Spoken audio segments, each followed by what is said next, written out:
Hello. Hey guys. How's it going? Hi Mr. Taco, hi Hypnomancy, hi Bug, and hi Harmless. Welcome. Are you ready for Battler's Test?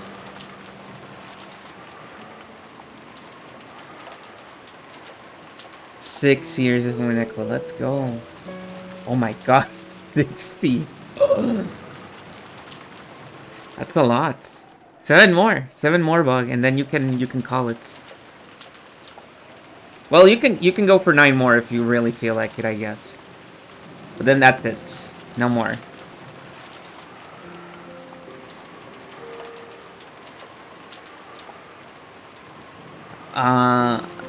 Where were we? I guess I just said it, right? Last time on Numeneko, we had like 7. Yes, it was exactly 7 kills. None of them had been confirmed, but they all happened for sure. 5.5 years, yeah.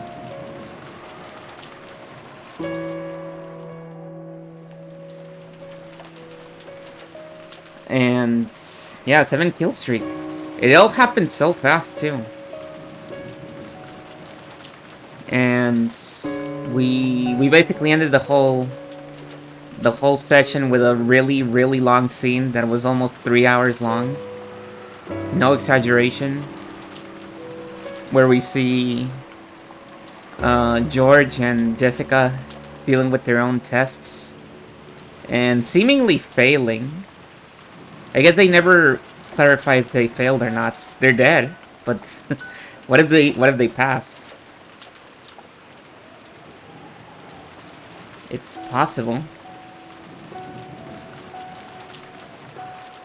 It's so fast, only like 3 hours. Well, you know, it happened within like the last 20 minutes of the 3 hours. So it was fast in a sense. It wasn't like spaced out throughout the 3 hours.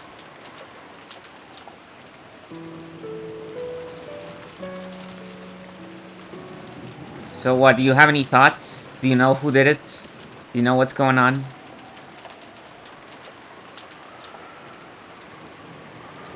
I'm looking at this screen that we left off on last time. And I find it really funny that it's a really good match for the for the funny meme image in the corner. Very fitting.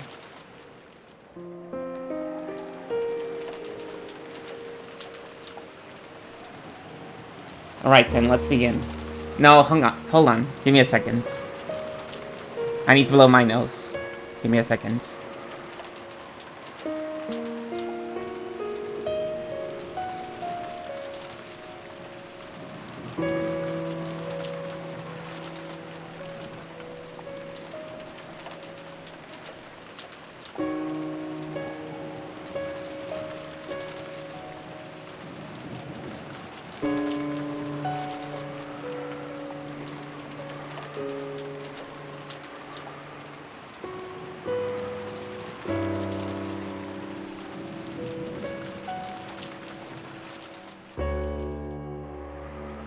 Okay, now I'm ready. Here we go. 1, 2, 3. I don't know why you're mad, Battler. You don't? Everyone was killed by that damn geezer who was saying something crazy about Bertorice's resurrection ceremony or whatever. So by now, 13 people have been offered as sacrifices. And it's already time for Bertorice to revive, right? Sure, that sounds great. I'll find Bertorice too and kill them both. We've survived the ceremony. So, we'll receive an invitation to the Golden Land from Bertorice. Huh? Who's there? Oh my god, I knocked down a box. Hello, Ruby Hexagon. How's it going?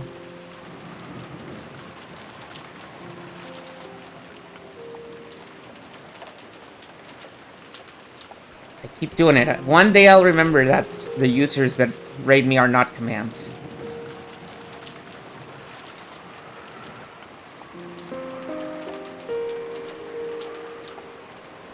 Hello.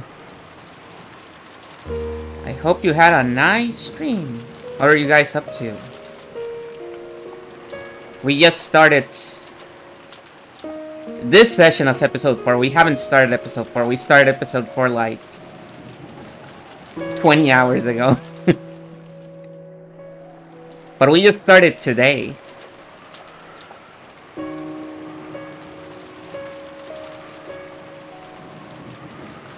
And we're about to find out what Valor's test might be. If there even is one, because I mean the ceremony is already complete. Maybe we just skip that part and they just go on with the ceremony. Monster Train 2 tonight. I don't know about that one. What is it? Never heard of it.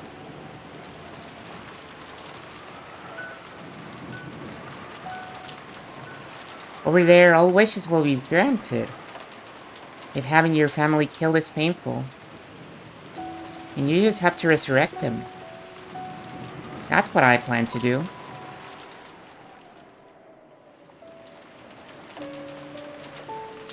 I'll revive the really nice real mama, the one that isn't possessed by the Black Witch.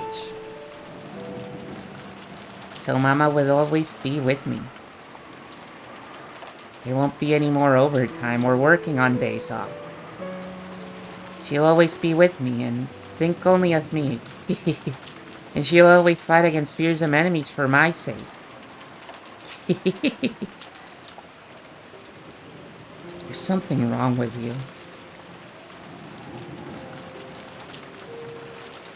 Are you saying something so incomprehensible in a situation like this? Didn't Kiria just tell you, Battler? Didn't she tell you to believe in the witch? Fuck.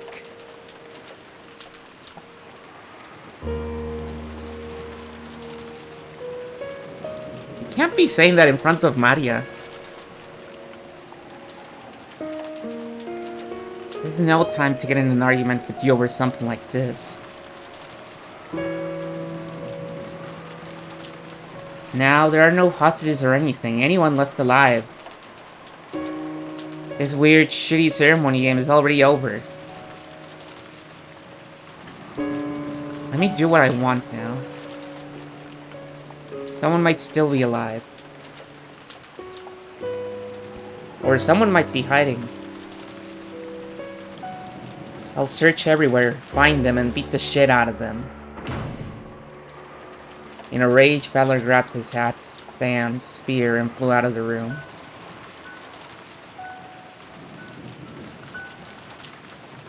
Maria watching him go, looking bored.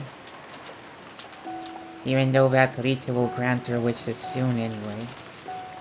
Stupid Battler.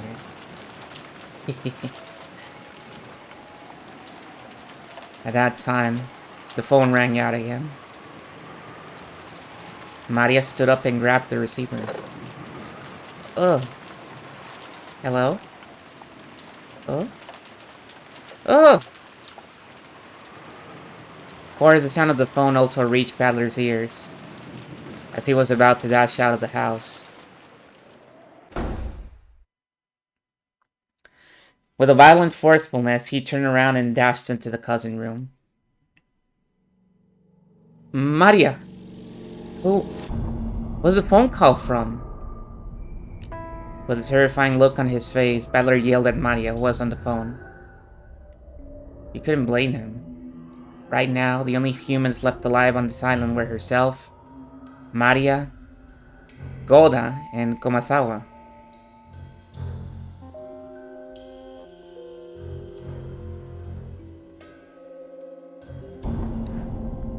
But there was no way those two could call after being locked up in the gardening storehouse. Which meant there was only one person left. It had to be Kinzo. After continuing her pleasant chat with the person on the other end of the phone for a while, Maria slowly turned to face Battler. Then, With an unsettling expression on her face, she laughed.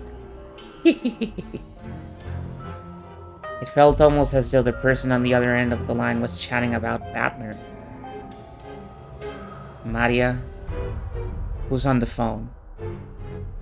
Grandfather? Badler couldn't imagine that this was the case. After all, it was inconceivable that Maria would talk intimately with Ginzo, and that she would be chatting about Badler with that eerie smile on her face. So just what kind of person could be on the phone who would make Maria chat with a smile like that? At that time, in the back of his mind, the words Kirie had spoken to him drifted up. If a witch does appear, there's no need to doubt it. Just believe that it exists.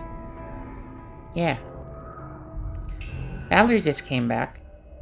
He sure is jumpy. Maria! Who's on the phone? Who? Hand it over? Sure. Here, Badler. After getting the consent of the person on the other end, she handed the receiver out to Badler. Here. Maria held the receiver out for him to take, as though it was perfectly normal. Badler hesitated just a little bit before taking the receiver. After all, by accepting the existence of the person at the other end, he'd have no choice but to acknowledge them. As Kirie said, "Thank you. Enjoy your lurk. There's no longer any need to doubt that they exist."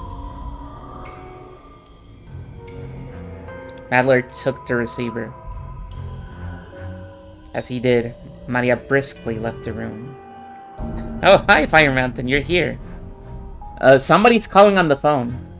That's everything that's happened, basically. Somebody was calling. Maria answered. We don't know who it is. And she just handed the phone over to Badler.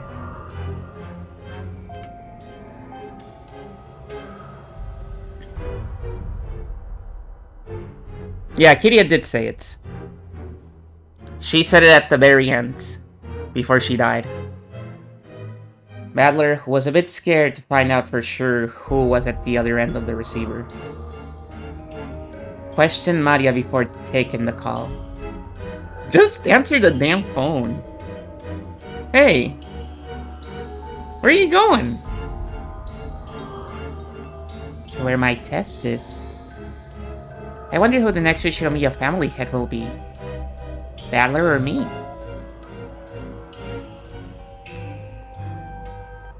Oh, yeah. She would never say that.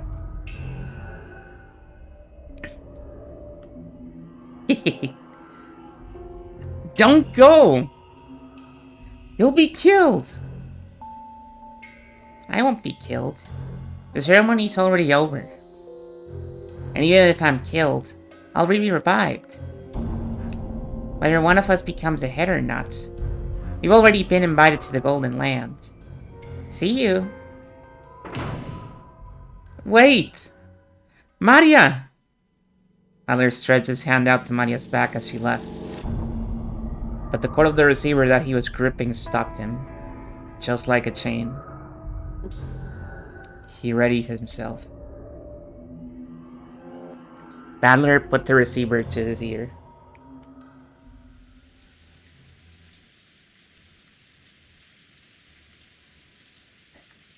Hello? Congratulations! And I'm fine. And you?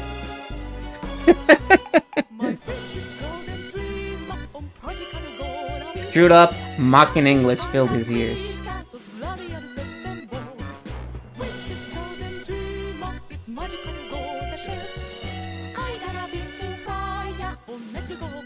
It was the voice of a woman he didn't know.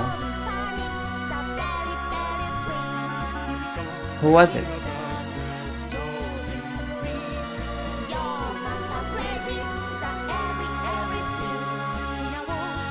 Hang on, let's listen a little bit to the song. I really like that they put the vocals of the song we just heard on this very same episode.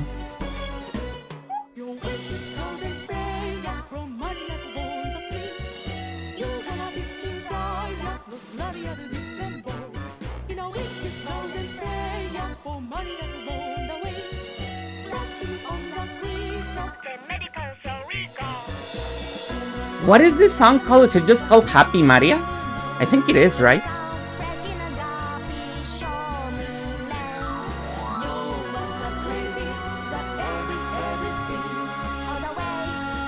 It is. Not to be confused with Happiness of Marionette.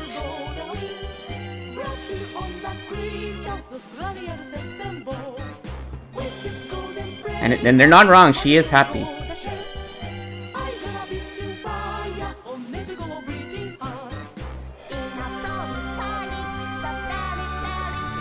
No one knows what the lyrics are supposed to be. It's English, right? But it is English in a very, like, mangled accent.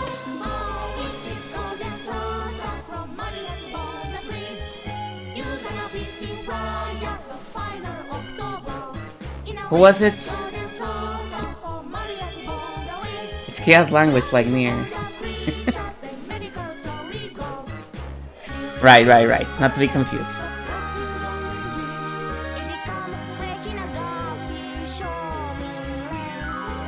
You know, I can see the chaos language connection. Maybe you're right. Who was it? The inside of his head was starting to freeze up. Who was it? What do you mean, who is it, Ushiromiya Battler? Normally you'd answer, yes, I'm fine. Right? That takes me back. You do that one in middle school, right? That thing you do in pairs. You're insane. Who are you? Answer me. Say it in English. Isn't that your specialty? Don't fuck with me. Who are you? An underling of that damn geezer? Underling is a mean way to say it, is it not? At least say prisoner. And Kinzo is my prisoner, right? That last laugh didn't sound like it was aimed at Battler. It almost as though Kinzo was right next to the phone, cackling as well. Say your name. Who are you? Who? Yes, right. And you could win a free trip to Hawaii. Finally. It was so long. The days leading up to today were really long. I seriously waited 1,000 years for today, get it? I owe it to you. My big resurrection. Thank you, Kinzo. Just for you, I'll lend an ear to that last I'll take that move back of yours. The school uniform return, I mean, yeah. This is what she uses when she becomes a real piece in the story, like in episode 2. My, aren't you getting a tad too excited? Couldn't you act a bit more ladylike? Kinzo and Beatrice sat facing each other over the chessboard on the reception table. There was expensive cheese and snacks to go with drinks. And there were several empty wine bottles lined up. As Beatrice rolled around on the sofa in an unseemly way, she happily held a wine glass in one hand, and was probably completely drunk. I'm in the best mood today, so here's a huge bonus for you. Hey, Kinso, don't use tattoo pictures as a decoration. It's from 1947, right? If you don't open it today, just when do you plan on opening it? Let's drown ourselves in it and play. Then let's whack each other with the empty bottles. How amusing. You're too excited. You're letting loose too much. And what about you, Kinso? Aren't you happy to be reunited with me? Ah, it's the living world. The earthly world. Long live my flesh.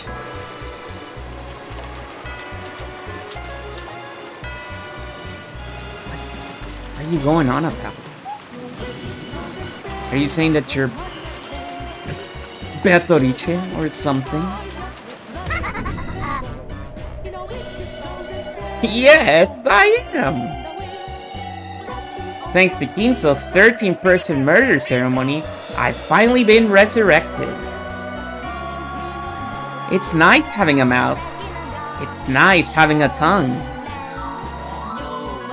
How fun it is to be able to talk to you like this.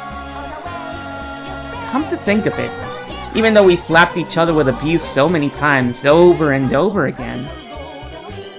This is the first time we've had a conversation like this on board during the game, isn't it? How very fresh. Oh, did you hear that pop sound just now? He opened it. He seriously opened that Chateau Petrus. Do you know how much a single bottle costs? Almost as much as a whole 10-kilogram ingot, you see? How many channel plays for Golden Fantasia? When we're done. We need to finish everything. And then we can Golden Fantasia. Cut the crap. Beatrice? We're getting drunk without you, bitch. The Golden Witch, you say? Give it a rest. Where are you? Is that damn geezer with you too? I'll beat the shit out of both of you.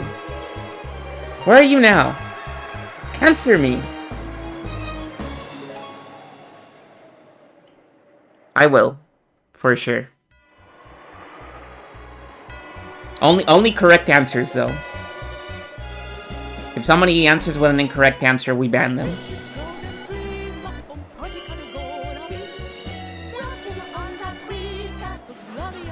Oh, so you want to meet me? It's tough being such a popular woman. But please, don't try to chat me up when Kinso's around, okay? This guy gets seriously jealous, so he has a bad temper, you see.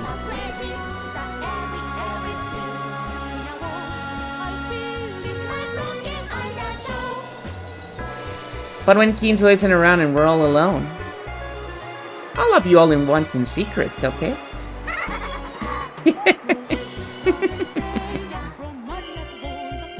You're insane. Kinso, I've changed my mind. I won't do Maria's test. You go. How fickle. So, are you saying you'll do Battler's test? Nothing wrong with that, right? That guy's so much like a younger you that it makes my heart race. Don't worry, I won't cheat on you. This'll be the only time I'll be alone with him. I'm always alone with you in bed, right? But no more tying me to bed with a collar, okay?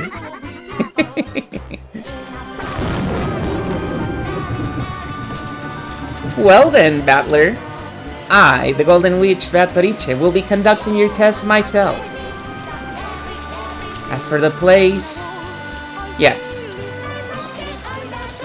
Let's make it in front of the entrance to this mansion. Battler, make sure to try seriously hard in this test to become a successor. Okay? I mean, Ginzo's practically dead on his feet. If you become his successor, you'll be the new owner of everything on this island. If it's you, wouldn't mind becoming all yours. See? Rule over me just like Ginzo did, okay?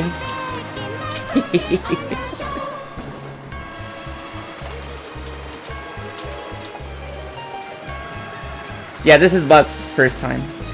Yerp. The front entrance of the mansion. Perfect. You drunk bastard. I'll sober you up.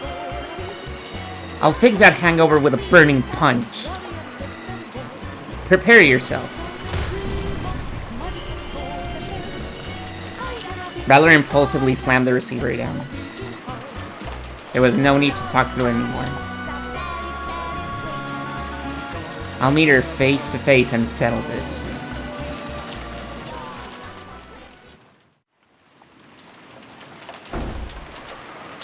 I'm imagining, like, we go through a really long scene of the confrontation with Battler and Beato.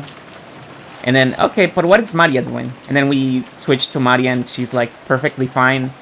And meanwhile, Ginzo is crumpled in the floor dead doing the Family Guy pose.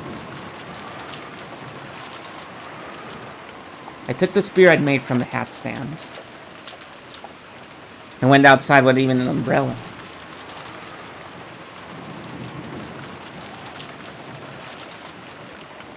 It's hard to imagine that the young woman calling herself Beatrice is waiting for me alone. I should probably assume that, as Goda-san and the rest there. She'll be waiting with supporting troops. Going alone would be too reckless.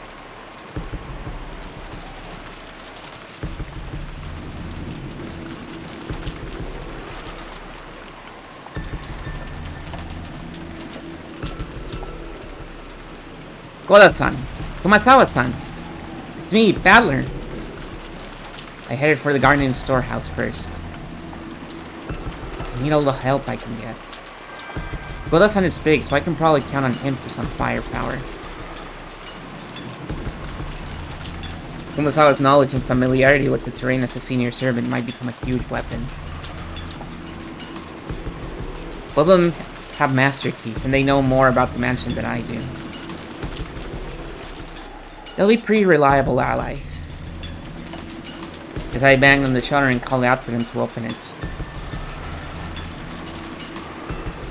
I remember that there was nothing they could do from the inside. Yeah, I was wondering about this. How are they gonna get out? Don't you need to, like, blowtorch them out at this point?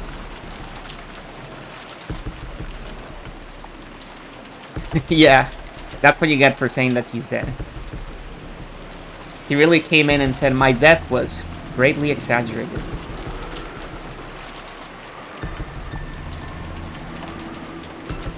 I would have to get the key back from them before opening the door, but how? Literally how? I rounded the corner and knocked on the small lattice window there and opened it. Oh, okay, there was a window. Goda-san, Kumasawa Bachan. It's Battler. Hey, come on. Get up.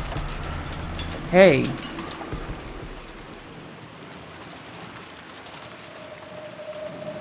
The scene in the shed, lit by a dim light bulb, was very strange. Goda-san, Kumasawa-san. From an low ceiling beam hung two thick ropes. And at the ends, Goda-san and Kumasawa-san were hanging by their necks.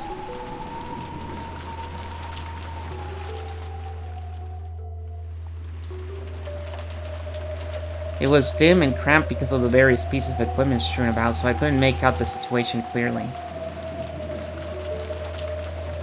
But when they showed not even a tremor after I called out to them,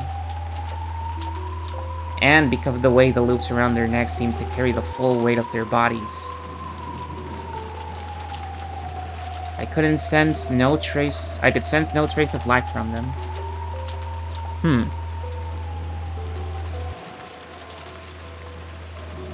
Gotta be kidding me. Right?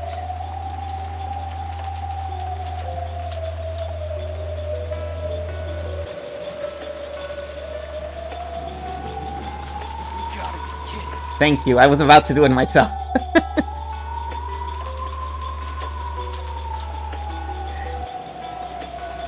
Why? The shutter was still closed. And there was only a single key, which had supposedly been given to Goda-san. So, how had the culprits opened the shutter and killed both of them inside?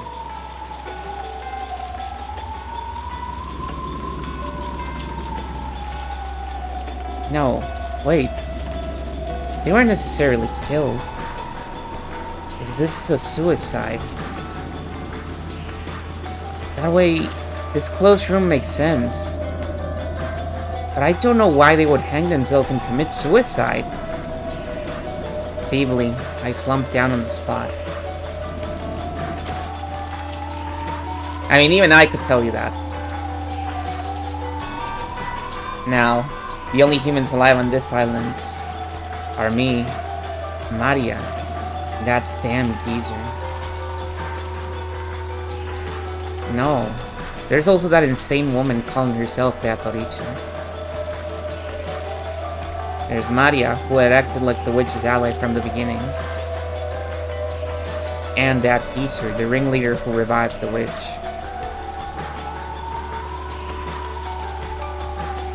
And the witch herself.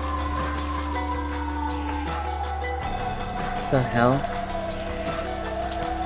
By now, might as well be the only one on this island.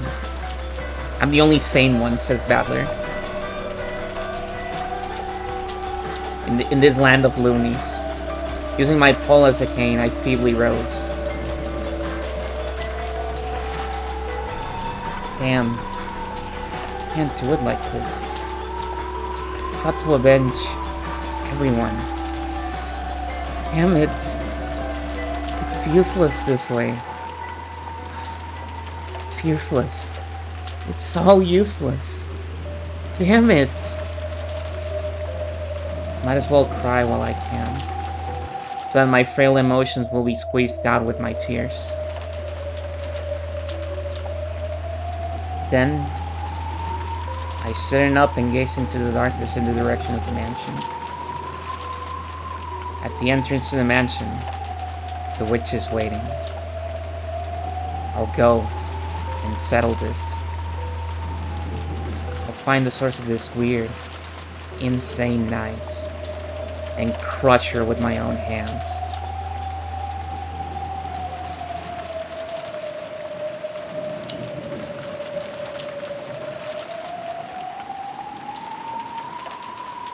Amidst the pouring rain, I walked through the rose garden without an umbrella, letting myself get soaked. I could see the arbor on the other side. According to Jessica, it seemed that George Janicki had also been killed. Well, by this point, there's no need to worry about the lives of any hostages. I left the path, aiming for the arbor. So yeah, everyone's dead except for Ginso and Beatrice and Maria and Battler. Isn't that right?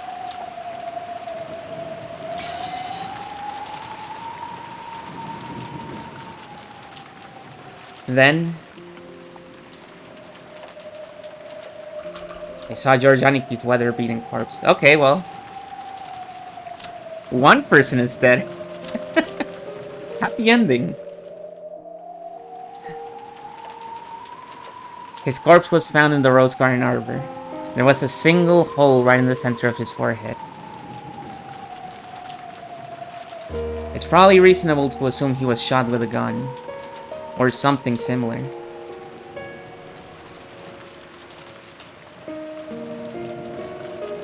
It's a brand of humiliation, marking his defeat to Gap. It's probably reasonable to assume he was shot with a gun or something similar. Yeah. I don't know why that never crossed your mind earlier in any of the other episodes, Battler, because that's like the most obvious answer. Oh, probably a gun. Probably shot with a gun. His most half-hearted answer, and it's the most reasonable one. Also notice how, even though he just saw Goda and Komasawa, they did not appear here in red. They are not being acknowledged as dead people. What could this mean?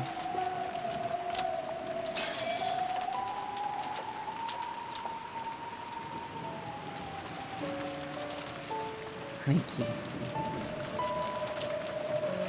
Damn. The corpse was in front of the arbor. If he had died under the arbor, he might have at least been spared being beaten down upon by the rain.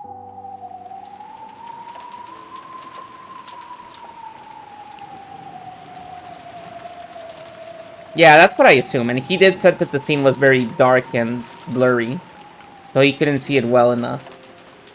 He's coping. True? He had died under the arbor. He might have at least been spared being beaten down upon by the rain. In Aniki's forehead was a gaping hole. A gaping hole. As though he'd been shot with a gun. Perhaps because the rain had washed everything away, his face wasn't covered with blood. So he looked almost like he was sleeping.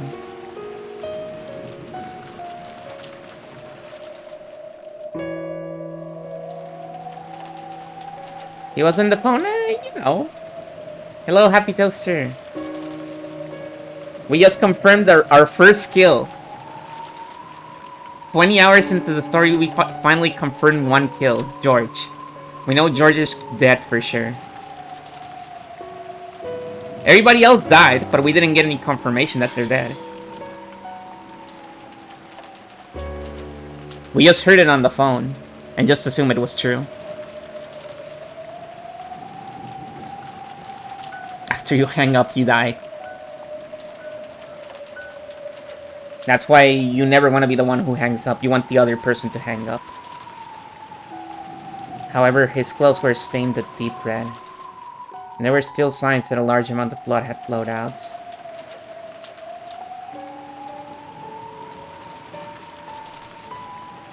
A cute emote sitting on my head. In the arts. Oh. Which was it?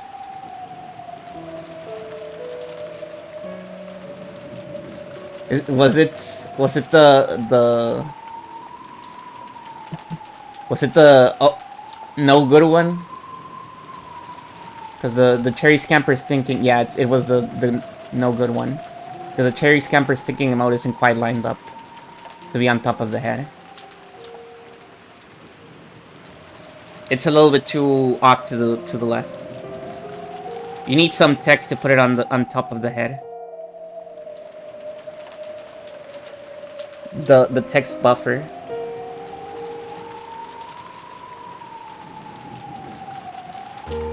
How happy I'd be if he were sleeping. Or else pretending to be dead. Calculating. Analyzing. But even though the rain sprayed against Saniki's eyes, they remained open. And the hole in his forehead was no joke, but absolutely real.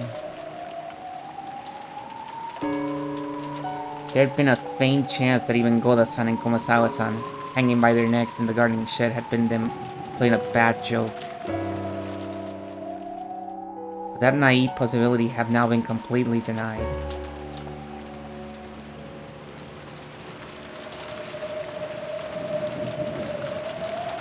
And yeah, you cling onto it.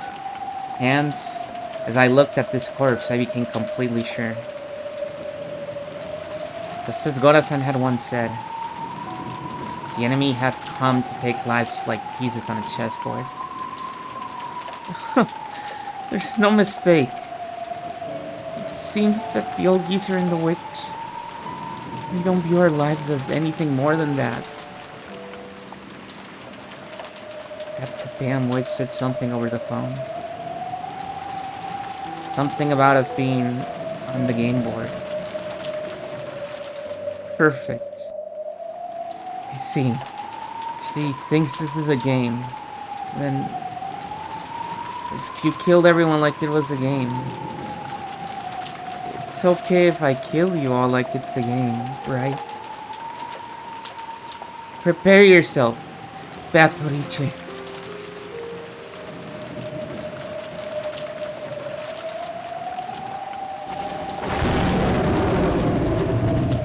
Lightning caused the mansion's vast shadow to rise up. Finally, the mansion. As the massive shape came into view, there was no silhouette of any person. It seemed that there weren't any underlings waiting for me in a pack, or anything like that. According to Kiria-san, there were massive amounts of attendants with goat heads. At least for now, I couldn't sense a large group of them hiding and staring at me. What's this? Beneath the roof of the entrance, there's something set down. What is this? Box? It looked like the kind of small box that girls often keep trinkets in.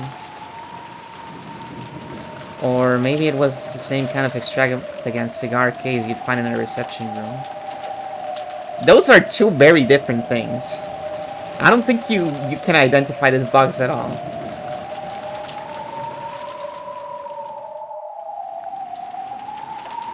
Either way, it didn't look like something that should be here. It clearly looked as though it was being told to open it. But for some reason, opening something being offered to me was irritating. However, it didn't look like we'd get anywhere if I didn't open it. Could it be that it's set up with some trap to make it explode when opened? Thinking things like that, forgetting even to come under the overhang, I continued to glare at the box, still beaten down upon by the rain. Then, mixed in with the thunder, some kind of music?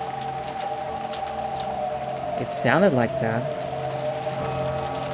It was the tone of the big clock in the hall announcing midnight. It was also a sound announcing that this insane day, October 4th, had finally ended. As a reminder, this was still the first day. We were still in day 1. Day 2 just began right now.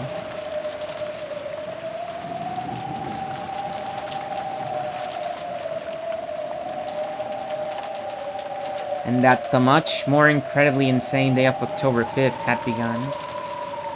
Yeah, now the killing can start. That sound quieted, and I could hear an eerie laugh coming out of nowhere. I got the feeling that the voice was coming from the heavens, and I looked up at the sky.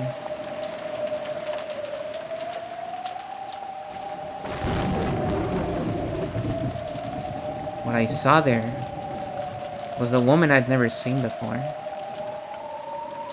No, it's not true that I never saw her before. I saw her once today.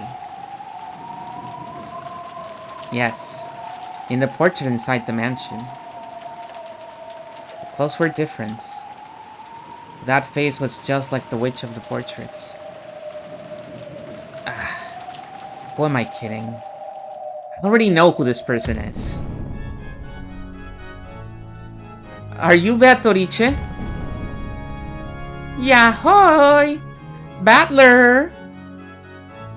From the second floor balcony, leaning out under an umbrella and waving high-spiritedly, was, without a doubt, the witch of the portrait, Beatrice. Was the plan for the boss to take a bird's-eye view and let the goat underlings torture me to death?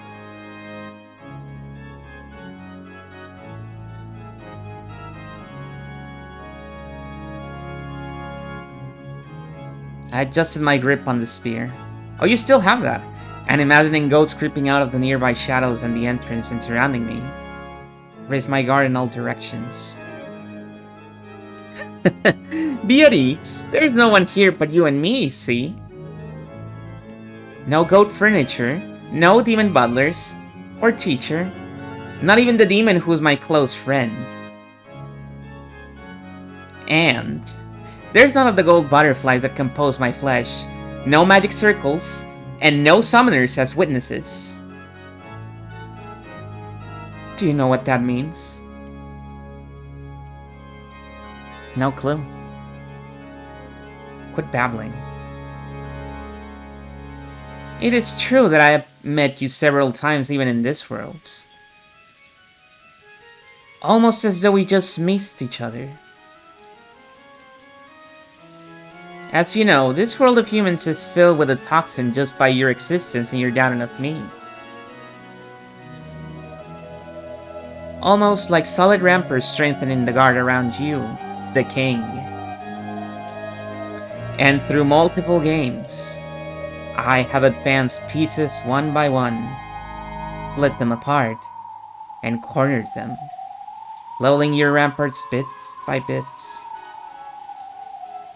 Then, a faint crack finally opened, and I sent the bishop in so that it could approach right up next to you.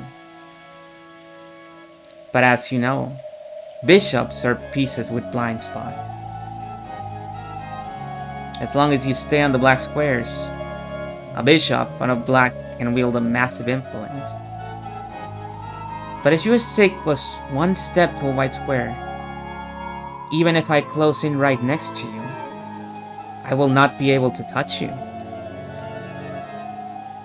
That is why I have progressed through this game by sending in various pieces to prevent you from staying on a white square, forcing you out in front of me to one who controls the black squares next to you. However, there are now holes open all over your ramparts, and I was able to send in not a bishop, but a full queen. Do you know what kind of piece a queen is? A rook plus bishop. Is this what you're trying to say? That now you not only control the black squares that are part of the illusion of the witch, but have been able to eat into the white squares of the human world at will? That is correct! You've been calling the squares with the gold butterflies that are my minions the illusion of the witch. And you have denied them as unobserved unrealities, right? I know. For that very reason, I have openly descended to the white squares like this. Do not worry, I'll call plenty of gold butterflies and goats, demons and witches later. If you wish, I'll invite you to the Golden Land.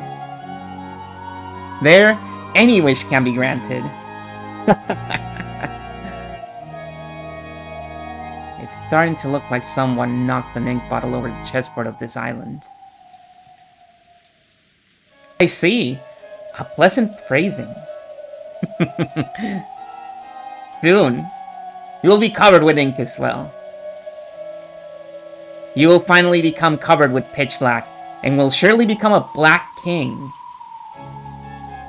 You really are pitiful, drowning in a sea of ink right now, aren't you? No, that's wrong. I'll admit that the island had been stained completely black from your ink bottle. There's still a white square left. Oh? Where? right under my feet. Your ink of magic tried to cover the entire island, but it can't cover the ground my feet are standing on. Even if this island seems to be stained pitch black at a glance, I am me. I'm here, stepping in a white square.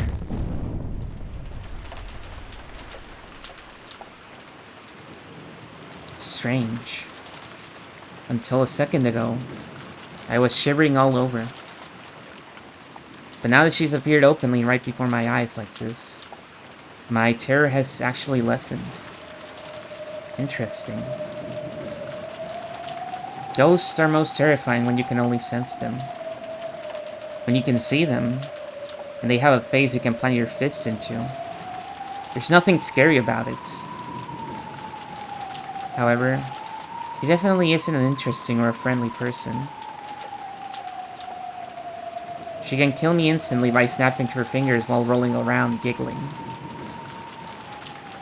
Whether we interpret the result of her snapping her fingers as magic flying at me, or underlings showing up to shoot me, it doesn't matter.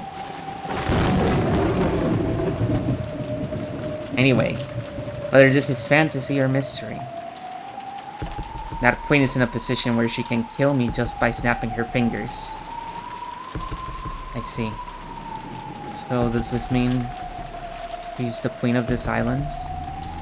Who reigns over both the white and black squares? Well then. It might be amusing to wait until you catch a cold in all that rain, but it's about time to move to the matter at hand. Can you see the box down there? Your test is inside it. Wait. After all that's happened, I'm not interested in some stupid game about who will become a successor.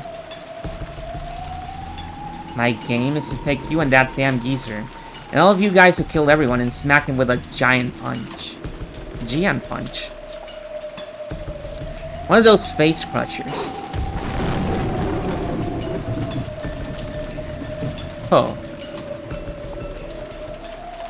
So, you will fly through the air up to the balcony? Very well, very well. Then, look. Come on, right now. Here, here. Up, up. Damn you. Been so carefree just because you're in a completely safe place. I'm coming over there right now, so prepare yourself and wait for me.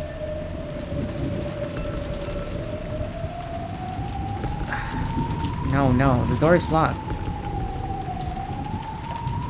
Of course, the shutters are down for all the windows. My castle isn't so fragile that a single knight like you could break in. I tried opening the door to the entrance anyway, but it really was locked. When I looked around, I noticed that the shutters were closed on the windows after all.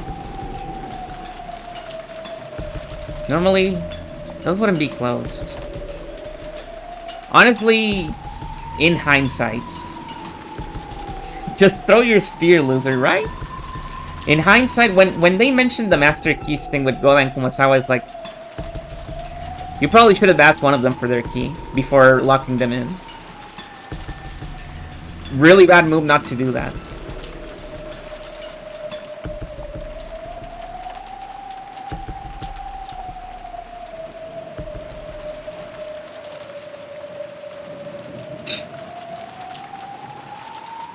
Looks like you prepared for everything. Where's the key?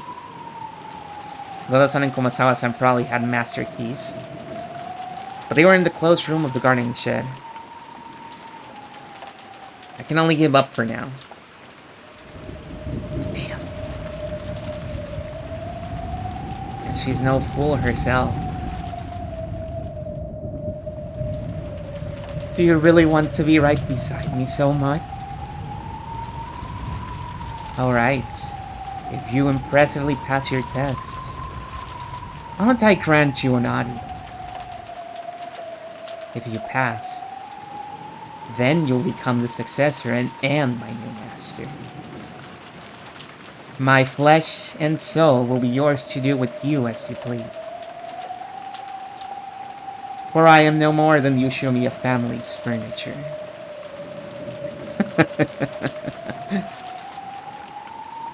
Well, it looks like you want to make me take this test no matter what. Okay.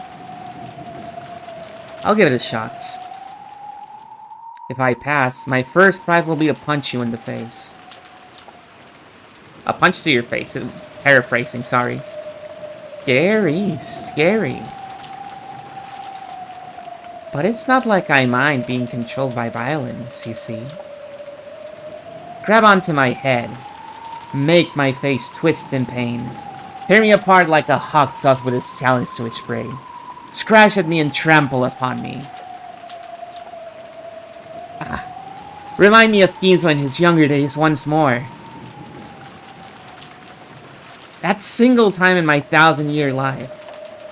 Remind me of that day I was taught the joy of being controlled, surrendering and being reduced to furniture.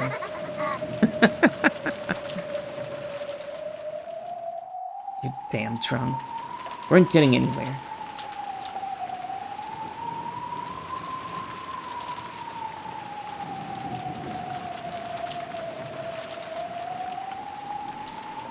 I disagree. It's not enough information. You need to keep giving us more information. We need to solve this. The fetish could be the key to everything. You don't know.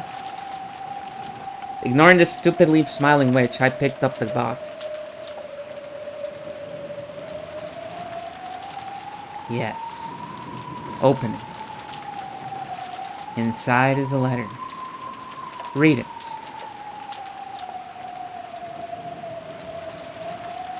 I opened it. There was a faint smell of cigarettes. Apparently, it really had originally been a cigar case. But there were no cigarettes or cigars inside. Damn. Instead, there was a Western envelope with the one-winged evil crest.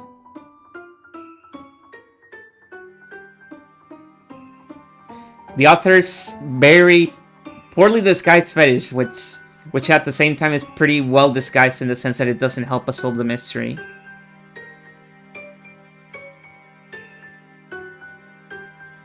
And when I opened that too, there was a letter inside. I looked up at the witch. She was grinning down at me. It seems she was looking forward to seeing what kind of reaction I'd have to the contents. Damn. Just perfect. If the contents were something like this. Hello, Willow. Among the 3 mentioned below. In order to gain 2, sacrifice 1. Ah, boo! They just made the same test 3 times. Come on.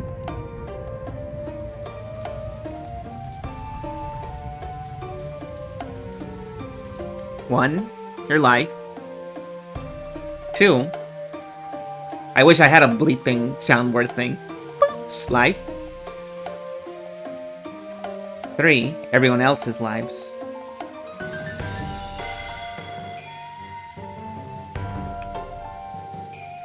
If you do not choose one, all of the above will be lost.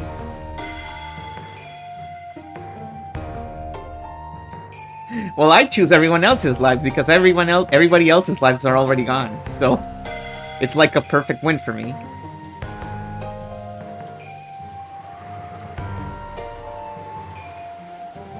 What's this?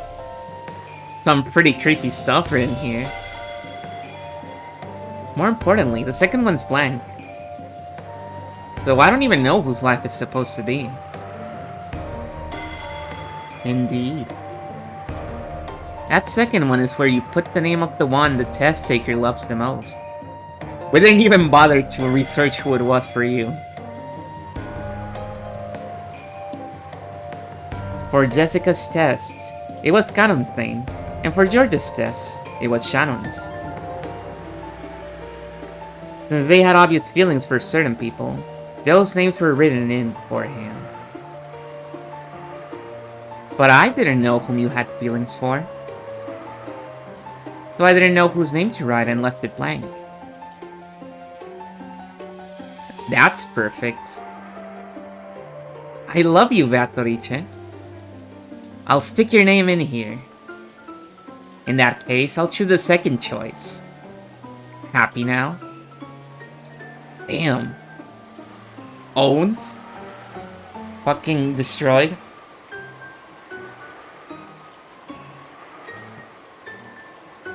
Hey, hey. Quit joking. Quit joking. Hey. Please, Battler. Tell me the name of the person you have feelings for. If you don't, then this won't be a test, right?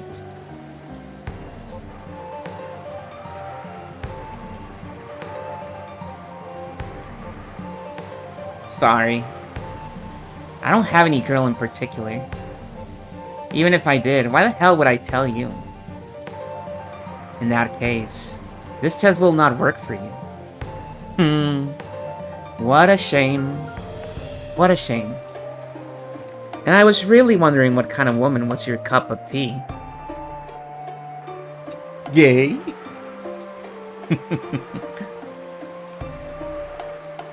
What would you do if I said I like flat-chested lollies with long, black hair?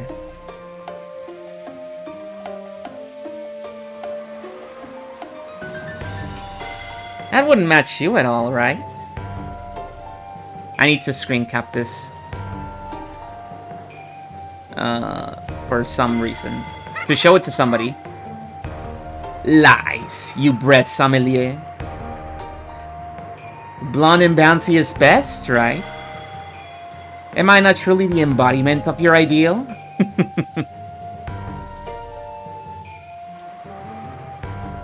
If guessing your bust size is the best test to become a successor, I'll take it gladly.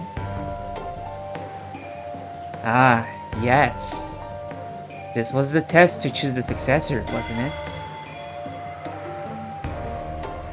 It was so fun chatting with you that I've been getting a bit off topic.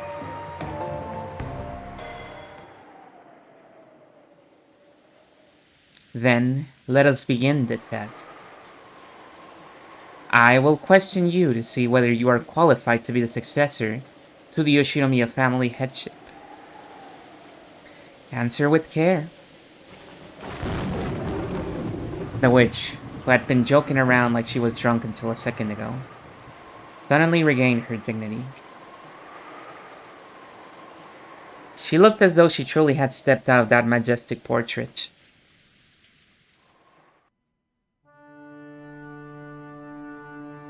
I am the Yoshinomiya family alchemist, the Golden Witch and the Endless Witch, Beatrice. Do you have the qualifications to inherit the Yoshinomiya family and all of my goals? That is what I will test. State your name. Yoshinomiya Battler. When faced with a dignity you wouldn't have imagined from her appearance a short while ago, I answered without any hesitation. And from that, yes, I see. I can tell why she's worthy of calling herself the true queen of this island. Very well, Yoshinomiya Battler. However, for these 6 years, you have thrown away that Yoshinomiya name, have you not? Why was that? Because I ran out of love for that old bastard. I know. It was because you felt that your father's remarriage disgraced the death of your mother, whom you respected, yes. I see. You have no blood relation to your new mother whatsoever. It's not as though I can't understand why you'd be unable to accept that mother. However, no matter whom your father remarried, that wouldn't change the fact that his blood runs in your veins, correct? What are you trying to say? I can somewhat understand the childishness that led you to resist your father's remarriage, since you wanted him all to yourself. However, was throwing away the Ushinomiya name as a means of resistance, not a disgrace to your family and blood. You were born and raised to Ushinomiya, were you not? Do you think you have the right to forget that debt and throw away the Ushinomiya name? It's got nothing to do with you. This is between me and Dad. The Ushinomiya name does not belong to you and your father alone. That was your childishness. Nothing more than your inability to forgive the fact that your father was stolen away by an unknown woman. Those 6 years during which you threw away the Ushinomiya family register were a significant period during which you covered the Ushinomiya family in mud. Know the depths of that sin. Well, sorry I'm so childish. However, even though it occurred around the time of the deaths of your grandparents, you did well to return to the Ushinomiya register. For that, let us give you a chance to purify that sin yourself. Now is the time to compensate for your sin of 6 years ago. Come, try to remember. Remember your own sin. Remember that, confess, and repent. That is the test I shall give you. Oh no, can he do it? Rosa failed this test. So I don't know, it must be pretty hard if Rosa failed.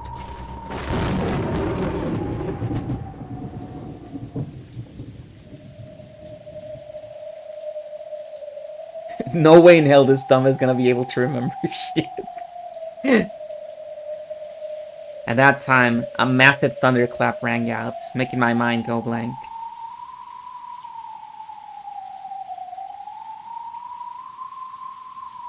Funny. It would be really funny. Like, Rosa fails the test because she really does not acknowledge the sin as a sin. She refuses to acknowledge that she did wrong. And in the case of Balor, he just doesn't remember. I forgot.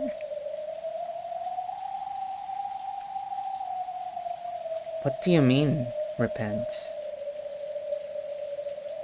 Are you trying to tell me to apologize?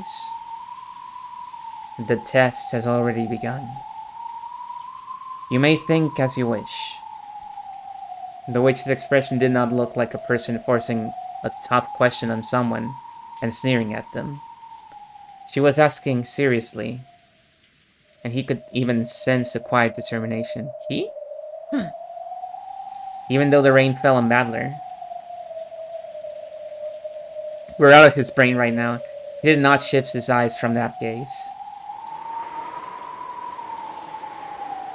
The witch threw her umbrella away.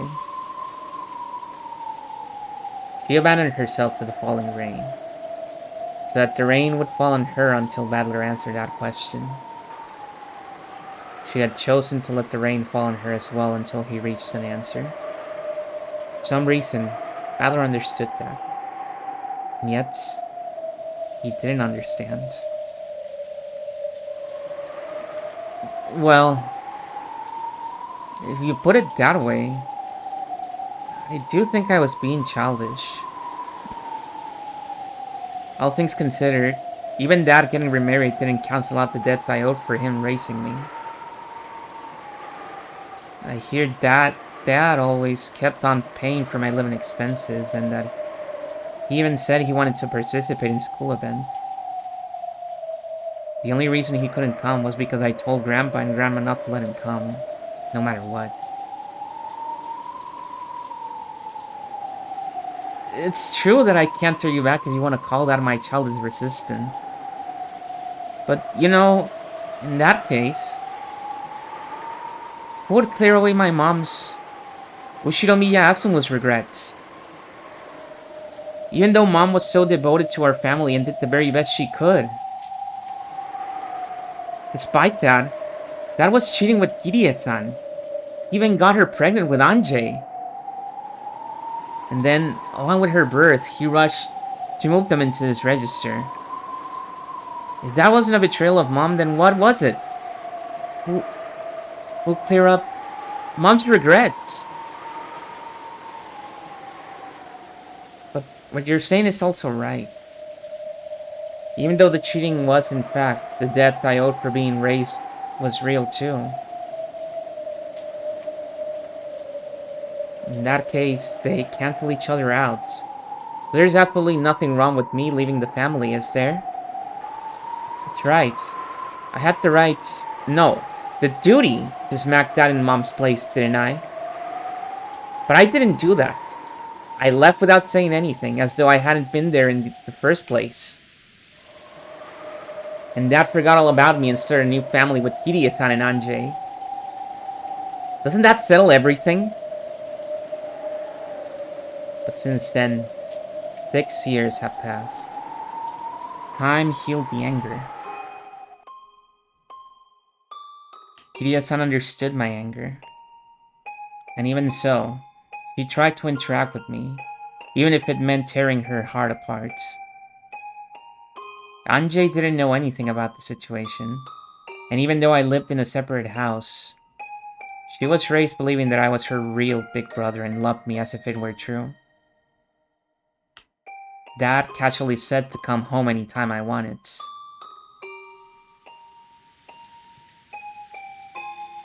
It started to feel more and more ridiculous. I thought it was about time for me to cool my head as well. So I said I'd put it all behind me as long as Dad apologized. Then came the day of Grandpa's funeral. Then he really did put his hands on the floor and apologize. Looking unbelievably pathetic. Dad did that and seriously bowed his head to me, you see? When I saw that, it felt like it'd be stupid to keep up any longer. I'm sure Mom thought the same thing. Every time Dad and I fought, Mom would always laugh and mediate for us. "Oh, were you fighting over something that silly?" is what she'd say. I could feel Mom saying that and laughing. So, though I couldn't actually say I'd forgive him, I thought it might be okay to start over again from square one. So I decided to wind everything back to how it was 6 years ago. Then, I returned to the Yoshinomiya family register. I'd also cried, raged, and worried for a whole 6 years. It might have been the same for Dad, and for my dead mom. Maybe even for Kirie-san and Anjay.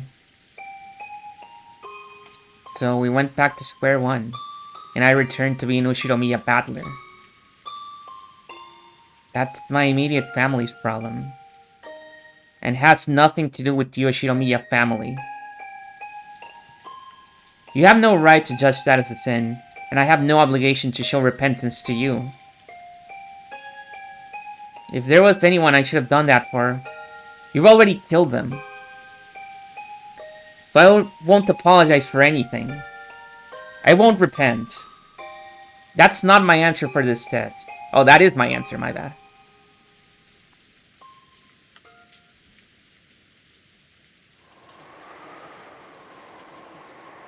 Is that all? What? Part of me had fully responded to her provocation. And I'd supposedly vented out all the stuff I'd kept inside my chest. Stuff I hadn't wanted to show anyone. That was what the witch had supposedly been expecting. And yet, the witch's blank expression didn't change in the slightest. I'd been sure she'd start cackling and guffawing, sneering at my childish, foolish, and shameful past. But to the contrary, I could feel a sense of disgust about her. Something you could almost call disappointment.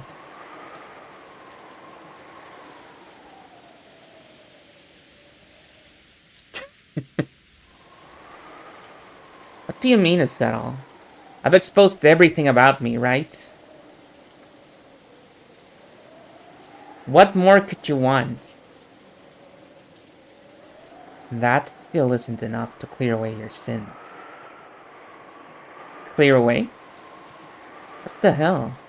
Are you asking me to prostrate myself right here and apologize like that did? That's not it. I have no interest in matters concerning your immediate family or your home. Where are we? Okanjima, the main residence of the Ushinomiya head family.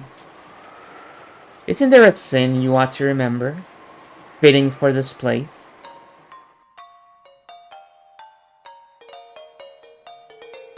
Are you saying that I have another sin? Remember, Ushinomiya Battler. Not being able to remember that is your sin. For that reason, I shall forgive you. If you can remember it, I shall forgive you. What the? Hello, son. Welcome, Raiders. How's it going? You've come at the final... Well, what we assume is the final confrontation of episode 4 of Umineko. So be wary of spoilers. Episode 4, I should say. So the question arcs. I hope you had a nice stream. What are you doing?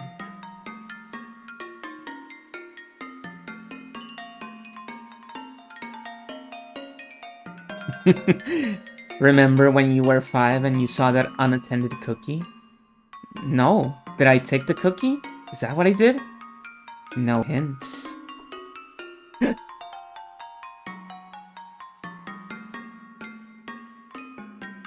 Oh, Portal 1, nice. Do you believe in the cake, or is that spoilers? I shouldn't talk about that. Whoops! Oh, it's because your username has numbers, of course. Also, we framed right now, I'm sorry. We should be fine now. I was like, why am I the dog right now? Oh, it's because of the numbers.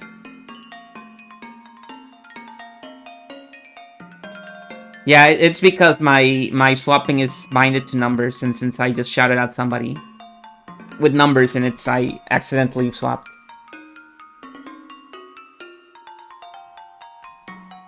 This might be giving you guys too much power. I don't know how. It's not like you have access to my keyboard.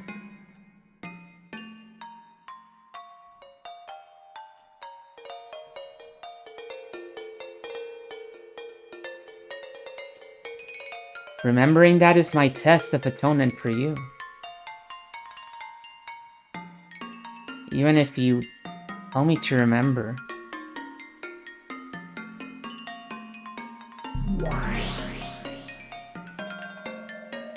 Remember.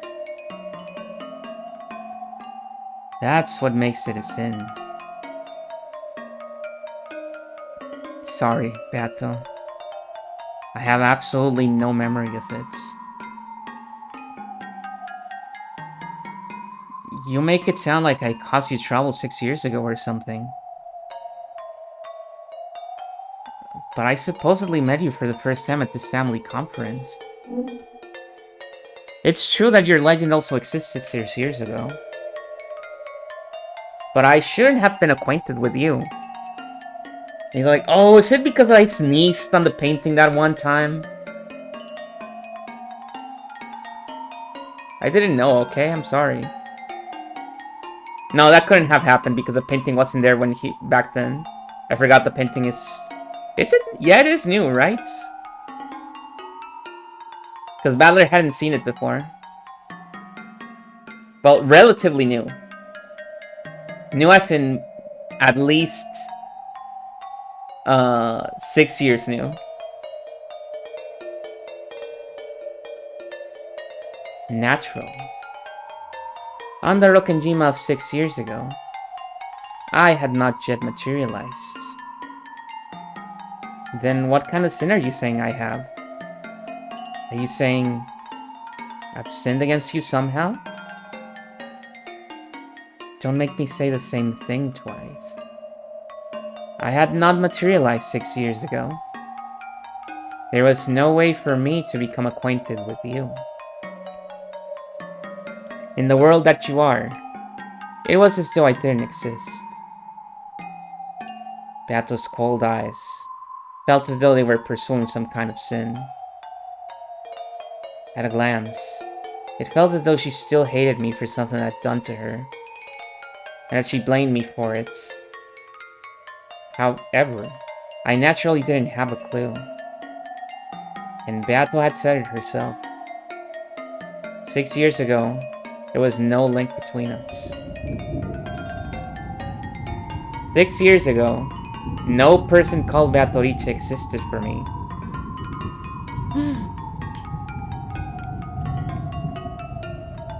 This is the first bit of red text in the whole episode. And Battler said it.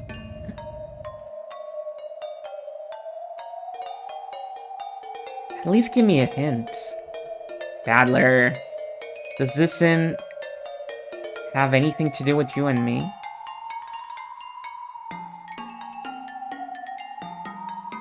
I had no connection to you 6 years ago.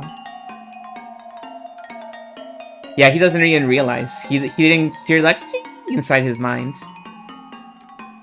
Remove me from your thoughts already. Why do you think it is a sin against me? Your eyes. My eyes. Oh. Because your eyes are whispering at me to apologize. But I had no connection with you 6 years ago. And it looks like you acknowledge that too. Is that true? Is it really not a problem between me and you? I already said it wasn't. No problem between me and you has anything to do with this.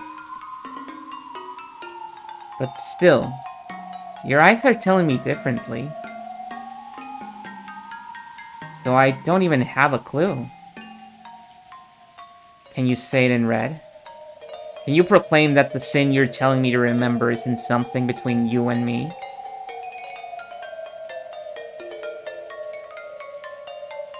Very well. The sin I am now demanding that you remember is not between Uchinomiya Battler and Beatrice. He's fumbling bad, guys.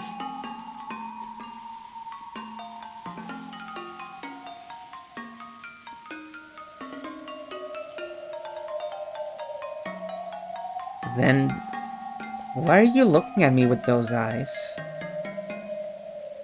I don't know. I am simply gazing at you blankly. If it feels that way to you, perhaps there's something making you feel that way.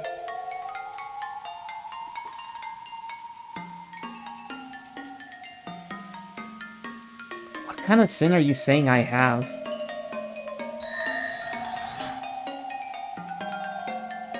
Ushinomiya Battler has a sin.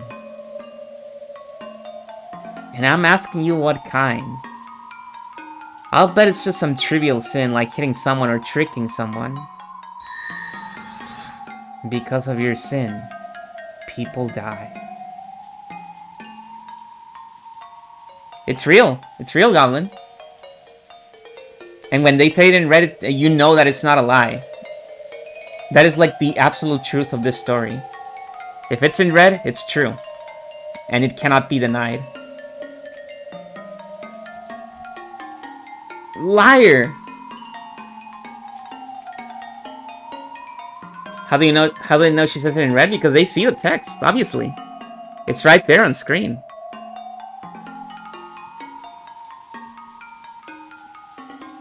I've never killed anyone. Then say it.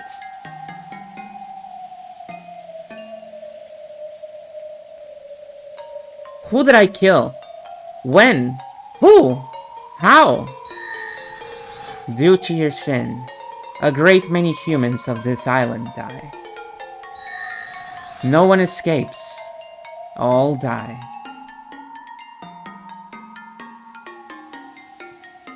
What? What kind of incomprehensible thing are you saying? Are you saying I killed everyone? I'm a killer? It doesn't mean you carried it out directly. However, because you committed a sin, from an imperfection in the cogs that stretched back a full 6 years, a distortion was created. And tonight, this many lives are lost. You are one of the causes of this tragedy.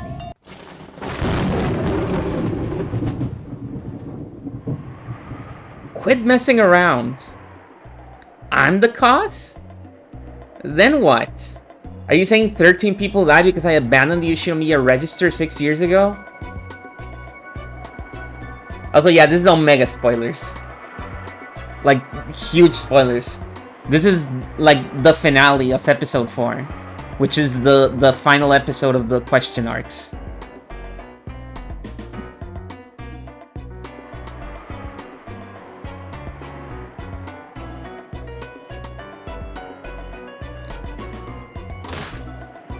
Don't fuck with me. Give it a rest. For these 6 years, I've been the man farthest from the Ushinomiya family, right? I don't give a fuck. Okay, I'm sorry. It would be funny if I said, no, I do care. Actually, I'm gonna end stream right now.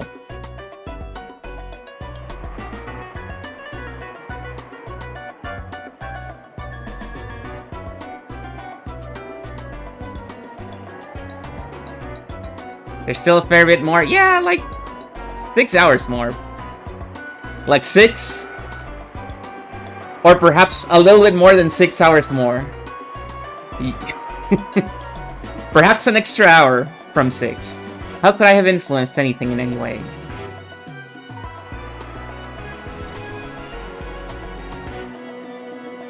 It's not like I came to the family conference because I wanted to, right?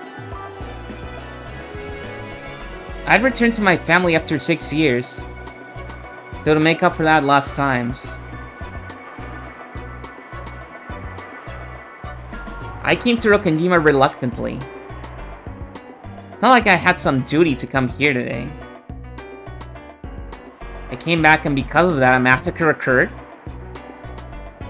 Then what? Are you saying that if I hadn't come back, no one would have had to die? Oh, I see. Say it in red. Can you say it in red that if I hadn't come back, this massacre crime wouldn't have occurred?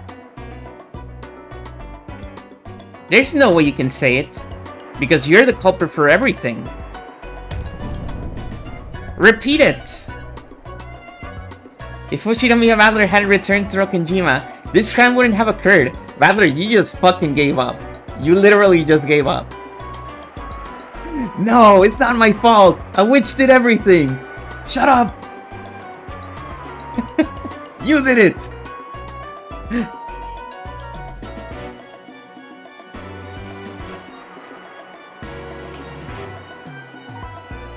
His ass just gave up, and he didn't even notice it.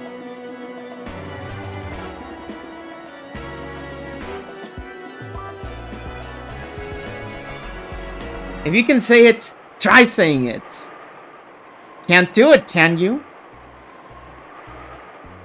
You can't say it. The culprit is you, not me. Don't try to rub that responsibility off onto me.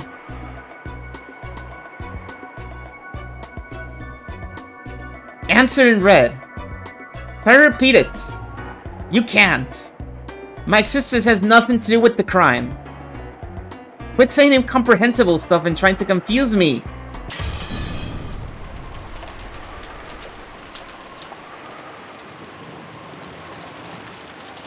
I began to remember the coldness of the raindrops that kept pounding down.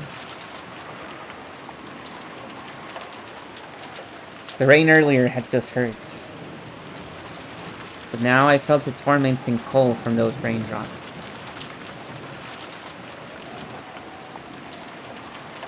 Is there nothing that you remember? Sorry. I don't even have a clue. Oh! She is not happy with this response. When she gives you this look, you know it's over.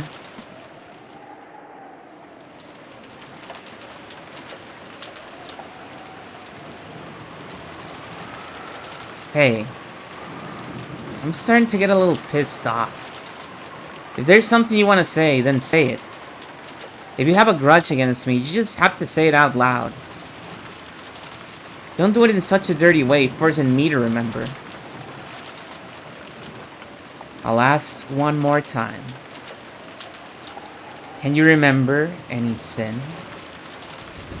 No! I can't remember anything!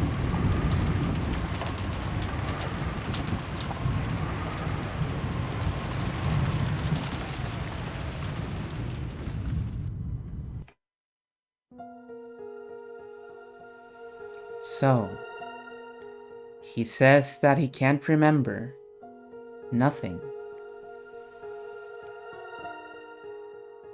With this, are your regrets at an end?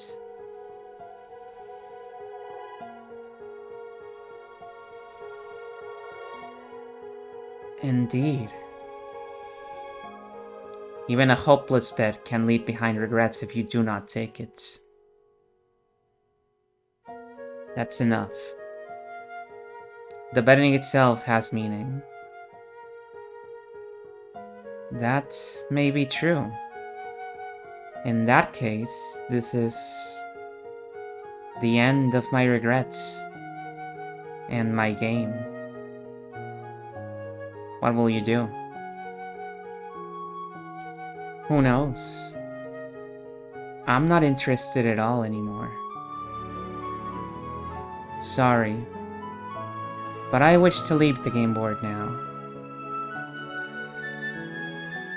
I see. I understand.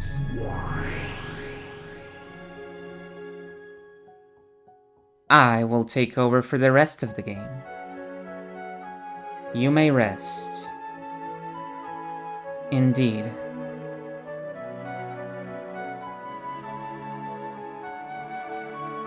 All that remains, I will finish.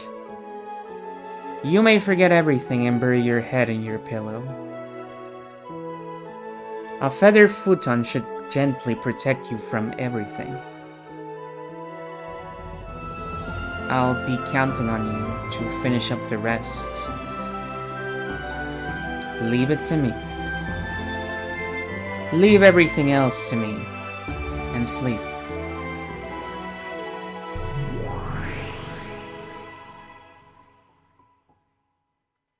The witch who had questioned Battler hid herself, and the other witch who had appeared from behind remains.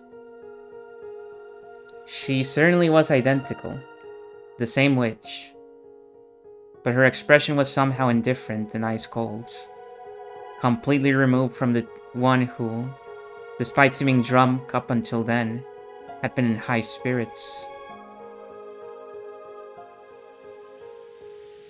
Hey! Are you listening? Isn't this enough for the testing? I don't care whether I passed or failed. I won't be satisfied until I bash your face. Come down here. Or else open this door. The witch did not answer. Her eyes were as ice cold as Battler's shoulders. She was now clearly a different person since the time she first appeared on that balcony. The witch gazed into my eyes and gave 2 small shakes of the head. Even without words, I was able to gather that she was expressing some kind of disappointment. Without saying anything, the witch turned on her heels. After that, only Battler remained, the cold rain still beating down on him.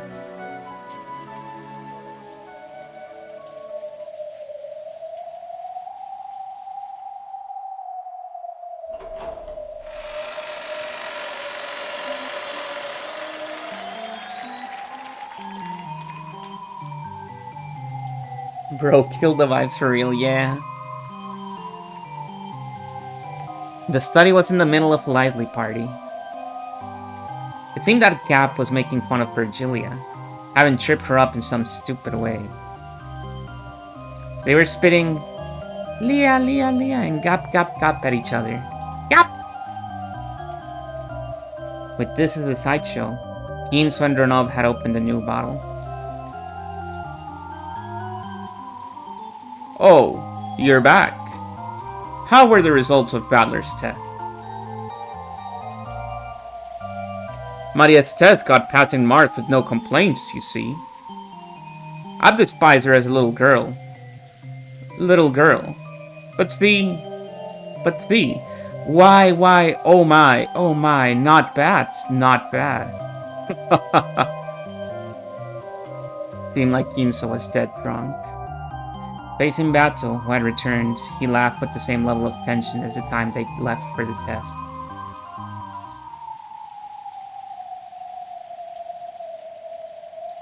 However, Ronov and Virgilia instantly noticed a change in enthusiasm.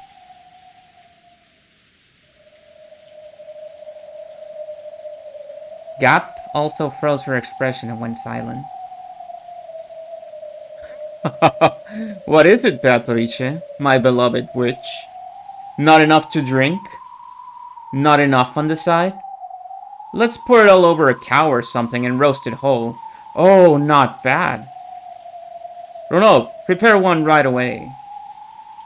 Beatrice, let's sleep the results of Adler's test for later. Why don't we have a toast with spare rib first?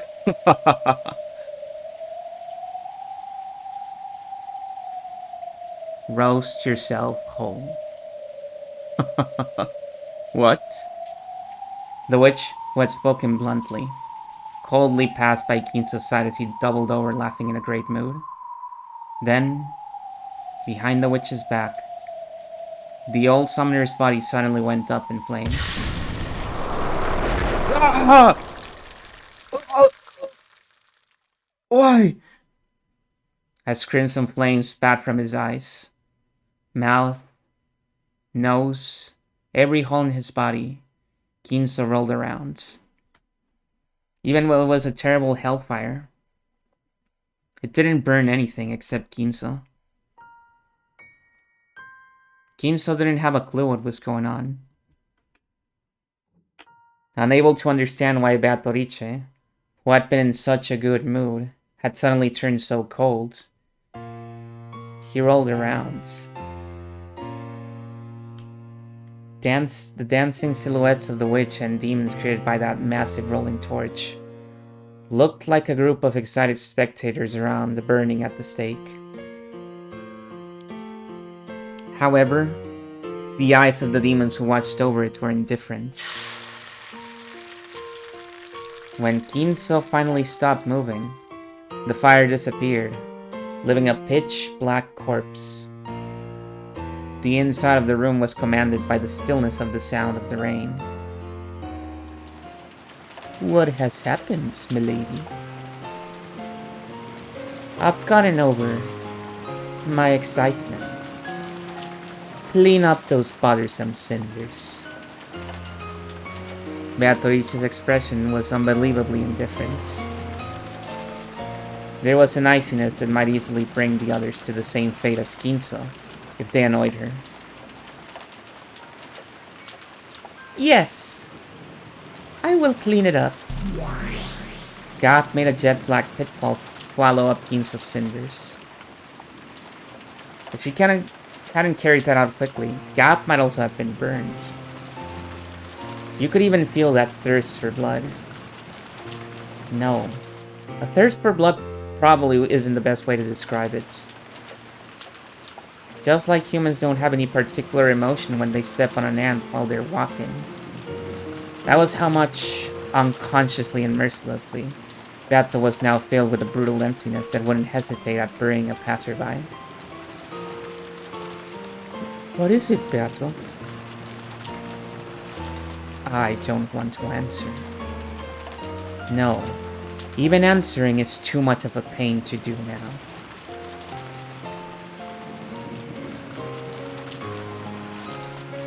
what is it?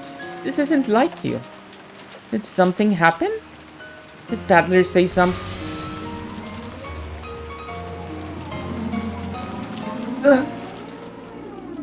Beatrice didn't even answer. It seemed that she even ignored it. But there was a change in Gap. From her feet, a creaking, cracking sound rose, like thin ice breaking, and in an instant, turned Gap into a glass sculpture. Gap! Disappeared for a while. I'm in a very bad mood. Beatrice spoke that, in a truly cold voice, which could freeze the heart just by hearing it. Certainly. Then, please allow us to retire. If you need anything, call at any time. After bowing, Ronald turned into a cloud of gold butterflies and hid himself.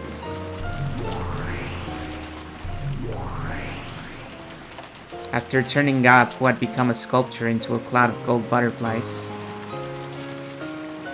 Virgilia also turned into a cloud, which mixed in with the others and disappeared. In the study made untidy by drinking, Beatrice stood still, alone. Since the time she had returned, her expression hadn't changed in the slightest. However, when she saw the fallen empty wine bottles and scattered cheese plates, her brow furrowed, and she looked a bit displeased. And when she whispered, "Disappear," in that instant, the room was cleaned up in a flash, as though nothing had happened. The reception chairs were neatly arranged, and there was no wine or cheese. There were no stains or scattered trash either. To the contrary, even the air had frozen over, and enough to make one doubt whether a large number of noisy people really had been in this room until a short while ago. No cheese. The study had returned to silence. In that silence, Bridget's study where even the air had frozen, Beatrice stood still. Then she called, muttering, "Battler, are you there? I've been here for a while. What the hell's going on with you? You've been strange since a short while ago." Do I seem strange? My apologies. Even though you were drinking so happily with that damn geezer, you suddenly burned him up. And your demoness friend is a glass sculpture. When you told your demon butler and your teacher to leave, they disappeared right away at your words. Just how fickle and selfish are you? Battler, I'm done. Done with what? I've grown bored of this. Huh? Well, you're the one who started this game. If you've had enough, that's great for me. So basically, you're giving up? I am not giving up. I'm simply ending it. I'm taking my ball and going home. No, I won't even end it. I'm just abandoning this game for all eternity. Doesn't that mean you've given up? Nah. The words "got bored of it and threw it away" fit you perfectly. That is correct. I grew bored of it, and I'm throwing it away. I don't care what happens next. It can remain abandoned and gather dust as much as you like.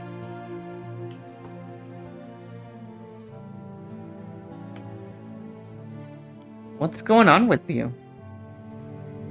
You've been kind of hard to deal with since a short while ago. Are this still the after effects of that incomprehensible test from her? What do you think? Take a wild guess. No, I just got mad for no reason. Completely unrelated to what had just happened.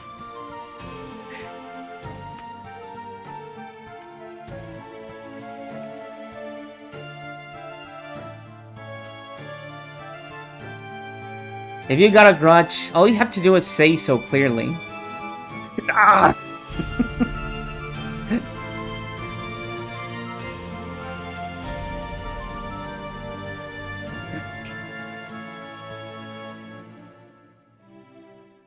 Krongo-kun, I think you are behind. Could be.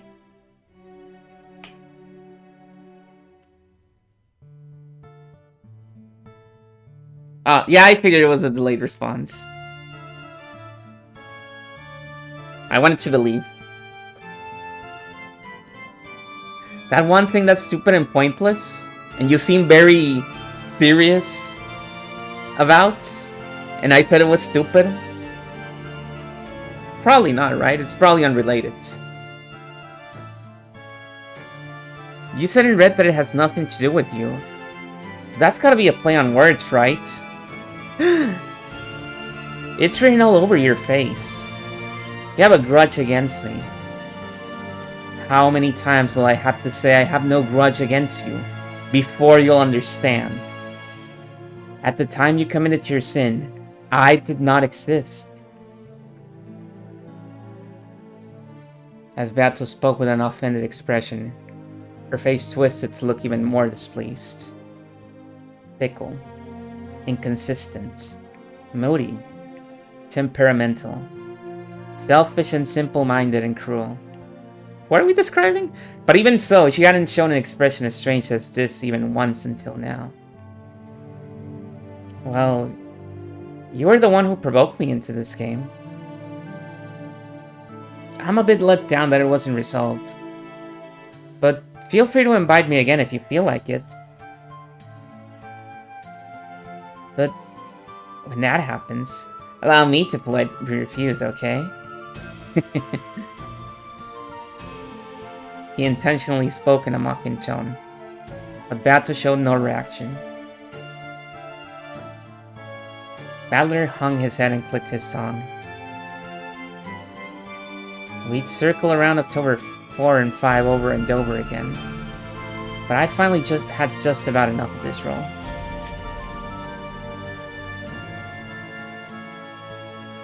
This way, the boat will come tomorrow. That's right. And then the seagulls will return to the harbor. I'll finally be able to hear Rokenjima's signature nya nya cries. After all, maybe because of the weather, they weren't there at all when I came to the islands. I know you'll be back. When the seagulls cry, everything will end, I guess. All done. The end. What a relief.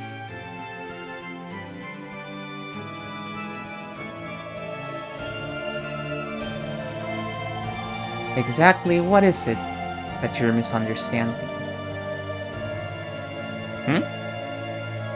What did you say? I said that nothing would end. With this, everything will be abandoned. The game will be forgotten, and the pieces on the board will be abandoned as they lay. There will be no advancing or returning, no taking and being taken, no victory, no defeat, not even a tie. Just abandoned. Doesn't that mean it's over? Wrong. On my turn, the game will stop for all eternity. It's kind of like Jumanji. Battler, have you seen Jumanji? I guess you haven't, it's still not out. Anjay has seen Jumanji, right? Your turn will not come. So there will be no victory, nor defeat, nor tie.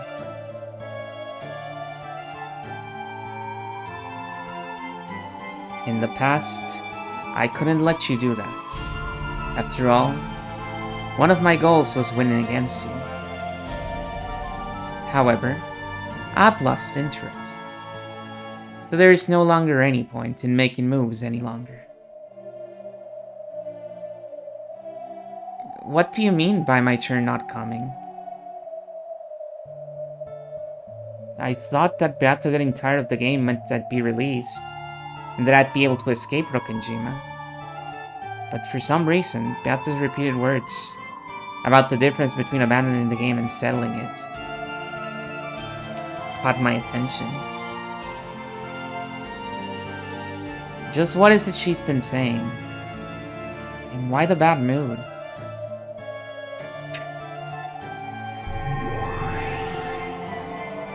Everyone right now doing the Walter White at Battler, like, Battler! At that time, I suddenly heard a voice from behind me. When I turned around, there was someone I thought I might, or might not, remember from somewhere. A mysterious girl, with no light in her eyes, was standing there.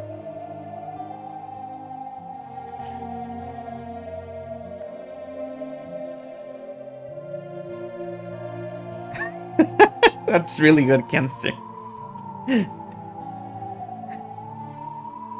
And she's just completely has this dead expression in her eyes while she's hearing this.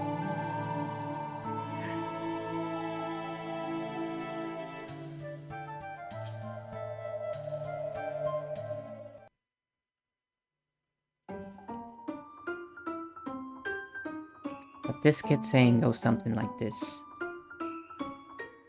She means putting the lid on this game and leaving the pieces as they are. The game will be locked away for all eternity, without ending. The only way for you to return to your original world is to win against Beato. So, if Beato abandons the game... Get it? Suddenly, in a different place, was a girl wearing a bright pink dress. I had a feeling I'd met her somewhere too, but I couldn't remember. Oh, I guess Battler has never met these two outside of the secret tea parties. So yeah, he wouldn't remember probably, because that's like a fever dream for him.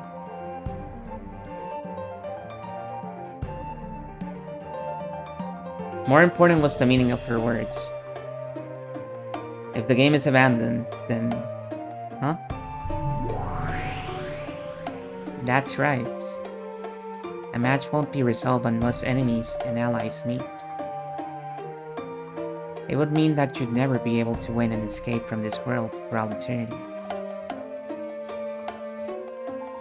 They appear in the story, but not for Battler. They appear for Anjay only.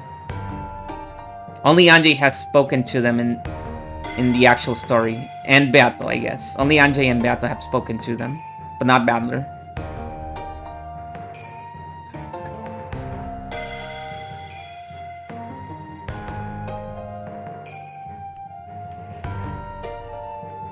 What it comes down to, I guess, is something like taking the key to the cage that you're locked in, fastening it to the collar of a pigeon or something, and letting it fly. This isn't funny, Beato. We didn't come this far to watch such a boring game. Calling it a day like this is no joke. I agree with Lambda. I came here to make Battler win and to make you right in defeat. I still haven't achieved that goal. I won't stand for you abandoning the game at a time like this and running away. I acknowledge that it would mean the curtain call for a game that disappoints you, ladies. However, I, the host of this tea party, am fickle. Once it's lost its fun, I know no way of entertaining. I believe that's been my witch-like way of doing things from the very beginning. There are no problems, yes? Certainly. They're like, fuck, she's right. Damn. I won't go against your creed. I won't accept it. Quit fooling around. How much do you think I've supported you? You think I'd be okay with that after all this preparation? Don't mess with me. I am saying that I have tired of it. Nothing more, nothing less. That's not gonna fly. We'll have you continue this game. You want to win against Battler, right? You want to win and make him surrender, right? You're almost there, aren't you? Am I right? Don't ask me that. Battler, you were about to give up, right?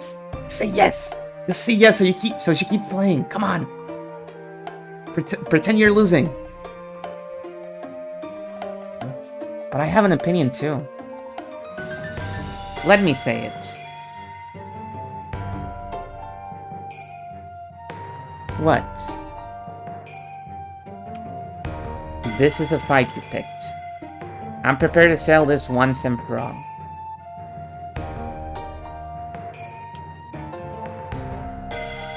Please continue the lesbian proxy witch war battle.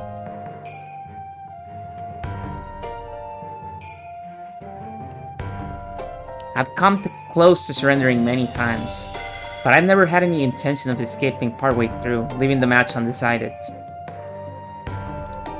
Since I'm here, showing the will to fight, you'd better not run away, Batoriche. I agree. Getting Battler involved and then leaving without giving him victory or defeat is just too irresponsible. Suddenly, even Gretel was there.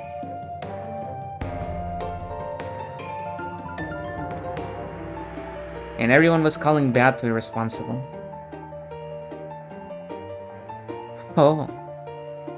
It seems I'm mostly being called irresponsible because Battler will, as my opponent, be stuck.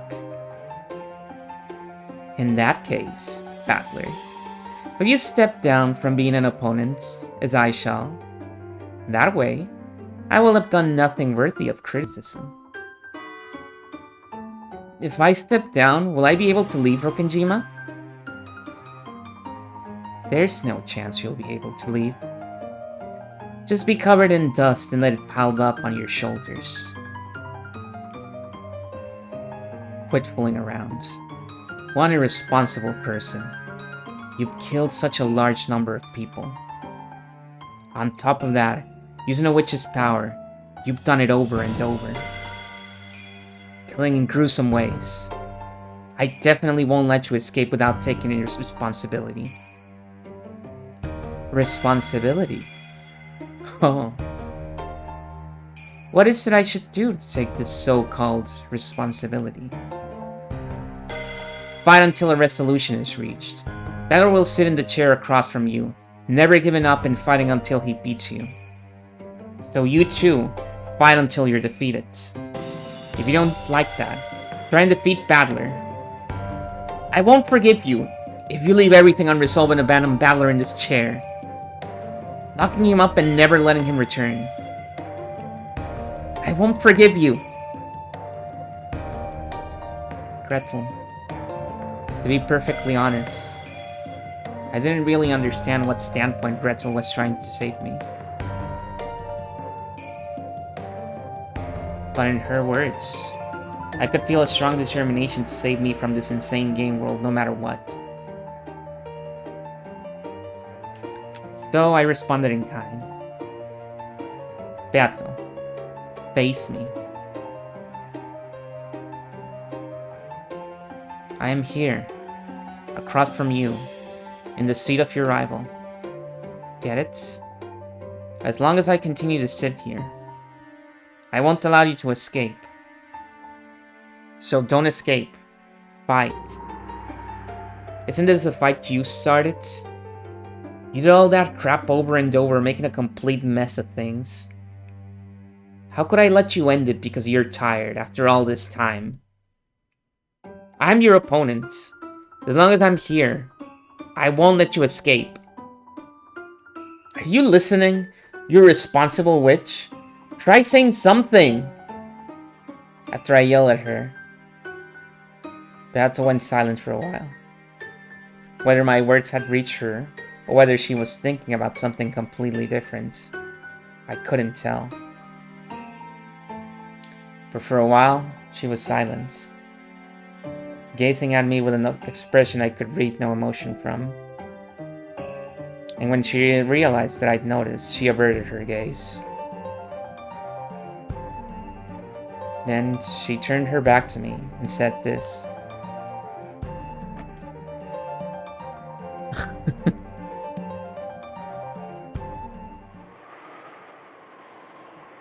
So, since Battler will not quit as my opponent, the ladies are saying that my abandonment of this game will not be acknowledged.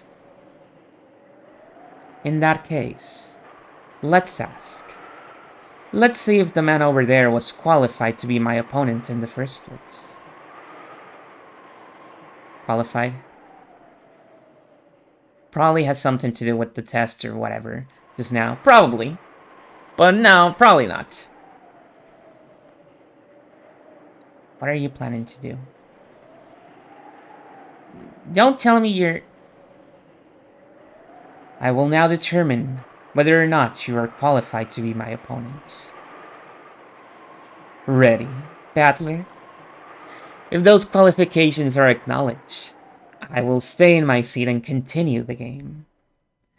And I shall promise to fight for all eternity until the outcome is decided. I was ready for that from the beginning.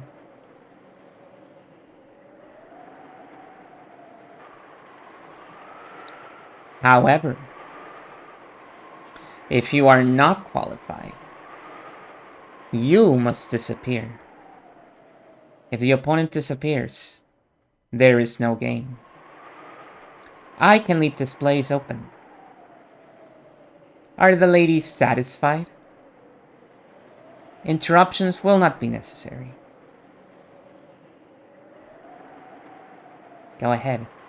Do as you like. The the ellipses are like, oh shit. I don't trust this fucking guy at all. This city is gonna blow it again.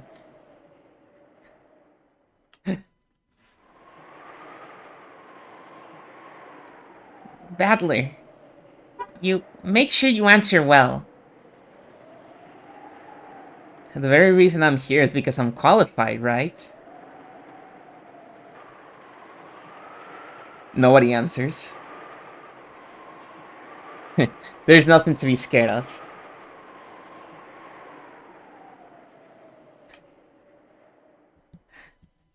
Nobody answers. Absolutely nobody answers. Not even his sister answers that question.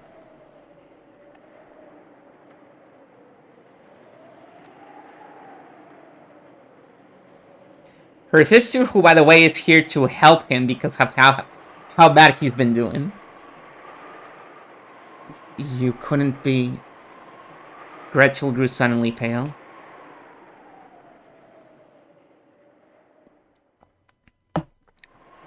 I thought her to be the calm, collected type, so that expression surprised me. Well then, Battler. I shall have you repeat it in red. You're telling me to repeat something? Damn you, stealing my signature move. But can I use the red truth too? How? If you wish for it to be that way, you can do it. It's easy. My name is Sushiromiya Battler. Whoa. Pretty cool. Stop it. Yeah, but he didn't notice. I know what you're after. But stop that. He's... When Gretel yelled, Beato glared at her. Then, her form was wiped away in an instant. Shut up. Leave your seat for a while. You too, lady. If you interfere, I will not hold back. We won't get in the way. Go ahead. Do as you like.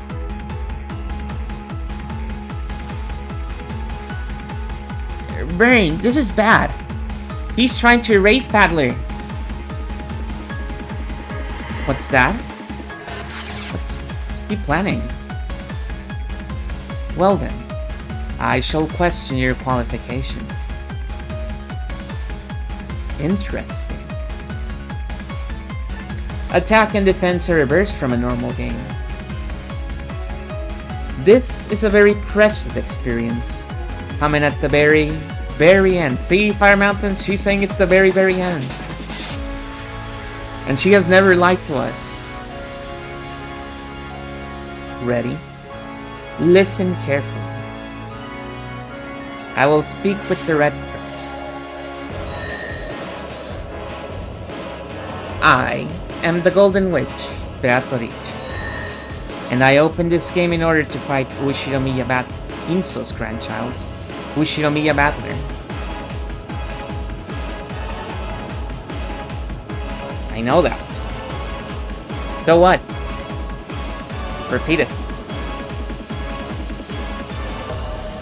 Ushinomiya Battler's mother is Ushinomiya Asumi. What? Why is Mom's name popping up all of a sudden? I do not require chatter. Just repeat it in red. Beato urged me with the same indifferent tone. But I don't have a clue what she's trying to do. I have absolutely nothing to feel guilty for. That would trouble me if thrown in my face, and there's nothing that I'm hiding. There's nothing that could trouble me by demanding that I repeat it. So, why do something like this? Sure, I'll repeat it. Ushinomiya Battler's mother is Ushinomiya Asumi. The red shirt is convenient. No need to bother myself with bringing a copy of the family register. Idle chatter is unnecessary. Let's continue. Your name is Ushinomiya Battler. Sure. My name is Ushinomiya Battler.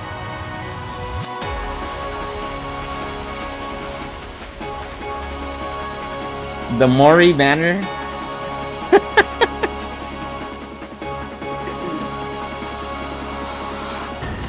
I see that somebody's already picking up what's going on.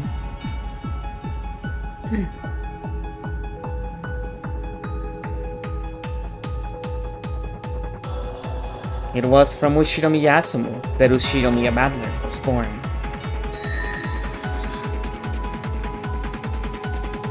It was from Ushinomiya Asumu that Ushinomiya Battler was born. It was from Ushinomiya Asumu that you were born. It was from Ushinomiya...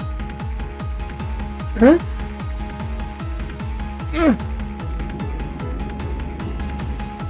At that time, my throat suddenly closed. I was rapidly assaulted with a choking suffocation. What's going on? One more time. It was from Ushinomiya Asumu that I was born. Damn. It was from Ushinomiya Asumu that I was born. What the hell? Even though I was doing it so easily a second ago, suddenly stopped being able to get the red to work? Do you refuse to repeat it? I'm not refusing anything. It's not working for some reason. It was from Ushirumi Yasumu that I was born. Why? Damn it! Why can't I use the red? What the hell?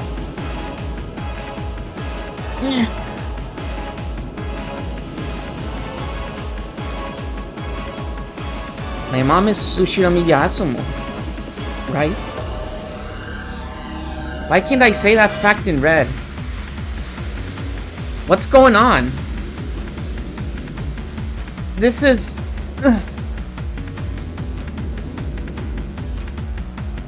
If you try to forcefully speak it that cannot be spoken, you choke.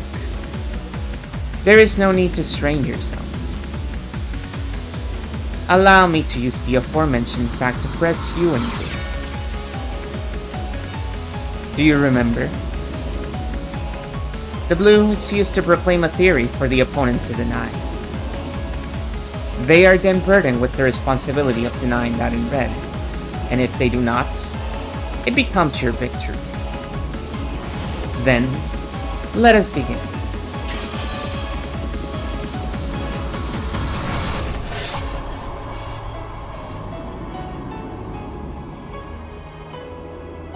Due to my previous demand to repeat and your subsequent refusal, I proclaim that you are not qualified to be my opponent. Yeah, this is like the third time we use it. After all, Beatrice opened this game in order to fight with Ushinomiya Ginso's grandchild, Ushinomiya Battle. This gave you the responsibility, as my opponent, to declare in red that you are Ushinomiya Ginso's grandchild, Ushinomiya Battler. You have refused to repeat that. This means the loss of your qualifications. Oh. Deny something about that in red. Quickly! Sure. I am Ushinomiya Battler. Because I can say that in red, I should be your opponent. It may be a fact that you have the name Ushinomiya Battler. However, people's names are not exclusive. There is a possibility that multiple humans have the name Ushinomiya Battler. In short, this is what it means. You are a different person with the same first and last names as Ushinomiya Asumu's son, Ushinomiya Battler. What did you say? Don't be so stupid! I'm Mom's child! Ushinomiya Asumu's child! It was Ushinomiya Asumu that... Damn! Why? Why can't I say that I was born from my mom? How could something so stupid be true? No need to suffer. I will not toy with you. This is checkmate.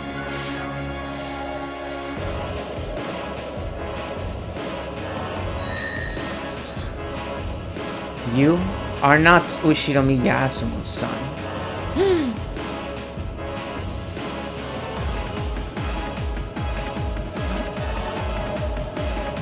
You're kidding me.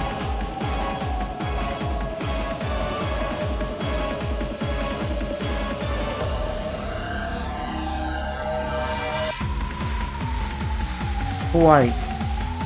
What person calling themselves Ushinomiya Battler? Wait a second. I am Ushinomiya Battler. It was from Ushinomiya Asumu that I was born. And I'm Dad and Mom's son. No. There is no way that you're my opponent, Ushinomiya Battler. with this as proof. Proof, you say? You do not know of that sin 6 years ago. That's... He's like, no, that doesn't prove anything, I'm just stupid. I forgot. No. The true Ushinomiya battler would not have committed a sin. But a sin did occur in the end. That span of 6 years became a blank space. And a man who knew nothing of that time took on the name Ushinomiya battler and appeared on Rokenjin. The truth goes like this. 6 years ago, my opponent, the true Ushinomiya battler, was already dead. You were part of a plot by Rudolph having something to do with distribution of inheritance. A body double set up in Ushinomiya battler's place. How could something that stupid be true? So ridiculous. Battler, get a hold of yourself. Well, if he can't counter back, there's nothing more to do. Battler did not possess that qualification. That's how it is. Are you okay with that, Bern? If you accept that, you'll lose too, right? Won't you win? Or are you taking Battler's side? What a shame, Battler. What a real shame that you didn't have the qualifications to be Battleich's opponent. I was careless myself, betting on an unqualified feat. It's my utter defeat, Battleich.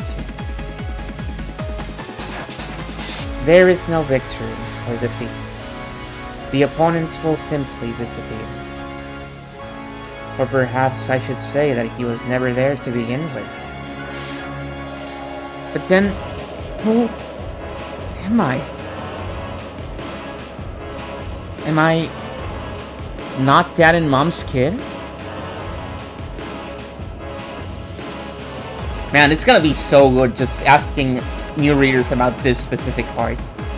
This specific part can probably harbor so many different answers. Who am I? What am I? If I'm not Mom's kid, then what are you saying? I'm a kid they picked up somewhere, like a stray cat? Meow meow? If that is the case, it would mean that you do not share Kinso's blood.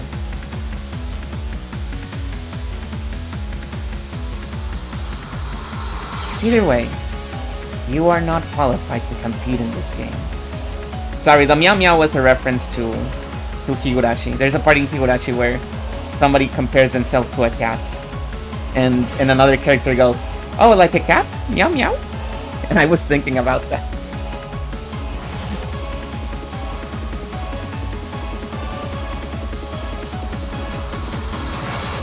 You're kidding me! You're kidding me! Enough. From the very beginning, I was faintly aware of the possibility that you were in Ushinomiya battler. So, I had to question you. I had to ask about something the real battler would have known. What a shame. We even bet on the 1 in a quadrillion chance of a miracle. That you might really be Ushinomiya battler. But it seems you really are a different person with the same first and last names.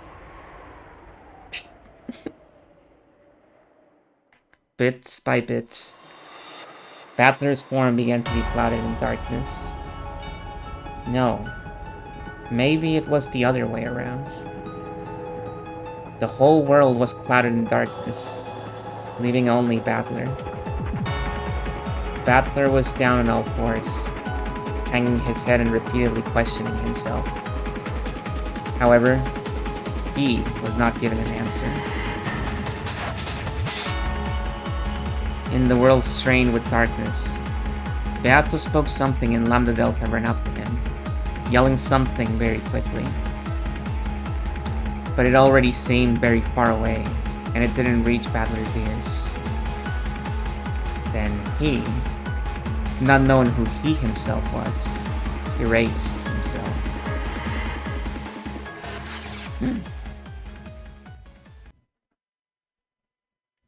Credits! Oh no, it continues. Battler! Ah!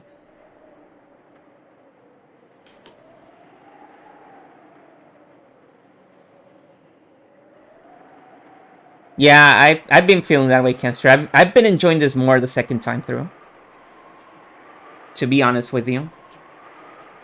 Now, my opponent has disappeared. Well then, if you'll excuse me.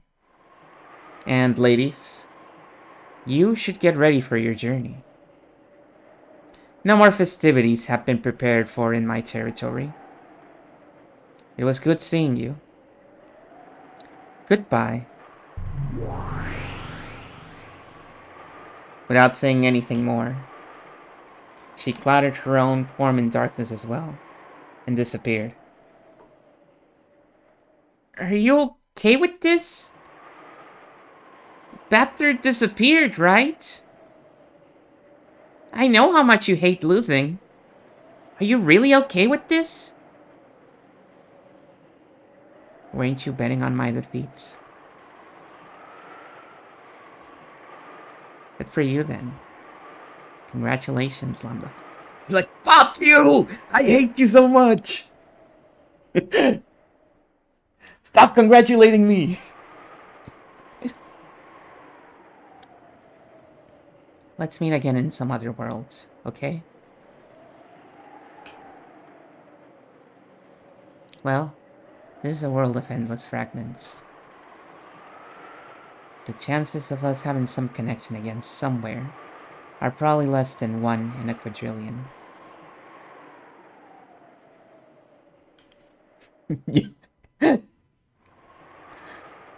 Anyway, it was fun. Bye-bye. Ah! Wait up, Burn! Chasing after Burn Castell, who had disappeared first. Lambda Delta disappeared as well. After that, everyone was gone, and the study was now completely empty. And then, there were none.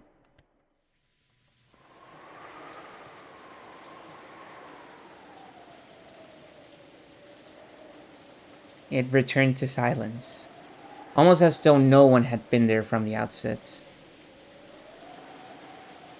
No one was there here in the first place. The silent study spoke that wordlessly, and the sound of the wind and rain began to fill the room bit by bit. Not even the narration is trying to put up any sort of fight now. Like, fuck it, who fucking cares? Whatever, there was nobody here. It was all a lie. I made it up.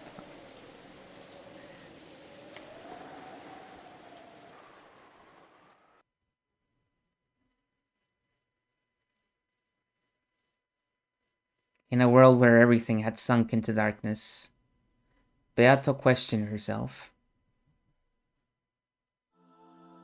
Yes, I thought. From the very beginning, magic should only have been used within Mariage Sorcier. Seems so. I also thought that with Anjay. The Witches' Alliance is you and I. It started with those two. Including other people was our first mistake.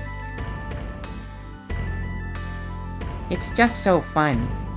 We wanted to add someone close to us onto that circle. It is a cool song.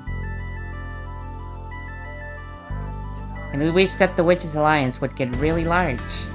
That everyone would be able to use fun magic together. And we'd all be happy.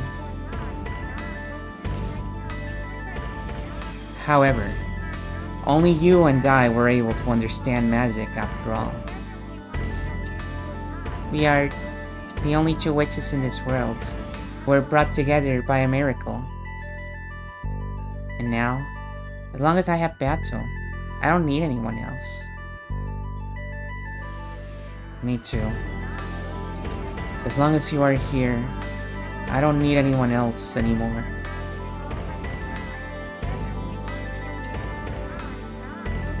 In the very first moment that Maria Sorcier was formed, it was already complete. That is so. That is truly so.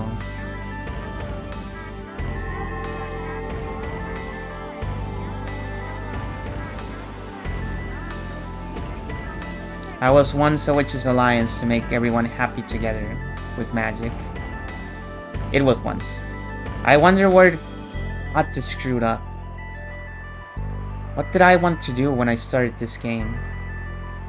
I can't really remember even that. No.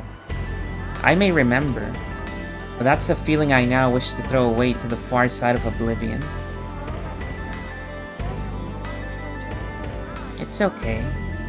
Why not forget everything? Let's have a Maria Sorcier for just the two of us. We'll acknowledge each other, and no one will hurt us. So we won't be hurt. We won't cry. Let's forget everything. Hey, Beato, we are eternal. Maria.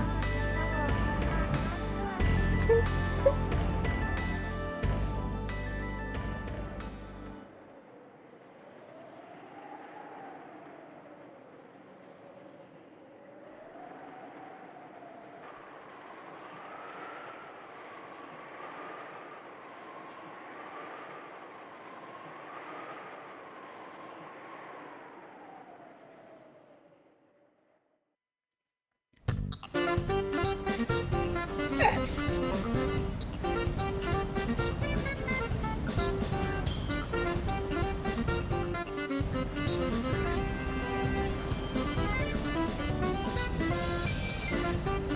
Amakusa, could you turn that off? Whoops. My bad. You don't like him, Saki? I'm just not in the mood.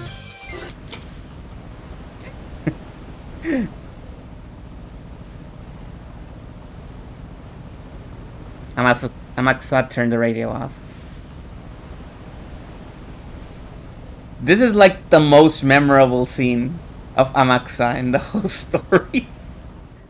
Remember that scene earlier in the episode where Amakusa is telling Anji about the true meaning of life and how you should live it, and how you shouldn't live for other people, and how you should find your own happiness in life? Nobody remembers that shit. Everybody remembers Amakusa as the guy who says, "What? You don't like Emzaki?"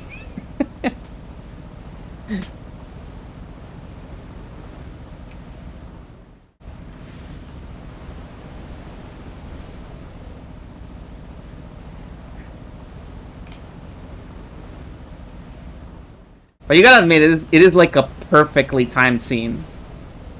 They knew exactly when to put this stupid scene.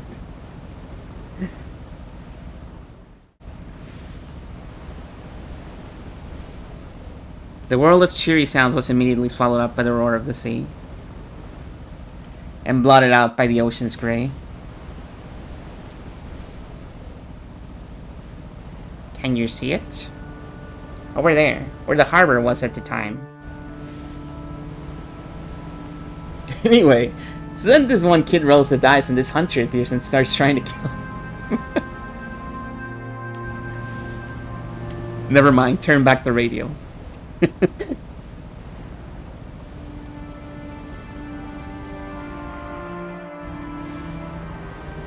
The boat captain pointed, but I couldn't really recall that scene of 12 years ago. I thought I'd surely be able to immediately remember how things had been at the time. The more memories came back to me. After that incident, the island was sealed off and left to the wilds. I couldn't satisfy myself with the thought that this was just inevitable, and it felt sad and painful for some reason. But I at least remember one thing. You might say that it'd probably be the same anywhere on the sea, but I remember at least one thing. The cries of the seagulls. I do remember those.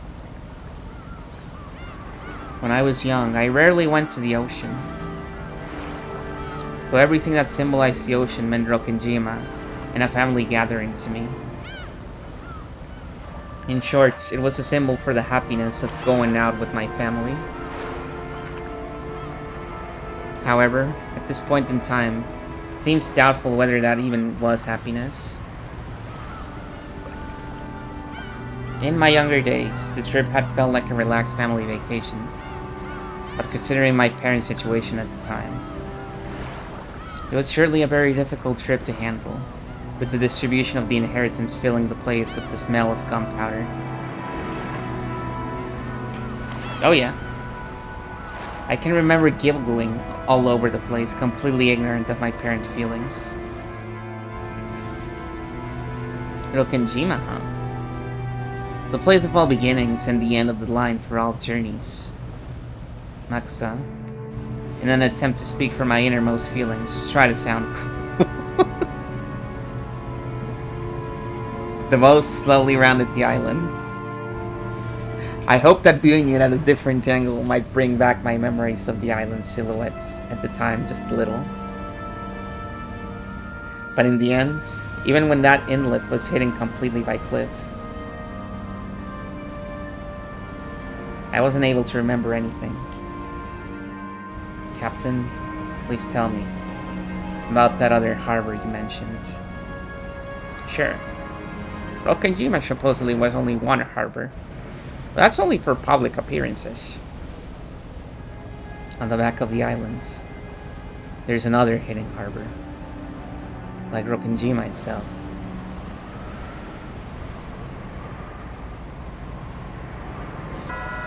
It has a second face, which no one knows about. Rokenjima is an island owned by the Yoshinomiya family, but it has another face. It's an island owned by Ginso-san personally. So this island has two harbors and two mansions.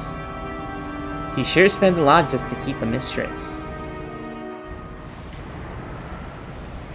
Who knew about the other harbor? Very few. Ginso-san, the butler Genji-san, those of us involved with the boats, and a very small number of older servants. Both the previous owner of the Nanjo Clinic, Narkomasawa Basan here. Naming them off like this makes it sound like they were quite a few, but basically, there was a small number of people who knew. Please, tell me about the other mansion. It was only told that there was a mansion called Kubadorian. Since I wasn't allowed to leave the boat, I never saw it, not even once. So it was far enough away that you couldn't see it from the harbor. I don't know. But it was a hidden mansion, after all. It was probably built where you couldn't see it from the outside. Anyway, Kubadorian was the biggest secret of that island. There's a theory that Beatrice lived in Kubadorian, or else was confined there. What do you think, Captain? I did sometimes carry miscellaneous goods to Kubadorian, and that included a lot of stuff that only women would use, and expensive stuff at that. Yeah, like what? I'm also convinced that theory is true.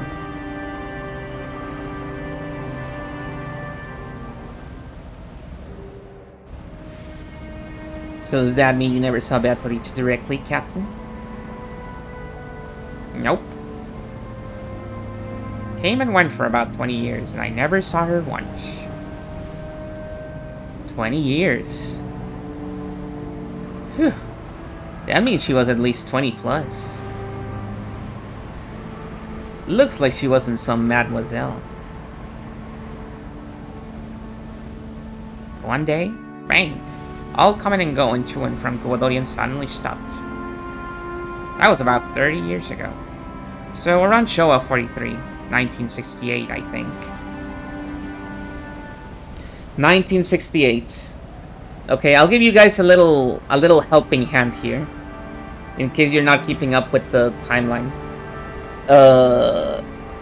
Rosa's flashback from episode 3, where she narrates her little trip to Coadorian, and how she met Beatrice and how she let her die in the cliff. That was in 1967.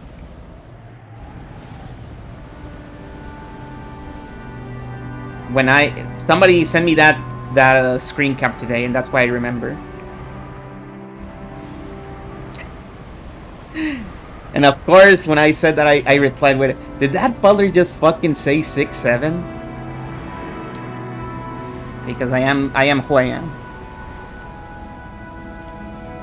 Bang. You mean suddenly?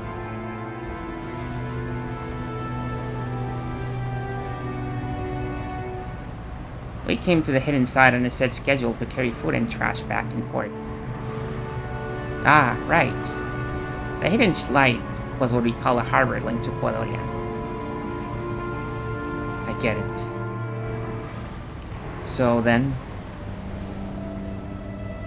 one day, we got an urgent message from Genji-san. She said that until we heard differently, there was no need for us to go to the hidden side anymore. And did you hear differently? Not really. Long story short, one day I was suddenly told that they wouldn't need regular service to the hidden side anymore, and that I didn't have to take foot there either. At first, I thought I was being fired, but I quickly figured it out. Going by the reactions of the servants who knew of Guadorian, I managed to guess somehow. Beatrice died. There was no longer any need to take food or people to care for her. That's what I think. From that point on, I was never told to take a boat to the hidden side. However, after that, Genji-san came to see me face to face and got pushy, strongly urging me never to speak of anything related to the hidden side until I died. So that hidden mansion abandoned for 20 whole years. Why was that Deva there? And that day, 12 years ago, Ushinomiya Eva somehow escaped harm alone in a hidden mansion 2 kilometers away from the mansion. Why was she in a hidden mansion that had been forgotten for 20 years? I saw on the talk shows. Even I don't have a clue what happened. Not once did I guide Eva-san to the hidden side. I have no idea how or why she knew about or reached Guadalajara. I wonder if it was possible to reach the hidden Guadorian by night. If, as we heard, the forest was dense and uncultivated, I seriously doubt a well-dressed lady person would be able to bust crashes. So what about by sea? Maybe there was a motorboat or something. Are you kidding? That 2-nighter typhoon was awful. No way you could have used a boat. So what if there was an underground passage or something between the mansion and Coadorian? Wouldn't it have been a pain to have to charter a boat each time he wanted to visit his mistress's house? Even a tunnel long enough to connect mansions on opposite sides of a 2-kilometer island like Broken Jima? Well, I like to laugh at the thought, but this rich guy made a whole hidden mansion for his mistress. Guess I can't deny the possibility. What do you think, Captain? I'm a man of the sea. I don't know about holes. This episode is giving me a lot of screen capable content.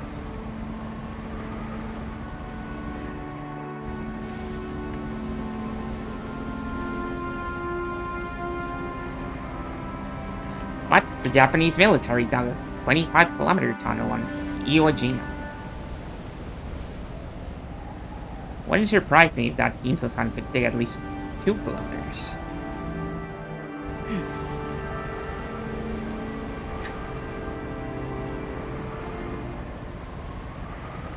Captain, do you have any theories on the incident of Rokkenjima?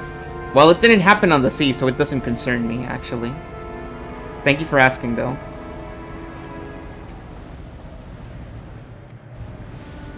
There really is something wrong with this island. Even now, not one of us really knows a thing about it.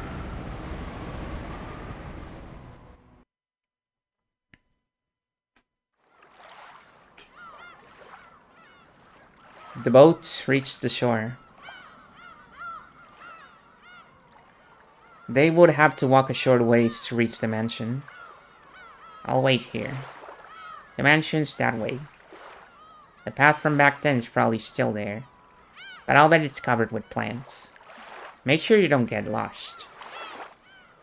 Right, let's go.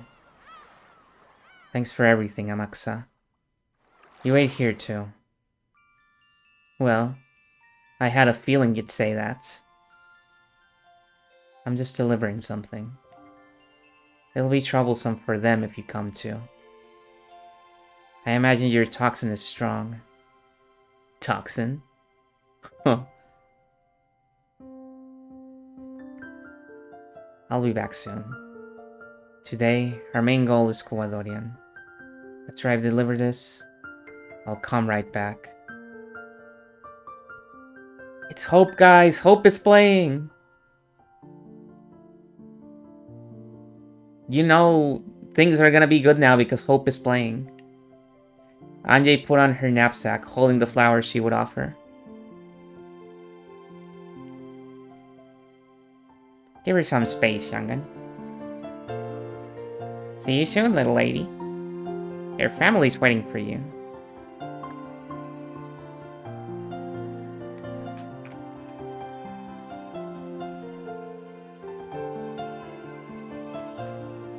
I had never been on a road like this, but I had no trouble finding my way. If I walked straight ahead, it would probably guide me to the final destination for everything. It was true that the vegetation was incredibly thick, and if I didn't pay attention, I would lose track of the path. But the road that was left was much clearer than I'd guessed it would be. Still, that didn't change the fact that it was a bad road. Contrary to the distance shown on the map, I was forced to walk a long way. The forest was deep and dark. Thank you. It took me like 3 or 4 attempts to get it right, but I settled on that one.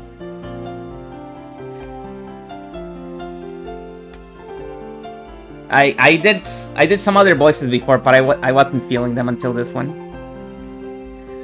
At the time, I had been threatened into staying away from the forest because a witch lived there.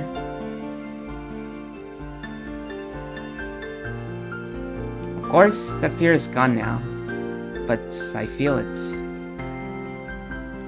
Because I was me.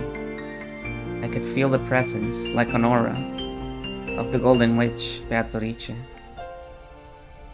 Here and there were massive fallen lumps of rock along with overgrown trees and ivy. And the voices of birds and bugs. That's my chat. Yeah, I feel it. I feel that the witch is here. Ahead, an ivy-covered construction site fence and warning sign stood. No entry, Tokyo Metropolis. That was written on it. Yeah, that's right. When you think Tokyo, you tend to think of a city.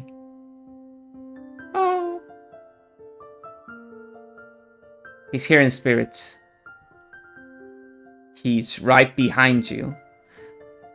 But Rokenjima is also located within the Tokyo metropolis. Apologizing to the sign for my rude mistake, I climbed the fence. When I crossed the steep slope beyond that, my field of vision rapidly expanded, and a fresh sea breeze blew through my hair.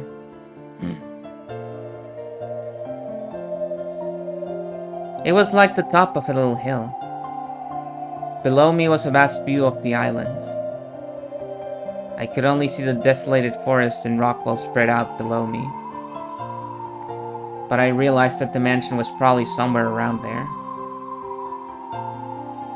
The steep downward slope beyond this hill had probably been caused by earth and rocks collapsing from 12 years of wind and rain. It had become a slant filled with cracks that you might even call gentle cliffs. Those do not look gentle at all. And it would be easy to tumble down, though it looked like climbing back would be pretty difficult. Because you would be dead. In any event, it seemed that proceeding any further would be impossible. If I continued any further, I wouldn't be able to return. In other words, this is the border. This place is 1986 and 1998. And it is that day and today. The boundary between this world and Nirvana. This spot is this journey's final destination, it seems. As the strong winds blew Mamon's and Saktaro's hair, they looked down from the hilltop. From here, I can really tell. Where's the mansion? Let's get closer. Who do you...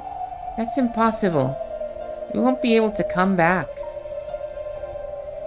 We won't be able to come back. Is that it? I see. This is 1998. And I am the Yoshiromi Yanje who has been left all alone. At first, this was a journey to die. But not anymore.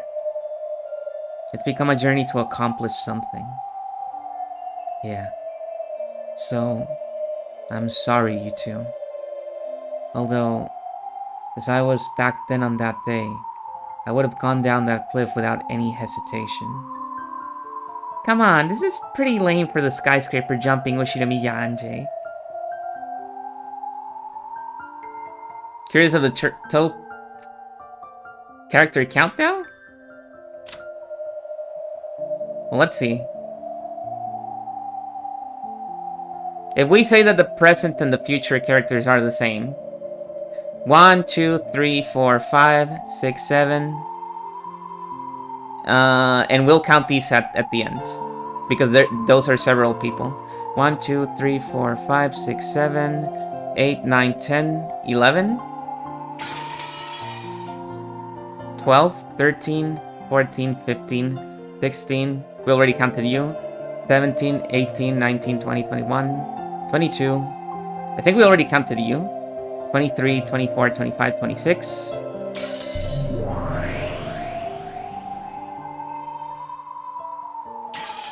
Not you. Oh, we can't even see all of them. Oh, that's really cool. I've never noticed this. I'm sorry, I can't give you the total count right now because of the story reasons. This is the world of people who are not human. Normally we would see the Cheesters, the Goat, Gap, Ronov, Virgilia, the two witches, the two lesbian witches, I should say, and the Goat. They are not here because, as you might remember, Beatrice basically removed everything from the world except herself and Maria. I don't think I ever noticed this.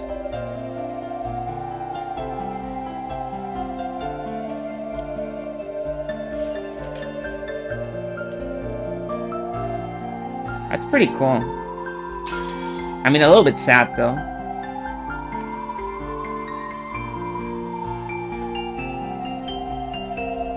Sorry.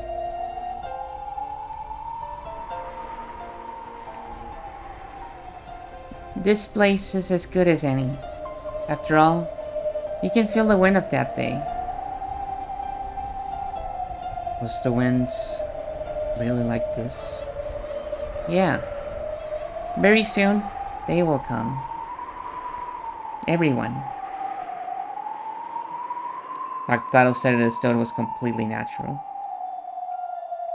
And I believed it. Dad. Mom. Oni-chan. All of my relatives. And those fun servants. And Maria One-chan.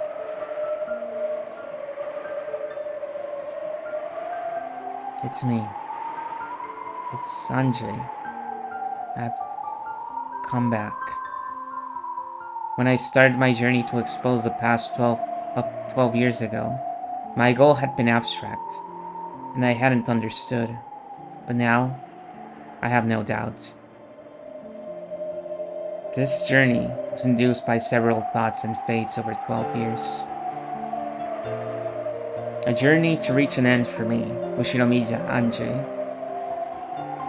And a journey reach an end as the last witch of Maria Sorcier. I came here as the last daughter of the Ushinomiya family. And as the last witch. Dad. Mom. Oni-chan. Sorry. Let me greet Maria One-chan first. A strong tailwind urged me on. That tailwind took just my soul out from inside my body, to the vast forest beneath me. And, though from here on I couldn't see, I believed that it flew me to the mansion on that day. Hello, Neko, to where everyone was, to where Maria One-chan was. And so, even though my body was on top of a hill, a strong wind blowing against me, my soul was now certainly dancing through the sky. The vast, vast sky of Rokenjima. Below me was the green of many trees. But I understand. I can comprehend the presences of my family and relatives, and all the servants, and Maria One-chan too. I could even comprehend Maria One-chan as a witch. It was vast, more so than any vast space I had imagined up until now. Maria One-chan, can you hear me? Listen! Anjay called to the Maria of that day. She told her of the long journey she'd undergone, of her long-delayed realization of just how much she'd wounded Maria in her youth. She understood magic, and now understood everything about the world Maria had wanted to show her. It was very warm, overflowing with love and happiness. She wanted to become even happier by sharing that world. But I trampled it. So now, I finally understand everything. I understand magic. Our magic is surely very faint and fills the space beside us. But it isn't something that anyone can see with their eyes. Magic is... yes, I can say it clearly. Without love, it cannot be seen.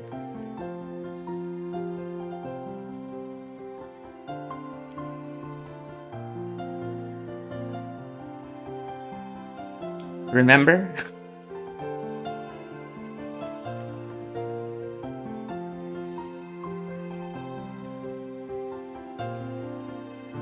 Sorry, One-chan. I've already been excommunicated from the Alliance of Witches. But now, I understand how wonderful it is.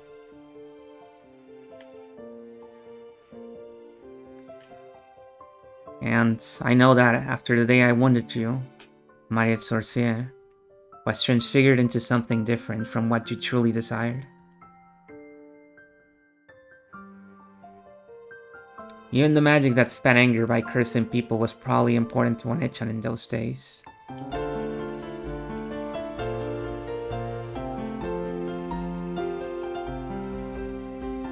Onechan's environment was sad enough to permit that.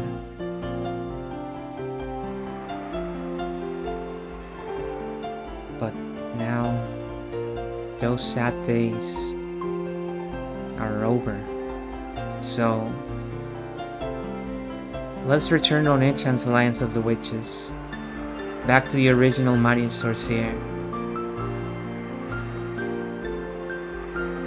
The grimoire was in my hands before I realized it. The strong winds were rapidly blowing its pages one after another.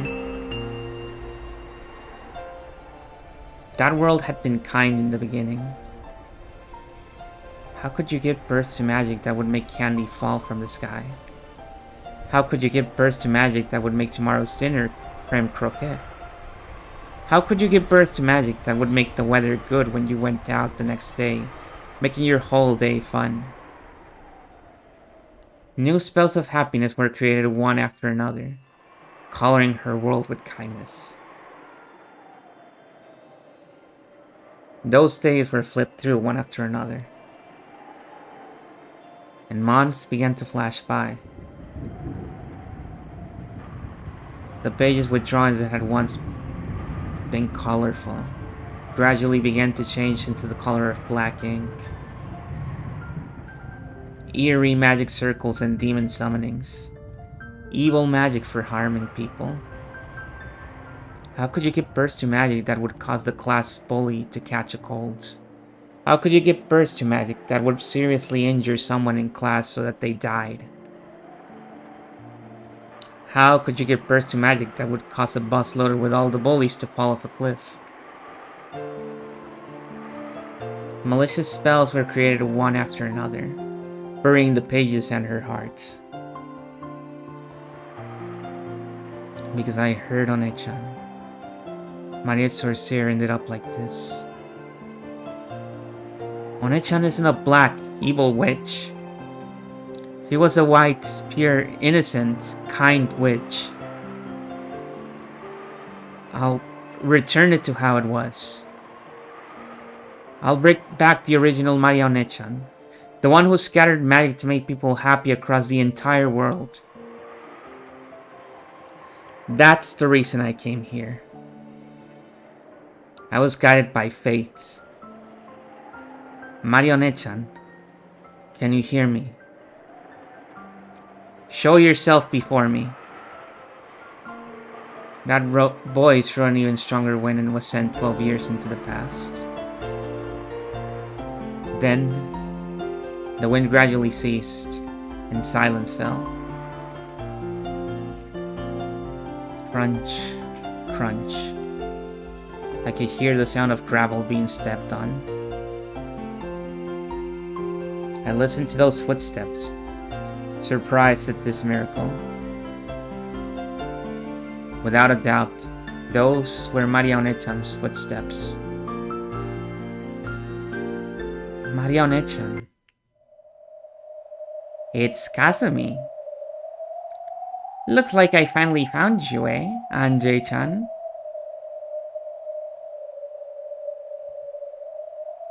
Before I knew it, Aunt Kazumi and her black suits, a total of 7 people, who didn't resemble Maria Onechan in the slightest, were standing there, surrounding me. And it felt like my voice had just about to reach Maria Onechan too. Because of these guys' toxin, that magic was cut off. Anjay clicked her tongue at that, but Kazumi probably didn't hear it that way. Are those flowers for your deceased family? How admirable. You're going to throw them, right? Go ahead. We'll wait that long. Just what are you waiting for? But Anjay could more or less guess. The way the black suits unnaturally stuck their hands into their pockets clearly brought to mind the likelihood that they had handguns. This is a deserted island. There could be no more convenient place to dispose of someone. I have absolutely no interest in the family matters of the Sumadera family. But if I die, all that wealth will go to them. Unlike me, they're probably very interested and concerned about this matter. Of course, it seems that if the massive amounts of stock I own suddenly go to them, it'll be pretty bad for the Yoshimiya group as well. And they're apparently having a secret feud, fighting over me all by themselves. That's probably why President Tokonogi gave me Amakusa as a guard. Having Amakusa wait on the boat was a regrettable mistake. Aunt Kasumi, how long have you been waiting for this ambush? Since early morning. Thanks to that, I'm completely tired of waiting. After all, there's no cafes or dressing rooms here. No toilets either, so I guess you had to elegantly drop a load behind a tree. A lady with half Sumadera blood flowing through her veins will not use such filthy words. You really are Sumadera Kirie's child. Not a trace of grace. She grabbed me by the hair and forced my face up to hers.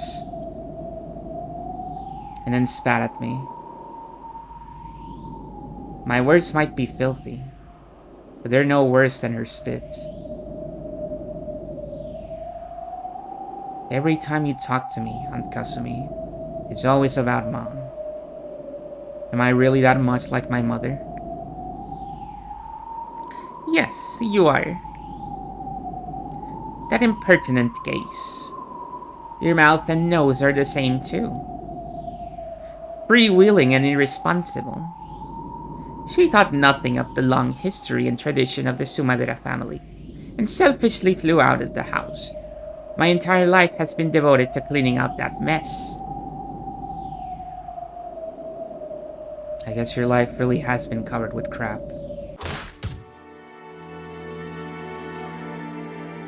When I was slapped on the cheek, my ear was smashed, and for an instant my head rang. My hair was pulled, spinning me around, and I fell to the ground. And in a flash, the ground was kicked and I was struck with sand. Yes, you truly are like Nesan. That gaze. That gaze, like you're mocking me somehow. Yes, I remember so many things. You're a sad person. I'll bet that since you were young, you always got compared to Mom and scorned. And for your entire life, you'll never be released from that wretchedness. A little girl like you couldn't possibly understand. You see, your mother is a loser who threw everything away and ran from the Sumadera family, right? Do you know how much trouble I went through because of that loser? Any trouble you went through has nothing to do with me. Sorry. What am I supposed to do about something that happened before I was born?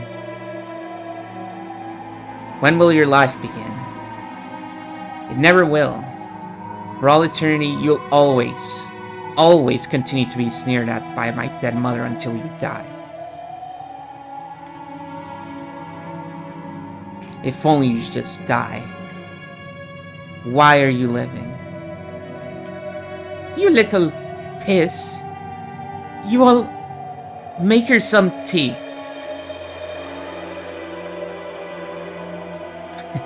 Leave it to us. You big-mouthed shitty brat. Let us teach you a little lesson.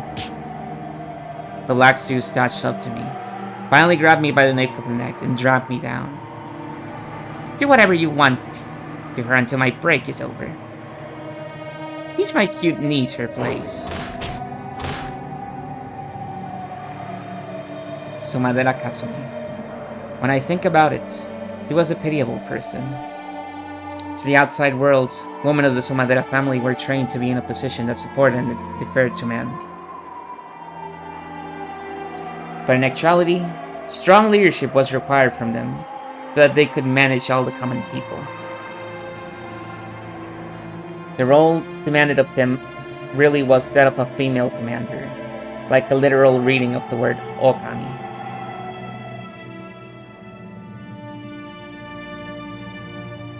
Managing the Sumadera family with all its tradition was not something that could be accomplished with just an ordinary level of dignity. As always, yep. Not even the anti-magic toxin can get rid of the specter of misogyny. In fact, it seems to be a lot stronger with the anti-magic toxin. It was an unimaginably heavy responsibility. Normally, this would have been demanded of Kirie. Kirie had undergone that harsh training. And Kasumi, as a younger sister, should have been able to take it easy. No. On the contrary, she had lived like a lazy, selfish, and affluent princess, sneering at Kirie, who had been given the heavy responsibility. However, Kirie had suddenly been disinherited. She had refused the fiancé her parents had arranged, and had gotten pregnant by her lover, Ushiramiya Rudolph.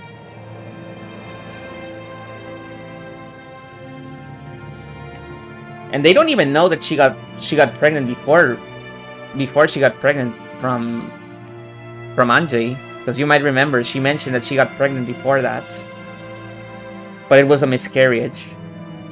At the same time as Asumu was given birth to Battler, and that's why she didn't get married back then. Well, that's what she thinks, at least. From the Sumadera's perspective, even though the Yoshimiya family held a vast fortune, it was a low-level family that had already collapsed. And to become not even a legal wife, but a mistress to that second son of that family. Normally, a daughter of the main family would be shown no mercy for such dishonor.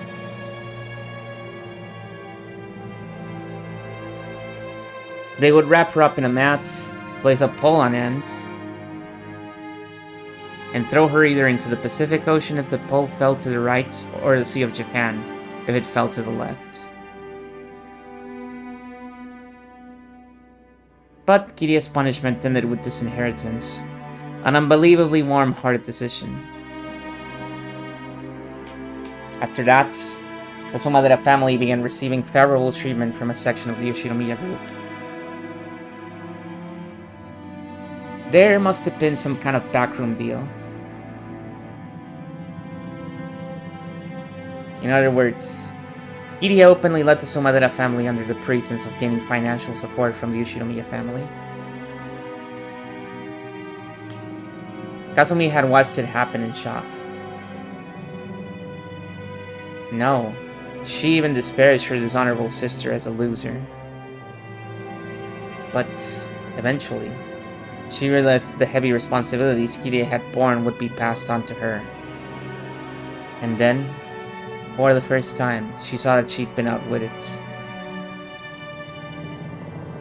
Because of your mother, my life was ruined. No, you can even say she killed me once. On that day, I was killed once and thrown into a hellish life. Isn't that what you get for making light of life until then?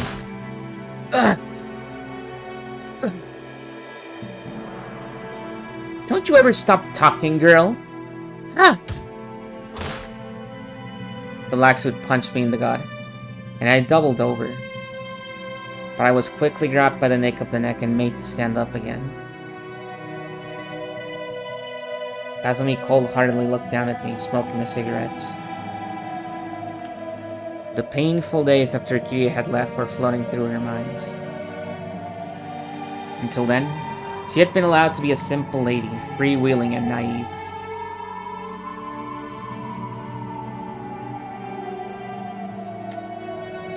Oh my god, I never noticed that this emote had a cigarette in it. I guess it makes sense, considering what it's referencing. I just didn't notice it.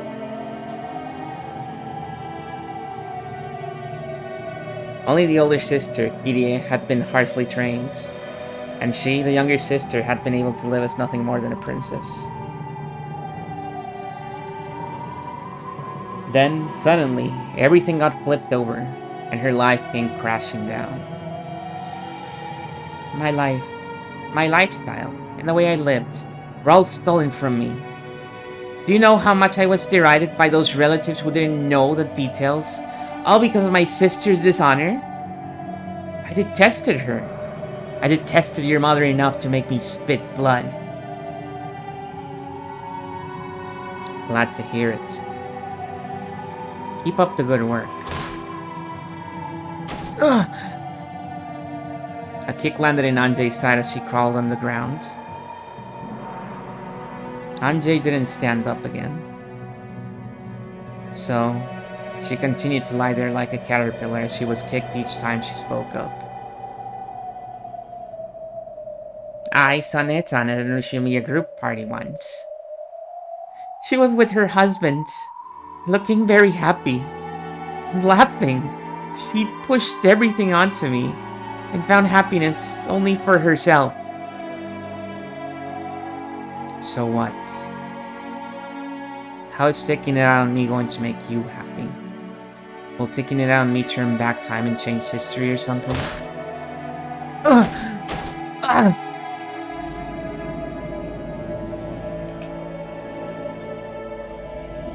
You said something a short while ago. When will my life start? No matter how much I despise you or take out my frustrations on you, I can't turn back time. So, must I keep hating my sister even though she's gone? Until I die? You gotta be kidding me. How long will I have to be tormented by my sister's ghost? Though I thought of something. If I could accomplish one thing, it'd be to be able to forget all of my hatred and start over. Anjay was about to lash back out at her, but stopped. Because she'd be kicked again if she responded. Even if Kasumi didn't say anymore, Anjay had a pretty good idea what she meant. Kasumi thought that by taking revenge against Kiria's daughter, Anjay, she'd be able to put an end to her hatred. Talk about pushing your problems onto other people. Come on, stand up. If you like this island that much, I'll bury you deep in it. You don't want to die at your age, right? Don't you feel like saying, sorry my mother caused you so much trouble, or something? Who'd say something like that? Ugh. Uryu! Anjay! Anjay! Anjay-sama, no! You mustn't provoke them. You should at least make it seem like you're going along with them, so you can buy some time.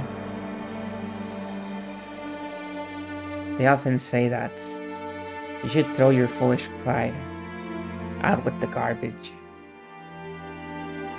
What about Amakusa-san? Amakusa-san comes, I'm sure. It's no use. I can't see him. You idiots. Anjay-sama, why did you leave Amakusa behind? I didn't need Mamoon to tell me. I was seriously regretting it already. I walked a long way. The forest was very thick. I got no doubts that signs of activity here won't reach the boat. During the time it took for Kasumi to finish casually smoking a whole cigarette, I was continuously tormented by the black suits. as she had told them to. The moment I grabbed at my head, my scalp was kicked by someone at a bad angle, and my head was filled with stars. The feeling of stars flickering in this gray, twisted world was one I remembered clearly. My life was very similar to the one Sumadera Kazumi led. After all, as the successor to the Yoshinomiya family, I was tormented constantly with various kinds of bullying, under the guise of education and training. Yes, having the inside of my head filled with stars like this is a feeling I know well. When being reprimanded for some error in manners I seemed to have made, the discussion always turned to whether I was fitting to be the successor or not. On and on about the honor of the Yoshinomiya family, and how deep that was. By the time the conversation reached that point, I forget what mistake I was being blamed for in the first place. No. In fact, it was the same for Aunt Eva. That fucking face that she does. After all, sometimes she'd ask herself, what was it again? But in the end, she wouldn't be able to remember. And would say something like, if I'm angry, it must be your fault, Anjay. The fact that you're at fault is what matters. So who cares if I can't remember what it was you did? There'd be some ridiculous reasoning like that. And then she'd keep on punishing me. Yes. Aunt Eva's punishment wasn't something that would continue until I learned something, or acknowledged my mistake, or apologized. It would continue until Aunt Eva wanted to stop. So this violin was a bit nostalgic, in a way that made me want to vomit. I opened my eyes and look, there's Aunt Eva. Right next to Kazumi, who's smoking a cigarette. I can see Aunt Eva, almost as though the two of them are laughing together. When I think about it, even Aunt Eva's life might be a thing worthy of sympathy. The responsibility and pressure of being a member of the Yoshinomiya family, which she often mentioned to me, had probably caused her great pain. After all, people can't make insult that they never been the targets of themselves.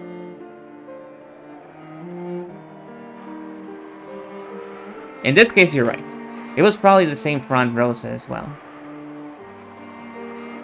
As the youngest child of the honorable Yoshinomiya family, he must have gone through many tough times. So it was just like what Aunt Eva did to me. Just like what Sumadera Kazumi is doing now. Aunt Rosa must have been the same. People tend to push the pain they're burdened with onto other people. Otherwise, they can never escape from that pain.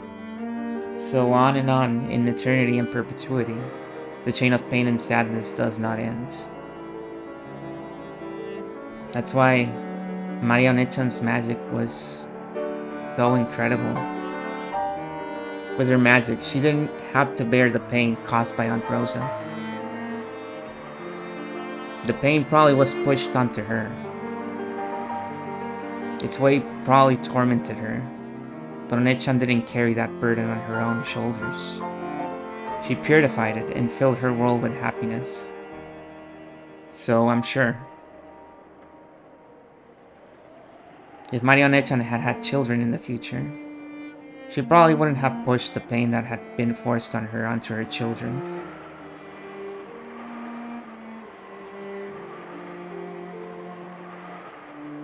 That chain of pain and sadness that stretched back for who knows how long, which she couldn't understand and which she had inherited, which had been forced onto her. Marionette-chan cut it with her magic. What's wrong? Got a bone to pick with me?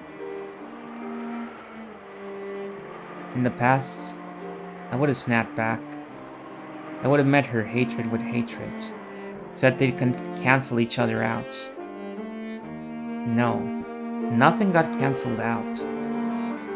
The thing being forced on me ended up right there on my shoulders. Just like how even now, I hate her. So now that I know of magic, I'll look at the human called Ushiromiya Eva again.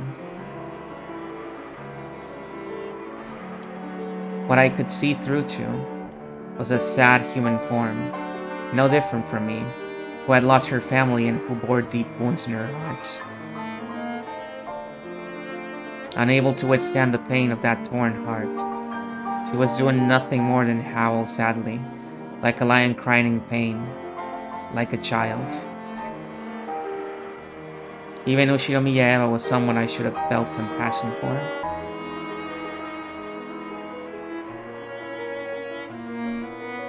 She needed someone to understand the difficulties and pain of her childhood years. Even she, who was the only survivor of the Rokkenjima crime, who was faced with the curiosity of fall of society, was publicly slandered and forced to have salt continually flung onto the wound, had needed someone's compassion.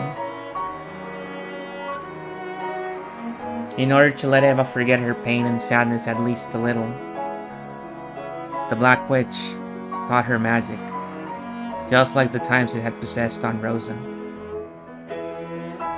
It was the same magic of anger and sadness that Beatrice had taught Marionechan when she was mourning for her torn-apart friend, Saktaro.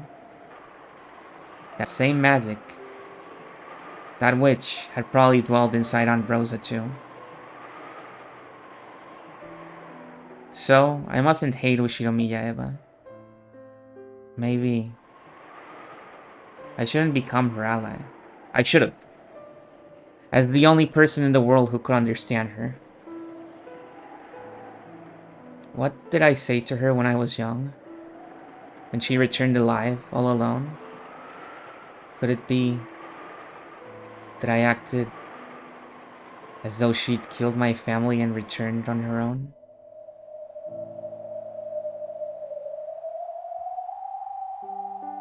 I can't believe it. Aunt Eva, who has never been more than an object in a synonym for hatred throughout my life, is turning into a human I can understand. So, I can see, right next to Aunt Eva, the form of the Black Witch who taught her the black magic.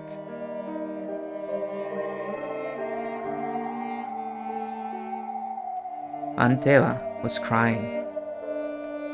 It was only natural.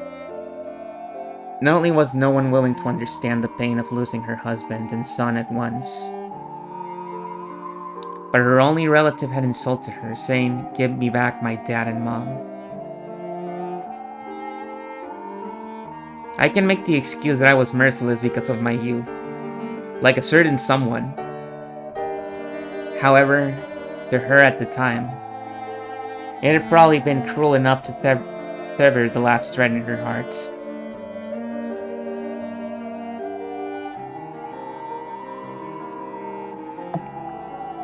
In the following days, the talk shows and magazines publicly slandered her. The truth of her husband's business and character, and even her beloved son, were negated. She no longer had anything left. She could do nothing but cry and howl, trying to forget the pain and sadness at least for a while.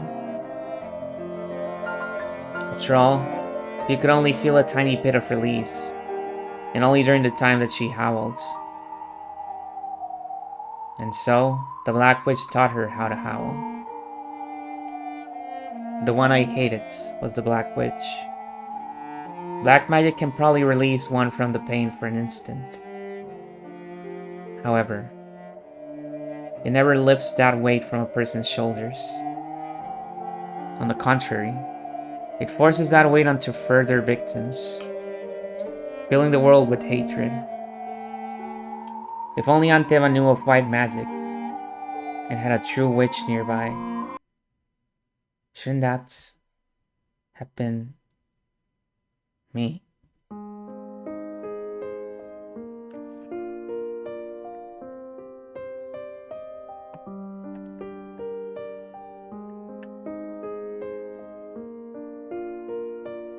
Dude, I swear, it's an instant response. I hear like 2 notes of fucking wingless.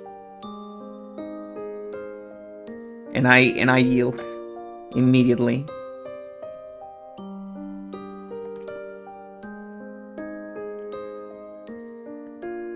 Wingless truly is my kryptonite.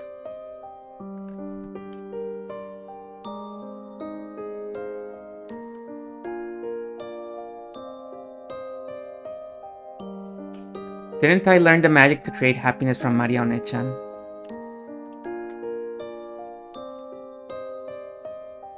If I taught her with that magic,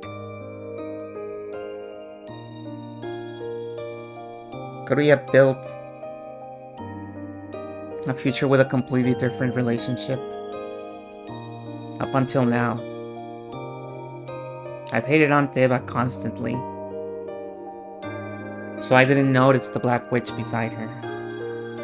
Without love, it could not be seen.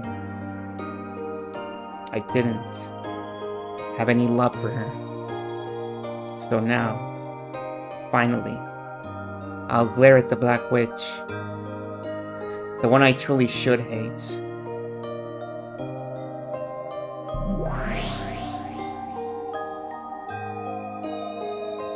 Oh, what's this? You can see me?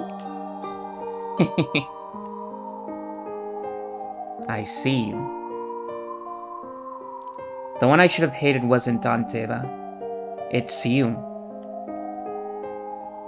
Whoa, awesome.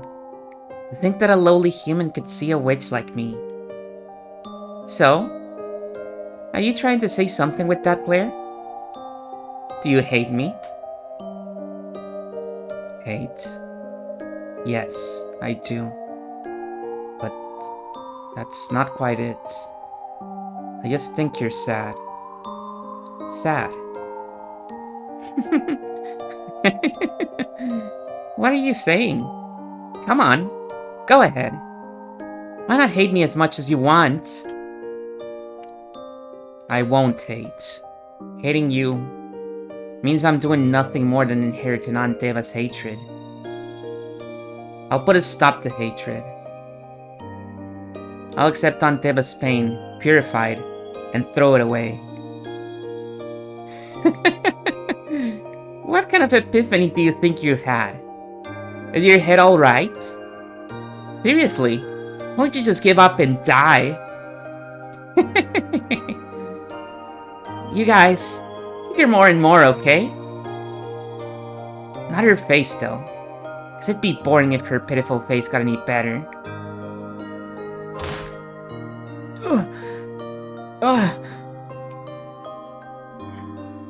The black suits persistently kick my stomach and back. As though they had been ordered by the Black Witch. My, are you still not suffering after all that?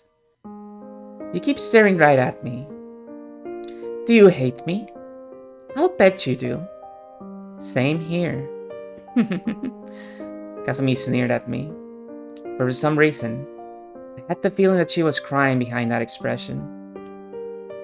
Just like me, the pain of being forced into an unreasonable life would never, ever heal.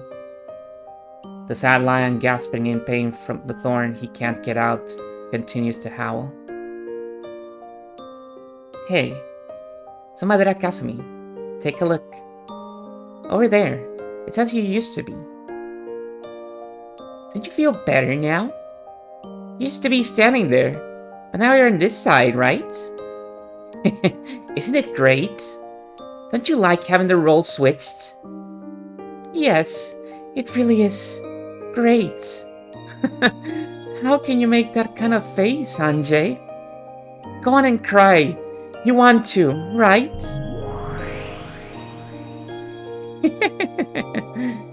Yes, yes. Of course she wants to cry. Make her cry. Didn't someone make you cry back then? So make her cry too. You too, Anjay.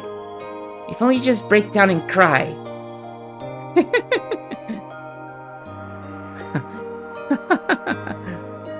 Cry, Anjay. I want to see your crying face. Cry and try saying, I'm sorry, Aunt Kazumi. Yes, make her say those words. Aren't those words painful? Isn't being made to apologize for something that isn't your fault just the worst pain?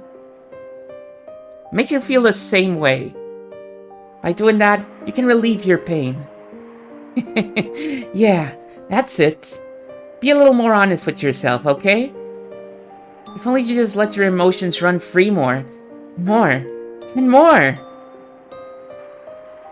The Black Witch provoked Kazumi. And Kazumi began to give herself over to that dark emotion. By turning deep sadness into an evil alcohol and forcing it down, trying to forget it just for an instant. Nothing would change. The words Kazumi insulted me with were themselves sad. And I couldn't forget the Black Witch who had imposed that sadness on Kazumi. I had gone limp, which seemed to have stopped the Black Suit's kicking competition. Or maybe the kickers were getting tired too. Kazumi didn't order them to stop, but at some point, they did. However, I was reflected in Kazumi's eyes, and they burned me with flames of hatred. She had been tempted by the witch to do that in order to relieve her own pain. So, Madara Kazumi, you aren't done yet. You got much more trampling to do, right? Can you forget what happened to your entire life with just a little violence? I can't. I still can't forgive her with just this. Right?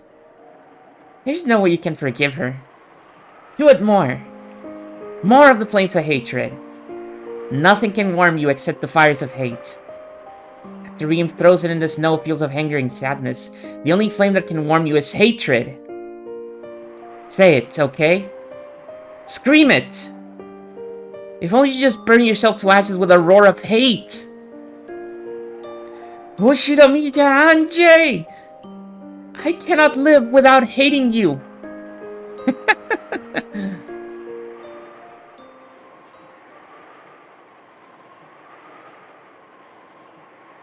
So, Madara Kazumi, look at that bundle of flowers.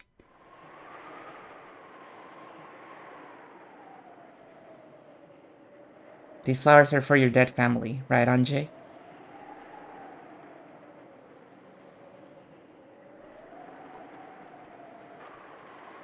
Make Anjay some tea because he's never got punches, yeah. The Black Witch grinned at me pleasantly, using her chin to signal Kazumi to pick it up. Kazumi picked up the flowers I was going to offer. Brought them all the way over to me, dropped them, and made a show of trampling them. Her expression was filled with hatred, and a frantic quality that couldn't be explained with hatred alone. She trampled them over and over again as though her sadness was reaching the bursting point. So the sound of her trampling it was just sad. Oh, still not suffering yet? Then what about this? Sumadera Kazumi, use this. No, not that. The object the Black Witch pointed at was Marianne-chan's grimoire.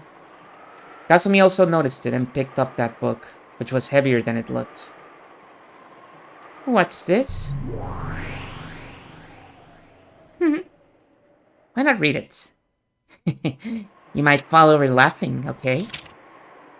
Kazumi opened the grimoire, skimmed over the contents, and snorted derisively. Give it back. That's Sone-chan's. Of course, my hand couldn't reach. My stomach was once again kicked by the black suits, and I doubled over. See? This book's really important to Anjay, right?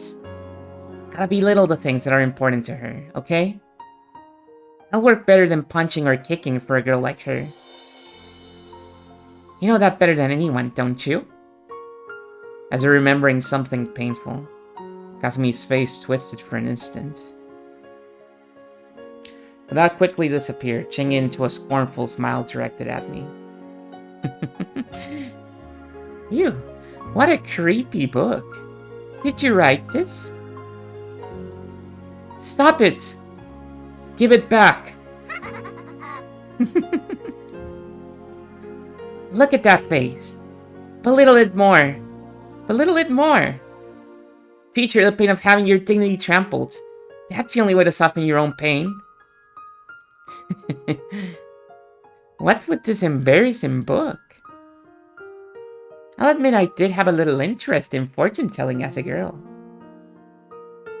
But isn't this going a bit too far? Magic? Ew. You're one of those, aren't you? It's like in those cartoons, where a girl says that something spell and transforms into a witch, right? You like those, don't you? How pathetic. Cackling, Kazumi opened to a random page and showed it to the black suits. The black suits looked too and guffawed.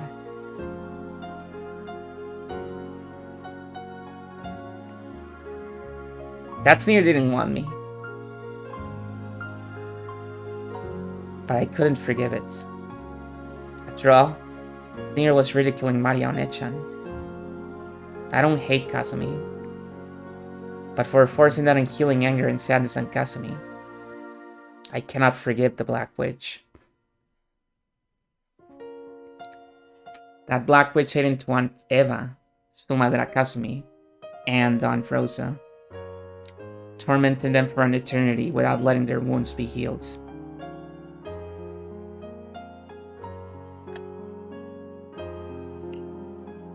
I can't forgive her. I can't forgive the Black Witch. Wow, this is just great. Magic for making candy fall from the sky, you say? What's this? Sprinkle water cleansed by the sun with sugar? Stick the magic staff in, and then an incantation? What the hell? It hurts.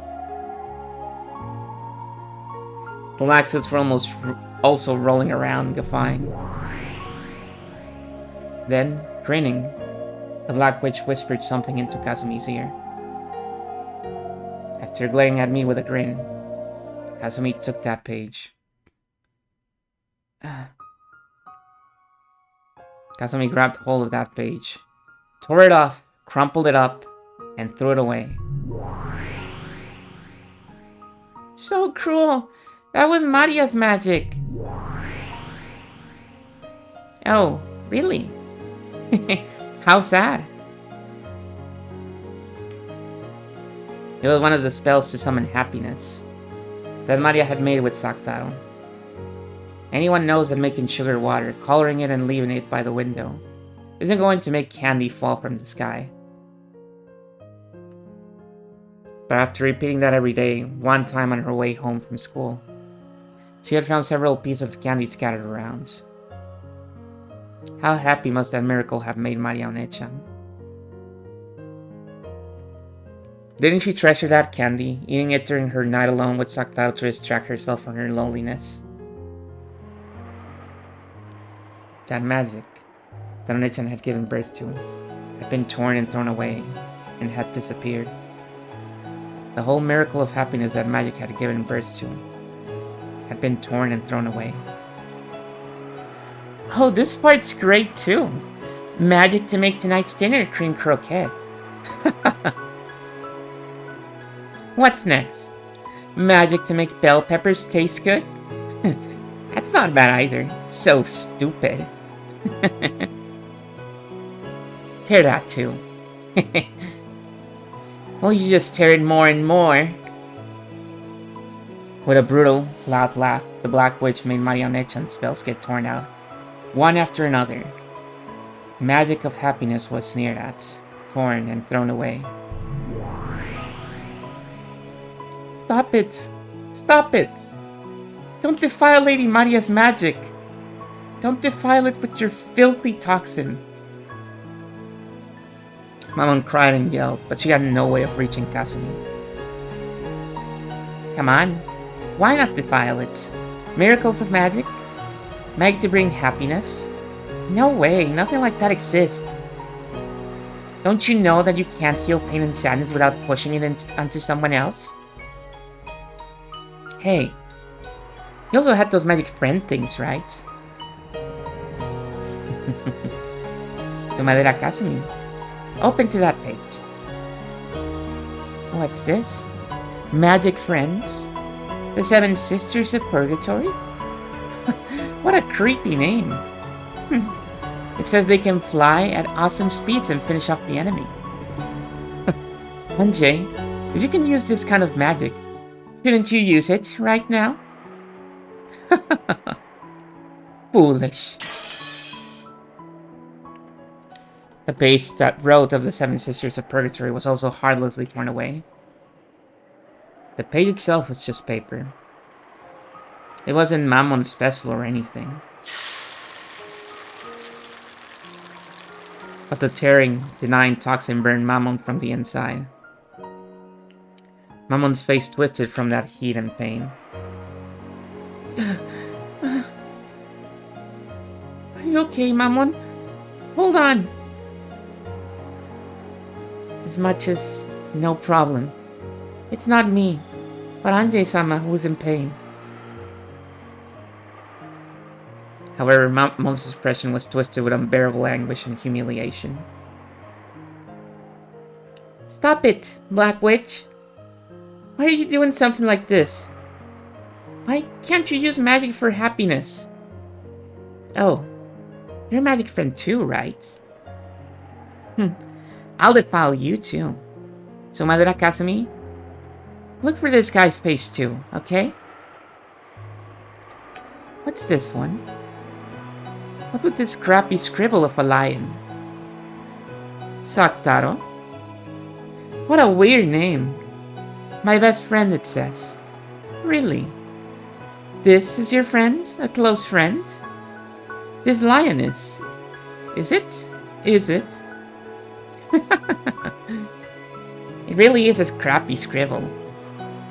This ugly lion is totally you. Then she gets something like this as a friend.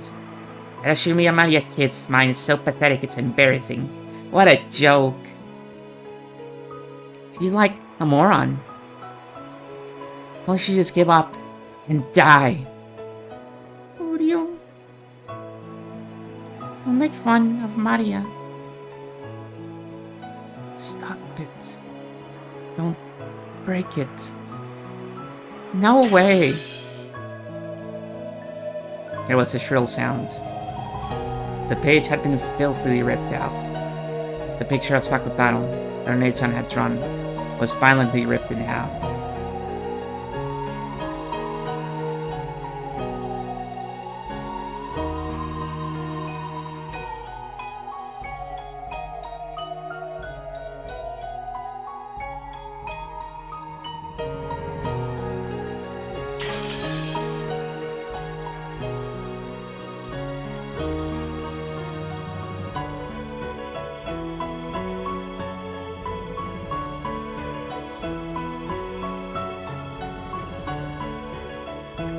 What a crappy picture.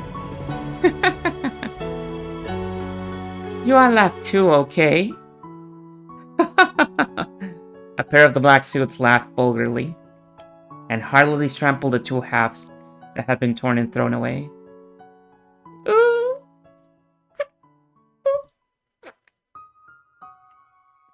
Saktaro, hang in there. I'm not sad. I just can't stand it. I can't stand that Maria's being made fun of. And I can't do anything about it. To humans who can't see us, it's as though we don't exist. We can only interact with humans that need us. That's why we're furniture. As Sakutaro and Mamon supported each other. They crouched on, sobbing. I couldn't stand it either. Those who can't see how wonderful the world of magic is can't understand it. You can't explain to humans who can't understand. So it gets belittled. Maybe you could show them it, but you can't.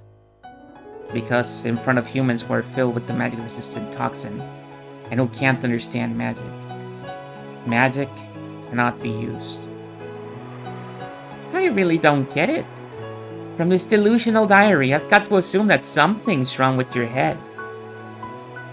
It really is fun to take a peek into your minds, you creepy child. Both you and Maria. That stuffed animal and furniture over there too, right?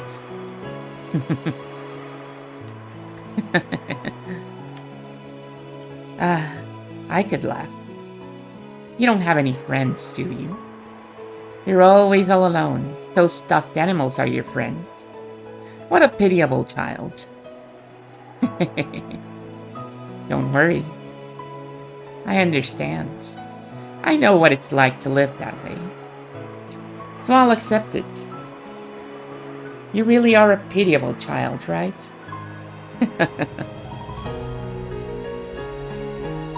To you, it probably would look like something made by a pitiful child. That's right. If 100 people were to read Onichan's diary, 100 people would probably think the same thing. I used to be like that too. But you know, despite all that, Maria Onechan summoned the world of happiness. Don't deny that magic, that happiness. Such a children's child you are. Very well. This is the last one. I'll tear apart the source of the truly foolish magic that you and Maria believed in. So Madara Kasumi, read this page, okay? What's this colorful page? What's this? Magic to always be friends with my beloved mother? Stop it! Not that page. This magic's really simple, isn't it? It looks like even I could do it. Even if I could remember an incantation this short. Shall I give it a whirl? It really is a short incantation, isn't it? Okay, give it a try. Let's have everyone spit it out. With expressions that ridiculed it from the bottom of their hearts. The Black Witch and the Kasumi tapered their mouths. And they said it aloud. Oh!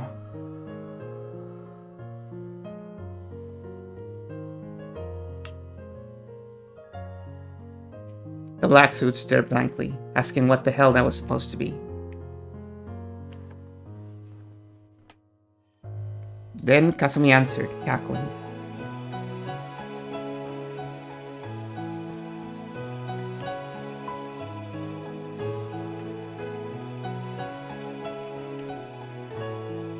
Bro, you got the whole chat crying. This is supposed to be an incantation? Are you kidding me?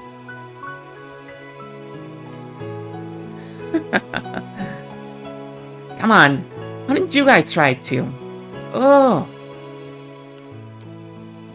The black suit's imitating that moaning voice, making fun of it.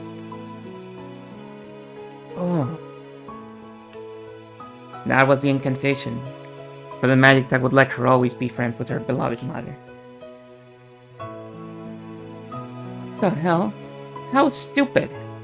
If you could make family relationships better just by saying, oh, the world would always be peaceful. Oh, a stupid moaning voice. Too bad that you do this over and over again. People will think you're a pathetic, stupid kid. Are you a moron? Stop it! At least don't belittle that magic.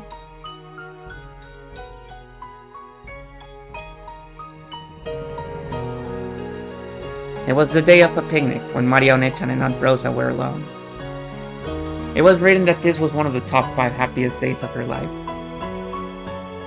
Onechan was singing a song she just learned from her mama. Her mother had been delighted. But partway through, Maria forgot the lyrics. But since she saw that her mother was so happy, she tried to sing until the very end. With "oh." Even though she'd only pretended to know the lyrics, her mother had enjoyed it a lot. After that, "ooh" remained as an incantation to remember that day she spent in fun and happiness with her mother. Of course, even though she seemed to find it funny at first, Aunt Rosa eventually tired of hearing it. And eventually started scolding Onechan when she said it. But to Onechan, it was a memory of one day that she'd never forget. So among the spells that Maria had created, it was the oldest and the first.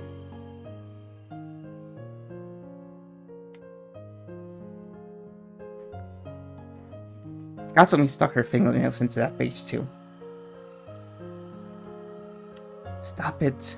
Don't tear it. At least spare that page. No way!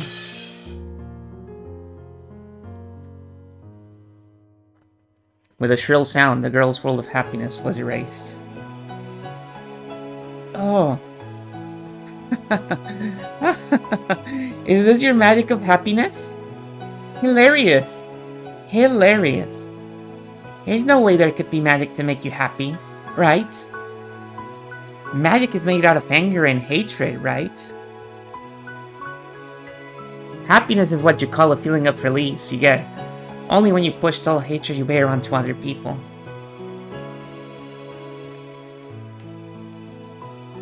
The happiness you're all talking about is phantom that doesn't show up outside picture books. As Kasumi laughed her head off, she slammed the grimoire against the ground and stepped on it. Can't stand it? Hey, you can't stand it, right? You are the witches of happiness. If you can't stand it that much, why don't you show us? Show us your magic. If it exists, then you just have to show us, right?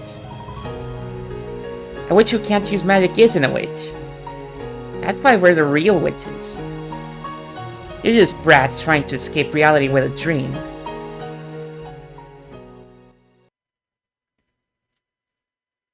Then, if I can show you magic, will you believe in Onechan's magic? Huh? Yeah, sure. I'll believe. If you can use magic and show me, that is. Let's see it, you stupid brat.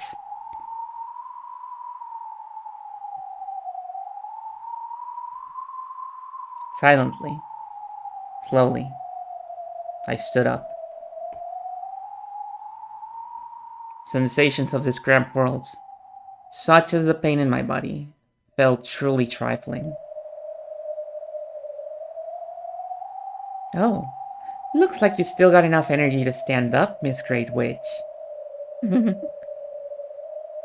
Now you've stood up. What are you going to show us? Show us some magic. Magic exists. What? What's this kid saying? Did you guys hear that? Silence. Isn't that interesting? You people always refuse to show this power of miracles because of the magic-resistant toxin. Disciple of the White Witch, Maria. Let's see some magic.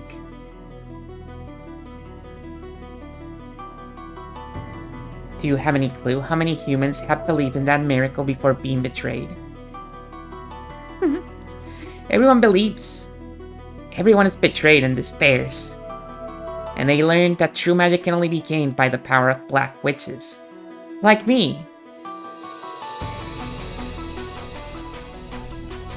Hating someone with your hatred is nothing more than a sin. That isn't magic. I'll show you real magic. You... The Black Witch wins slightly. However, Kasumi sneered at me even more. Then let's have a look. So, what kind of magic will you show us? Magic to make candy fall from the sky? Or else magic to make cookies multiply? What?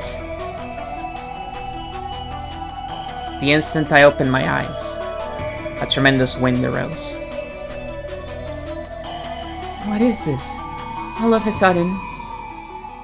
Come, arise, the 7 sisters of purgatory. What?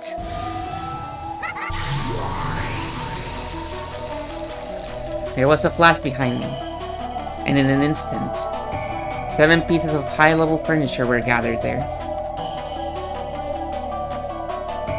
It was a power that far surpassed the magical strength I'd had in my prime. It was a power that matched even Maria Onechan and Beatorice. The 7 sisters of purgatory, right here. Hanji-sama. You said it once.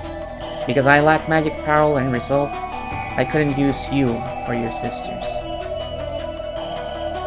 This isn't some cheap emotion, like wanting to get back at my bullying classmates.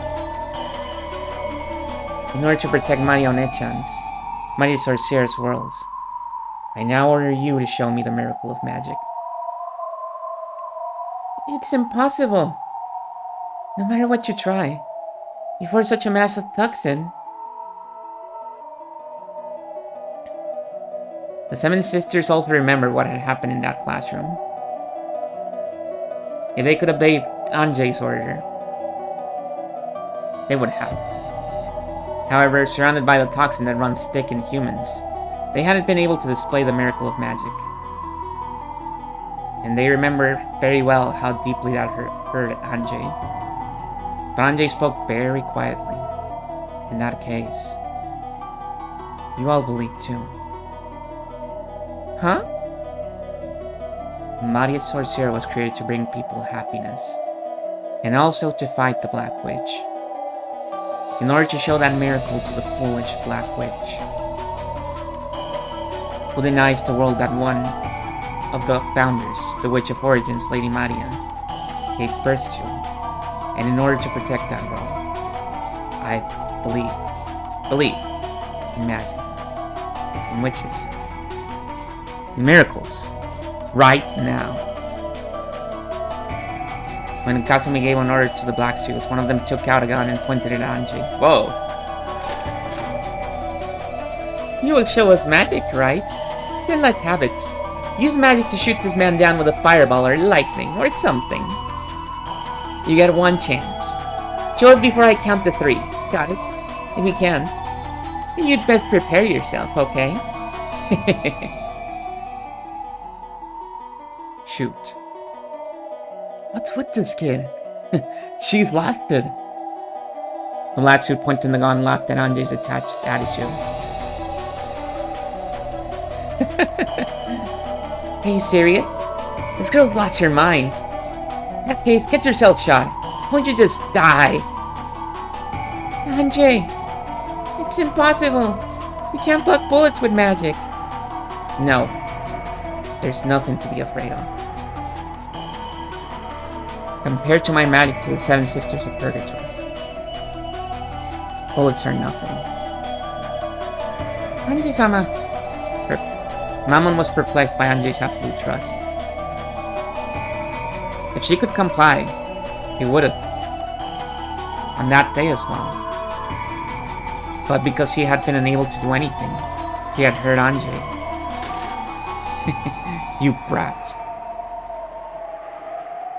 If you can use magic, let us have a look right now. What's wrong? We're telling you to show us magic, right? Come on, no need to hold back, okay? Show me some magic. The black suit stared at her. But Anjay simply concentrated her mind in silence. Why don't you just shoot? It's even telling you to try and shoot, you guys. This kid's already lost her mind from fear. Bye-bye, Anjay-chan. Go and pretend to be a witch as much as you want in heaven. Fire. You sure? Fire. Die, Anjay. If you can do it, then give this magic of yours a try. The black suit cocked the gun, and sneering, pulled the trigger.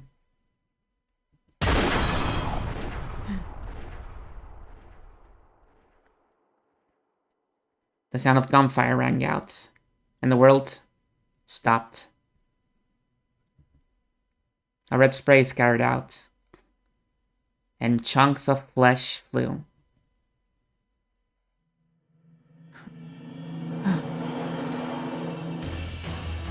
What are you doing, Mammon?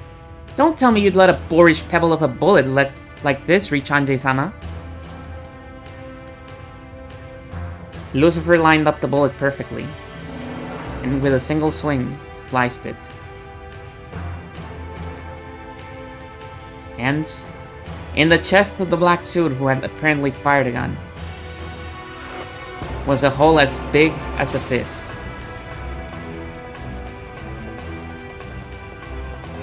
Every now and then, I get to go first. Half of Leviathan's body was covered with blood, and a cold smile was on her face. Then slowly, the pitiful prey that she had brought down fell over. You pierced a human? Idiot! Do you still not believe in our master's magic power? Are you kidding me? You materialized in front of this many humans? What is this? What? Kasumi and the rest were flustered. He certainly seemed to have fired his gun. However, it hadn't hit Anjay. And why was the person who fired hurt instead? This is magic. Great job, Leviathan. Hey, most honored. You foolish humans who dare oppose our master. Now at the time of judgment, prostrate yourselves. Why? You shouldn't be able to bring magic into the world of humans. They shouldn't be able to see magic, and they shouldn't be able to be touched by magic. Why? Because this is true magic. Ah! What are you people doing? Kill! Kill! One of the black suits who had finally come to his senses took out his gun, raised it. I can't allow you to disrespect the pointing a gun parallel at our master. Die. Those words were Arankian. The man's chest had already been pierced by Lucifer, who had become the stake of pride in an instant.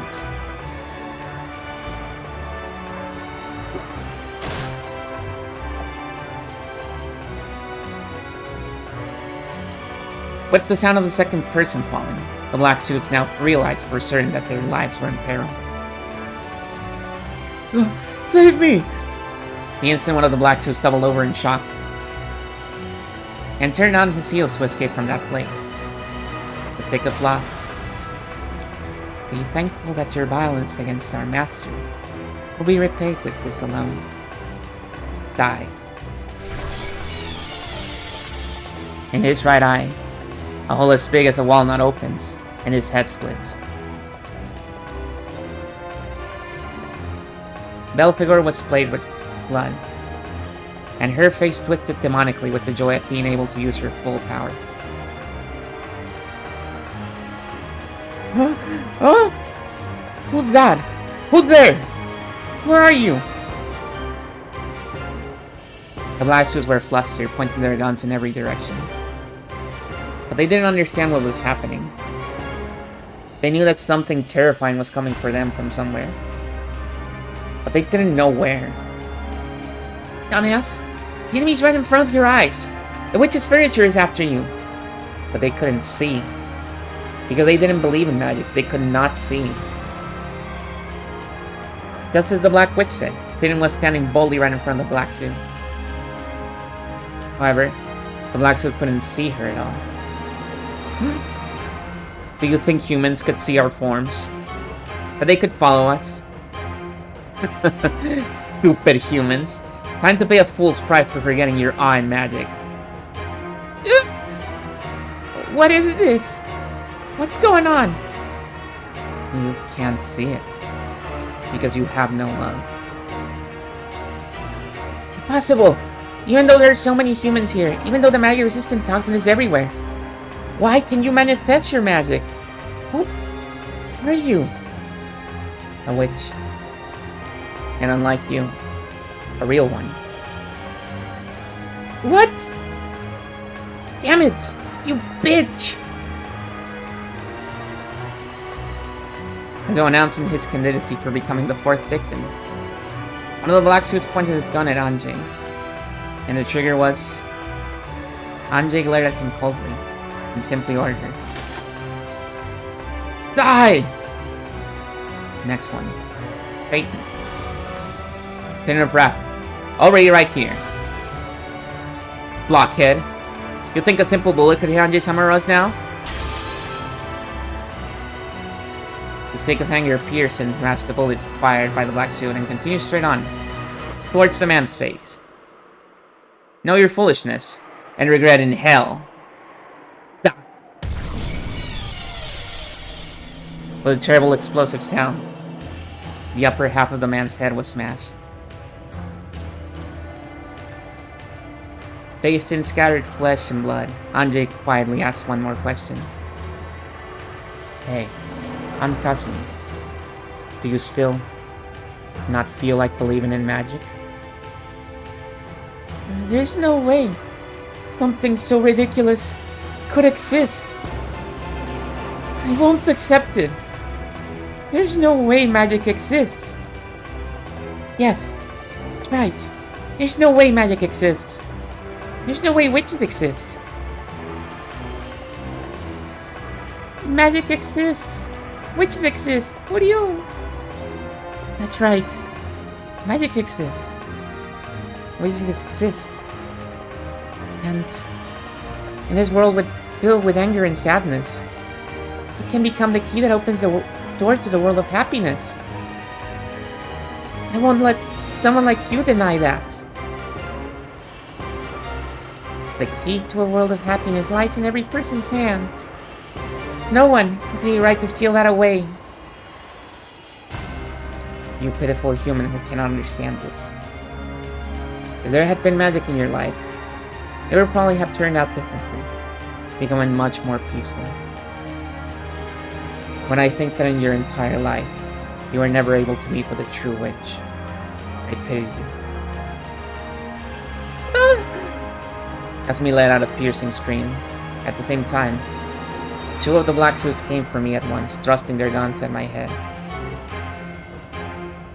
As they were trying to use me as a hostage against something their eyes couldn't see. Against the seven sisters of purgatory. When now reached the level of weapons, this was completely pointless. Damn, where are you? Keep on attacking and this bitch is dead. Show yourself! What the hell is he saying? And his guts look so tasty too. Anjay-sama, leave this one to me. Go ahead. Kill him. Thank you so much. I'm so happy. The man's chest split and his guts poured out. This terrible way of dying threw the other man into a total panic. However, Asmodeus' form was already at his back, grasping at his neck and smiling obscenely. What a cutie. Hey, where do you want to get pierced? Anji-sama, any ideas?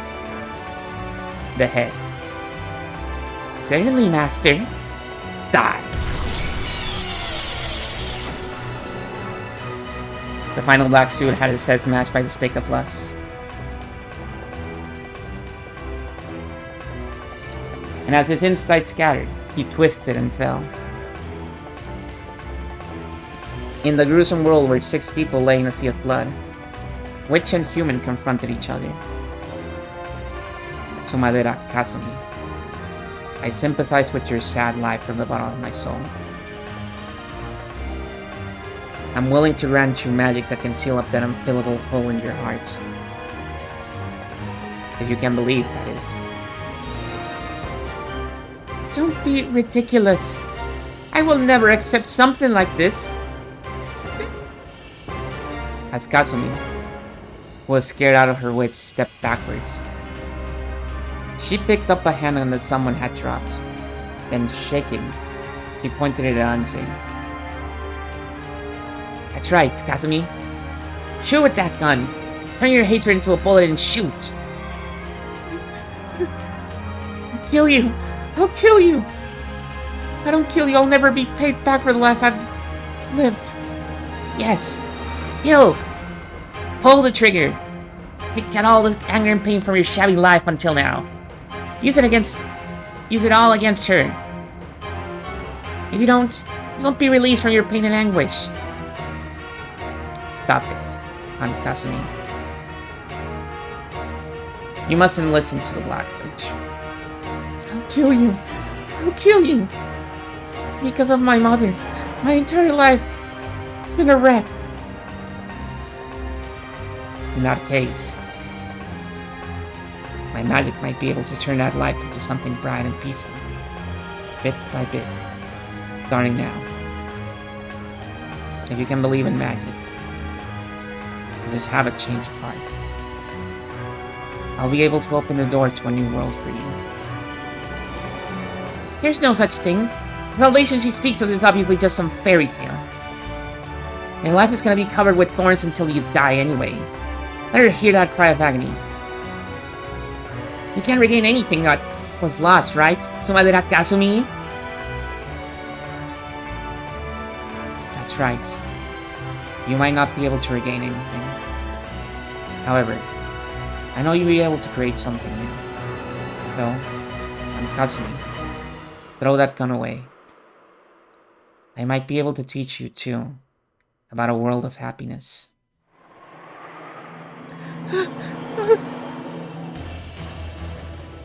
You know, because your mother ran away, I was forced to marry her fiancé in her place. He was a man I swore I'd spend my life with. I was forced to break up with him. You think you understand how I felt when I was forced to be wed in your mother's place? And was held by a man I had barely even talked to? I wanted to kill her. And Nessun just went and died on her own. Well, I'll kill you. Otherwise my thorn-filled life will never end. From Kasumi's eyes,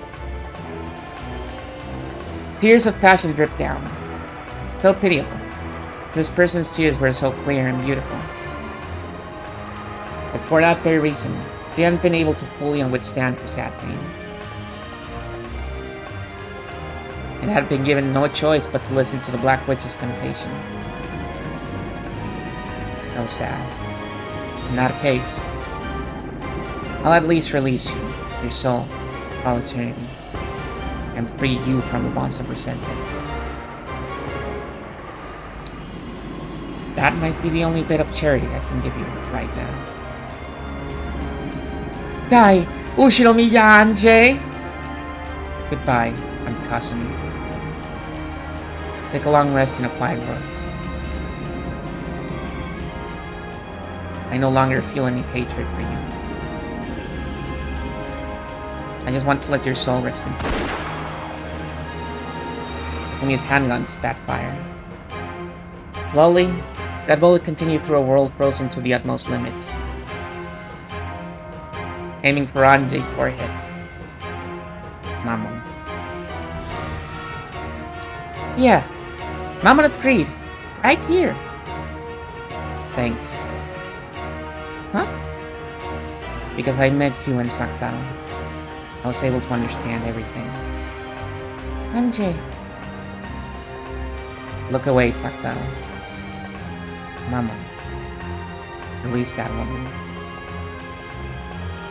And protect the honor of Mario Sorcier. Yes!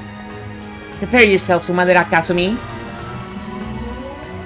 Even though the world was frozen, the stick of greed flashed like lightning, and had already gotten behind Kasumi. If there's any virtue in you, we'll meet again on the mountain of purgatory. Die!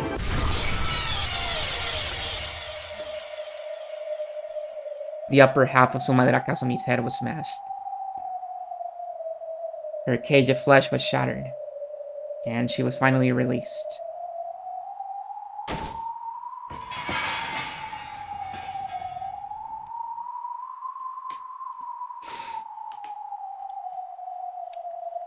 Next is you, the Black Witch. By now, I think even the fact that you look like Anteva is inexcusable to her. If my form still looks like Ushinomiya Eva, I mean you still haven't been able to forgive me inside yourself. I understand, Anjay. Even you want to be released from your thorn-filled life more than anything. In that case, I thought of something interesting. I'll show you magic as well. I won't be the one to kill you. With the worst of smiles on her face, the Black Witch changed her form into something like black mist. Or else a vast swarm of black flying insects which began to swirl around me. Then, that black mist began to gather bit by bit, shaping itself into the form of a human. What's this supposed to be? Not at least a big idea, don't you? It's the woman you hated and despised the most. The one who hated and despised you the most.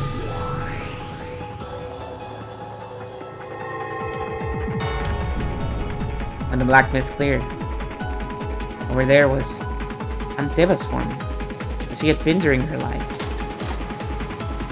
Her hands were holding a gun. Anteva died. Long time no see, Anjay. I've come back from hell to kill you.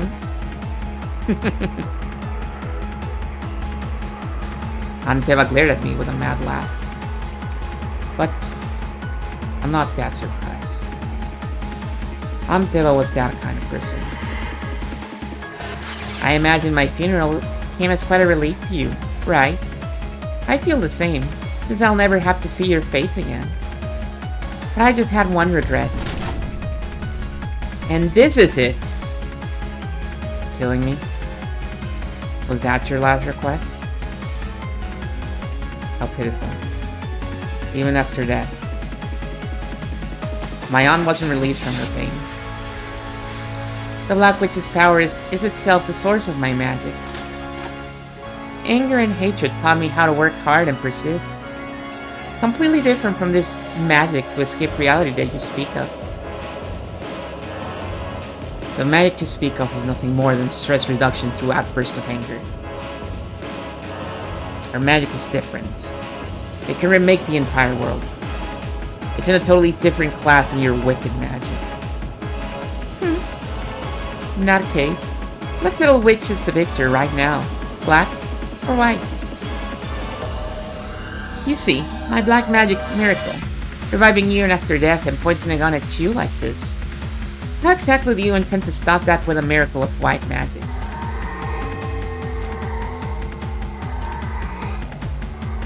I've surrounded you with a magic-resistant toxin.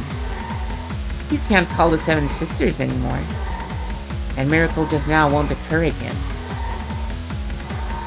Having it occur despite all that is why it's called magic. Okay, Mammon, lend me your power. But Mammon didn't respond. It didn't appear. Certainly, as she'd said, the magic-resistant toxin had burned everything up like a wasteland parched by a blazing sun. This might be a little tough. It's useless to call out. Never again. The Seven Sisters of Purgatory will never answer. Which is the black and which is the white?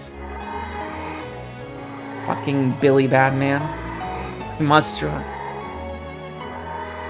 And being able to call him even so is what makes him magic, right? How pitiful. So long, Anjay. The few days we spent together were fun in their own way. This is goodbye. Weren't you glad the end of the line for you turned out to be this place? Yeah, seriously. How thoughtful of you. Thanks. Then, this is farewell. The barrel of the gun rose slowly, but you could see all the way down it. Then, the trigger was slowly. That moment, the gun exploded. It wasn't that it fired. It burst.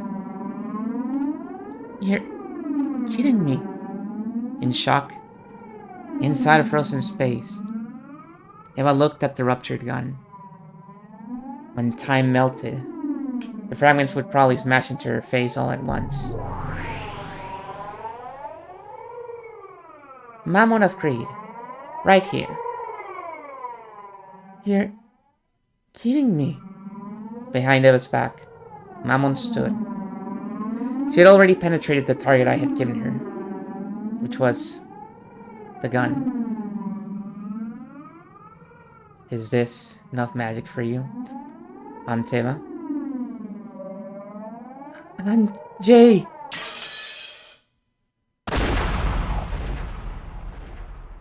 Then, time melted. The fragments of the cursed gun and exploding gunpowder burned her face. Letting out a shrill scream, she covered her face and rolled around. It was pitiful.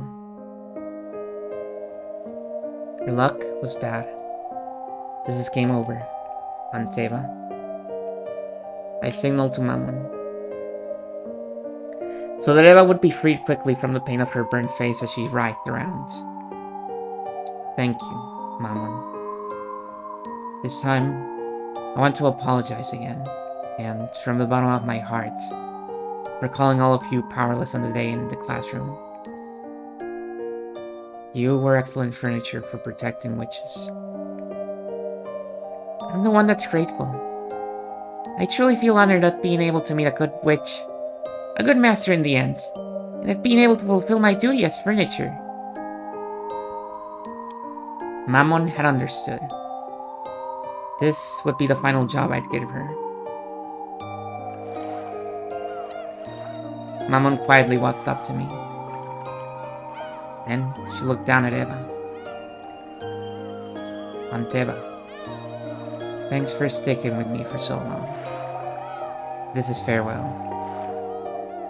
Have a nice dream. See you in hell. Oh.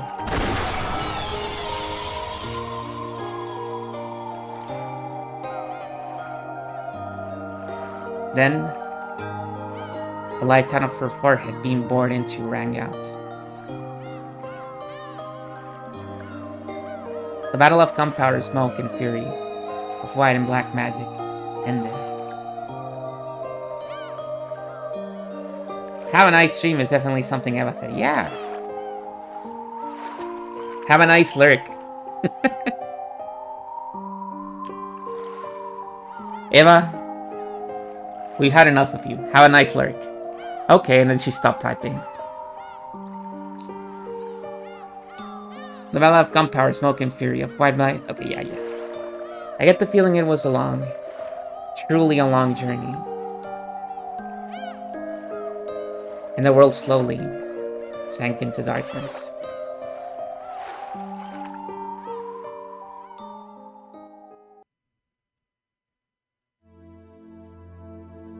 The stars that should have been sparkling lay not in the sky, but were scattered beneath me. When I realized that the pearl and ruby made a red and white stream, I noticed that it was a vast nighttime scene spread out below. I was in the sky of that nighttime scene, neither standing nor flying, but simply floating. From nowhere in particular, I could hear a truly dull applause. I know. It's the one who ordered me to go on a journey. Bern Castell. Congratulations. And let's switch on Beatrice. At the end of your travels, you understood everything about magic. Yes, I now understand everything about magic. I am a witch. The last witch who inherited the magical world created by Maria's sorcier. No one besides you can tear Beatrice's world to pieces. Because I know witches, I learned how to resist them. Magic is made of love and sadness and anger, no matter how cruel a witch Beatrice might have been. The source of her magic is exactly the same. And that's why I wish I could leave that world of hers alone. Draw, in her eyes at least, that world is complete. But then you'd have to give up on your family. Right. So, I don't like doing it, but I have to fight. The very reason I left on this journey to become a witch. Also, I could bet on the faint chance that I'd be able to take my family back someday.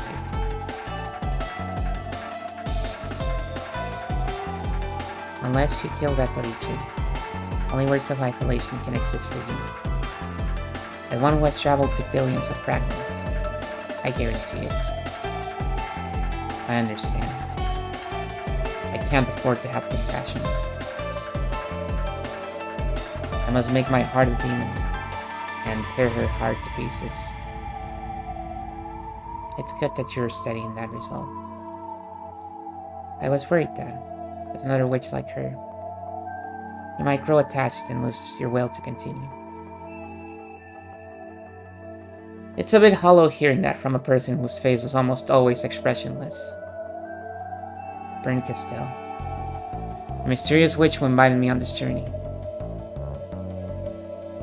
At times, I've suspected that you might have lied to me. Why? I am the Anji of 1998, so even if I save my family, it will only be saved from the Anji of 1986. It won't be saved for me. I've sometimes felt like I was being deceived. That is correct. I deceived you. But now I'm grateful. After all, in the end, you did teach me how to get my family back. I didn't teach you anything. If you know something, it's because you reached that mental state by yourself, as a witch. That mental state is different from my own. I personally cannot understand it. But if that's the truth, congratulations. I'm not a player in this game, but a piece. You said that to me, right? Yes, I said it. Now I fully understand that role. A piece doesn't need emotions. I just have to give it its all for victory's sake. Yes, that is correct. The game requires that you each make the best possible moves, right? If your moves get distorted by hesitation and confusion, your opponent will be confused as well. Sorry, Beatrice, but don't hate me. Oshirami Anji still needs her family. So, I have the right to fight you, so that I can take them back. And you have the responsibility to be challenged by me to apply. So, don't hate me. In exchange, if you do win in this game, I'll give you my blessing as well. Come on, let's go. As a piece I am, finally time for my true turn. Sorry, Beatrice. I won't hand over Anichan over to you.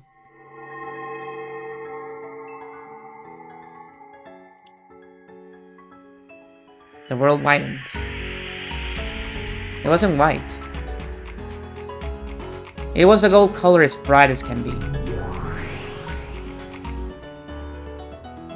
There was the beautiful Ushinomiya family rose garden. However, the flowers on the roses were all gold. The nectar was also gold colored. The butterflies gathered there were gold as well. This is the Golden Land. The promised land that the witches of Maria Sorcier had finally been guided to. There, all wishes are granted, and all magic and dreams are born. In that garden of gold roses were two, and only two, witches. I appeared as an uninvited guest, making that atmosphere tremble with unrest. What was to them a wind of misfortune shook the golden roses. The incredibly beautiful scene formed by the golden rose petals scattered by the wind was clearly something not of this world. The two who had been taking a walk on a path of golden roses noticed me and were surprised. Anjay? Yato! It's Anjay! How did you get here? Leave us alone. I shall no longer invite anyone here. Beato spoke coldly. She seemed like a completely different person from the boldly sneering woman she had once been. She had closed off her heart and shut herself up in a world where she was alone with Maria One-chan.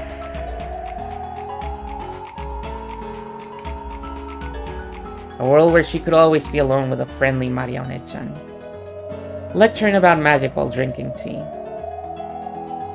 with no one to hurry them and no one to hold them back. A world where not a single person who might hurt them existed. Yes, to the two of them, it was a small, perfect universe. Sorry. I can't have you shutting yourself up in here. We can't continue the game unless you come back. I said I stopped because I'm tired of it. I will not return to the game again. Beato will always be here with me. We will drink tea together and think of lots of ways to play. You can play with us too, Anjay. Maria. I believe I said that mustn't happen. I am satisfied as long as I have you alone. Say that you two are satisfied as long as you have me. Yeah, thank you. The only person who needs me that much is you, Beato. So, I'll be with you. Just us is enough.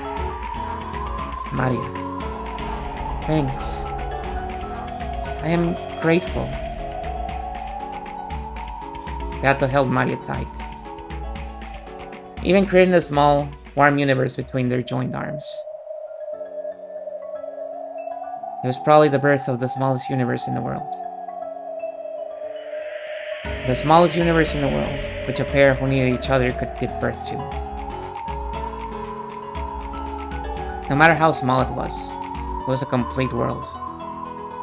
But I had to tear it apart.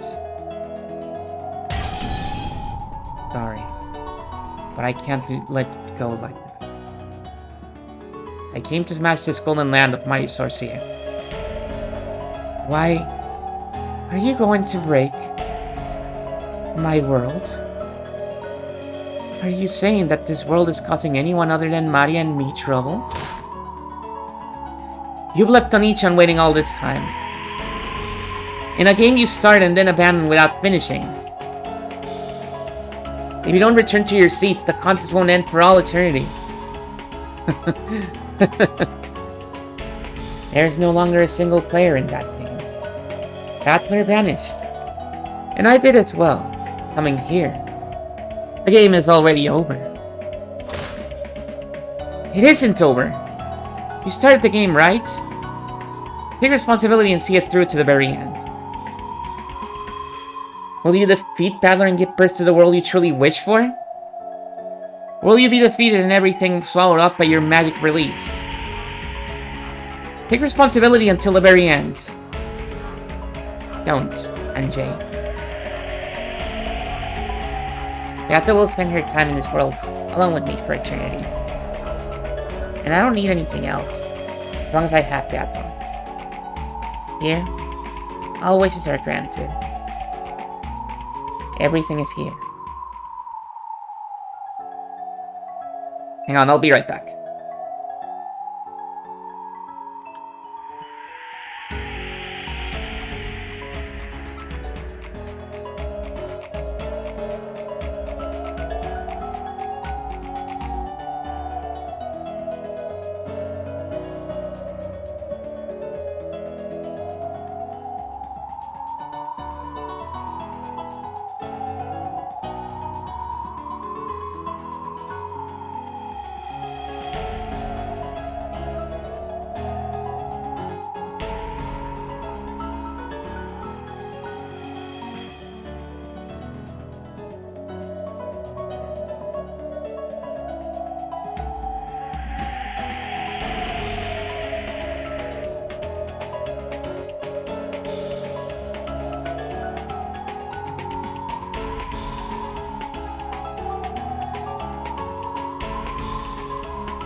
Here I am.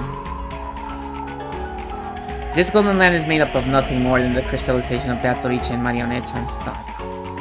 To drag Bata out of this world, I don't have to destroy it. I will destroy this golden land, which must be a final, peaceful world in Batoricha's eyes. One-chan, that's wrong. This golden land is a liar. It won't grant the one wish you truly want granted. That's not true. Anything can be granted here. Look, there's even a nice mama here.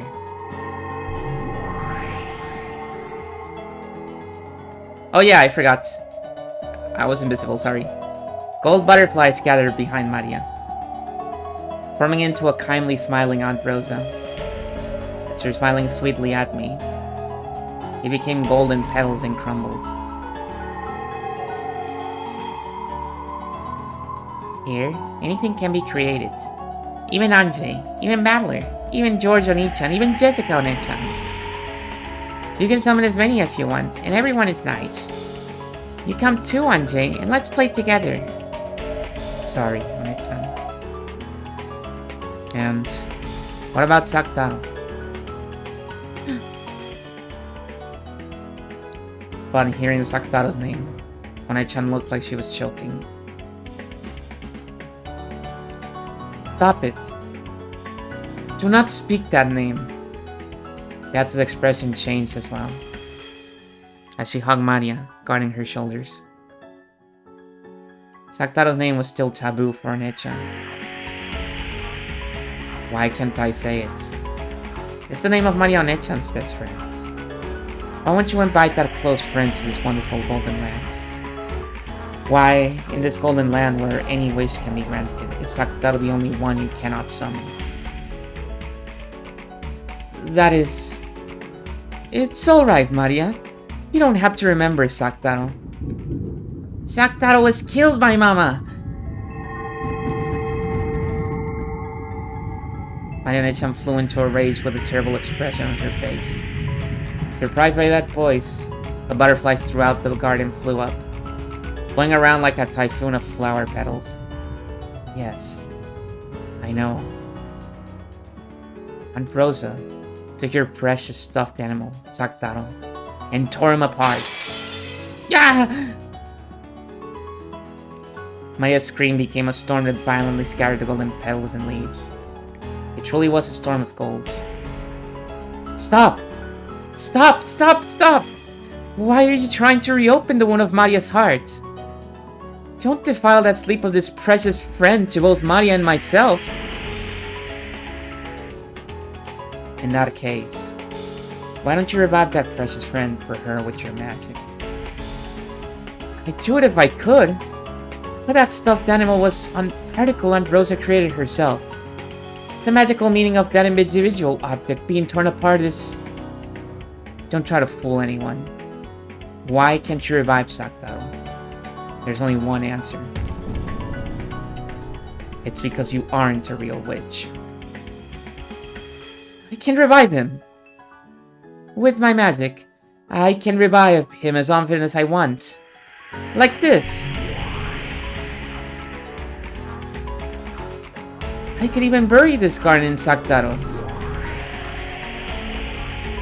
Yeah, I'll bet you could. With your magic. Garnet-chan definitely wouldn't be able to see the Sakutaros you create. You know why, right? I'll say it again. It's because you aren't a real witch. Stop it! Why do you keep saying such mean things, Anjay? Beato can use a lot of magic. She's a wonderful witch. She couldn't revive Saktaro, but she can do absolutely anything else. So I can at least do without Saktaro. No, One-chan. That's wrong. There's nothing a witch can't do. As soon as she couldn't do that, it was clear that Beatrice wasn't a real witch. That's wrong! It's because Saktaro's stuffed animal vessel was something Mama made specially herself, and that's why she can't revive him? It's Beatrice. Your magic's so inconvenient? In that case, are you saying you can revive Saktaro? Are you saying you can do that with your magic? I can. What? Maria-chan, I'll show you some real magic. I'll revive Sakutaro for you. Really? Even Beatrice couldn't do it, right? Really? Yes, I can.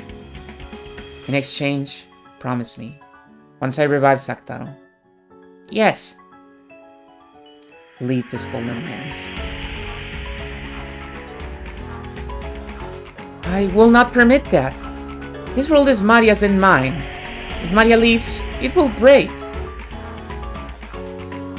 The minimum number of humans it takes to create a universe is 2. Otherwise, that world is destroyed. To drag out the witch shut away in the Golden Lands, I'll have to destroy this world. Yes, that's the proof that you aren't a witch. A real witch can create a universe alone. The mighty Sorcerer Alliance of Witches. The very existence of this alliance proves that you aren't a witch. No! I won't have Maria over. I hate you. Leave right now. Get out of here. Dragging everyone into a game of your own accord, and getting bored and chasing them out when your mood changes. How selfish can you be? Take a look, Beatrice. And you, Marione-chan. This is the true magic. Will you really revive Saktaro? There's no way you can. This is a golden land for Maria and me alone. There is not a single spell that an outsider like you could use. Are you now? You couldn't even create a single butterfly. Be quiet, Gato. Don't get in Anjay's way.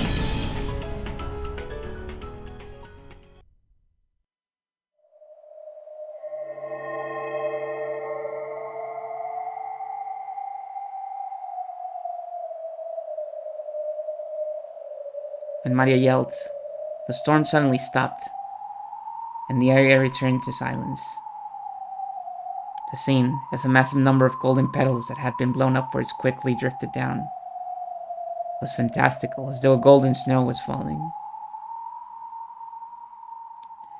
Maria, thinking about this unlikely, if only miracle, had unconsciously joined her hands together as though praying. About to watch Maria do this, her heart racing. If the extremely unlikely were to happen, Maria would, this world would. But it's unthinkable, absolutely impossible. A stuffed animal, which had been the only one in the world, was torn apart and thrown away. And not a thread remains. Reviving it was certainly and absolutely impossible. This is my golden lands. A world where magic that is in mine certainly cannot exist. If you think you can do it, let's see what you got, Ushinomiya Anjay. Alberto screamed like cry. The world lost its sounds. I slowly recited the incantation for true magic. Come, try to remember. Maria's close friends, Saktaro. Try and remember what form you had. Try and remember what a lovable stuffed animal you were.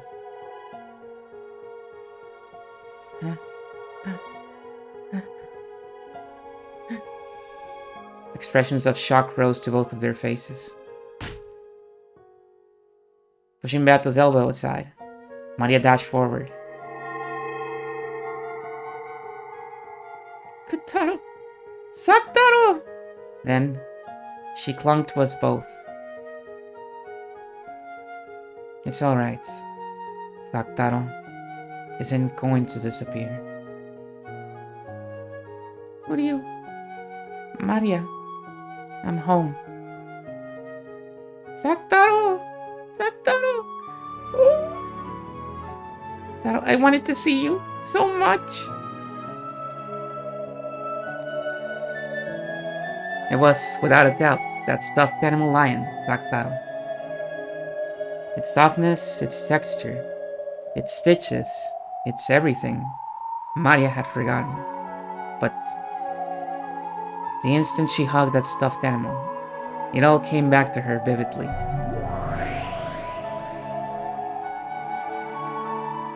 What are you? Maria, I'm home. Saktaro! Saktaro! Is your body alright? Does it hurt anywhere? Even though something so horrible was done to you. Are you all okay? What are you? Can you revive me with magic? I'm perfectly fine. Thank goodness. Thank goodness. Welcome back, Saktaro. Oh! From now on, I'll always be with you, Maria. Together for eternity. So, don't let go of me, okay? Yeah, I won't let go. For all eternity.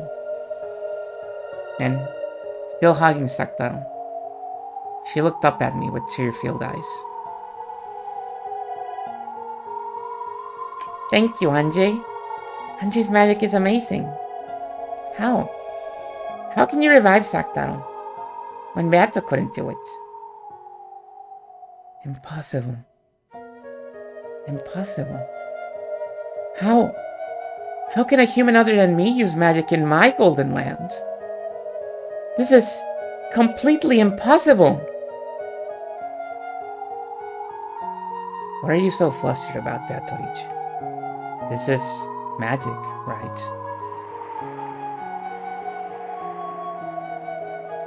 There's no way that's magic. This is my golden lands. A world where magic that isn't mine certainly cannot exist. And my magic was not able to revive Saktaro. There's no way it could. That is a special stuffed animal, made by Rose of her daughter's birthday, and in the entire world, the only...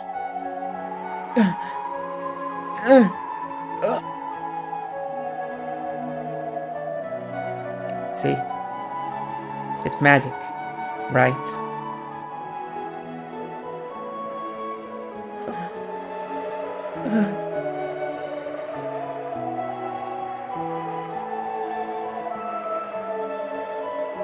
But this miracle that she couldn't possibly accept. Gato understood all of my magic. She looked at Mari and Saktaro innocently frolicking around.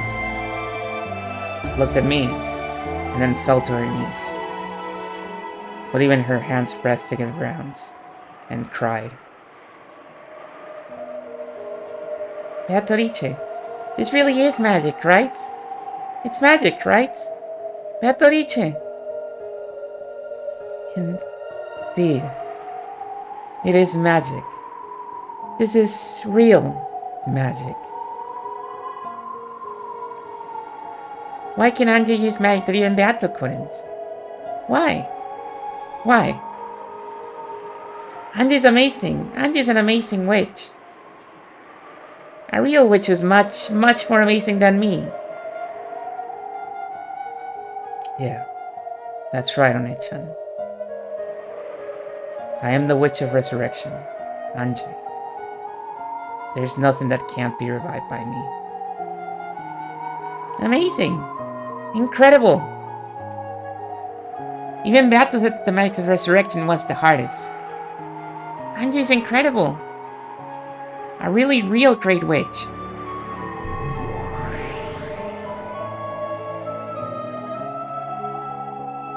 At that time, Maria's and Saktaro's forms flashed gold.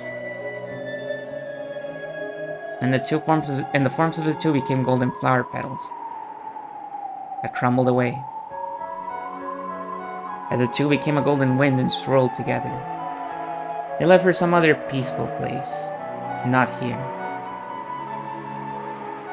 Gato had, as promised, banished Maria from the Golden Lands.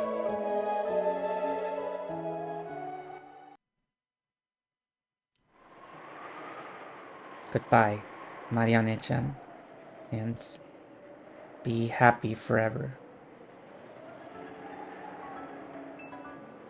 Don't worry, you definitely exist in One-chan's world too.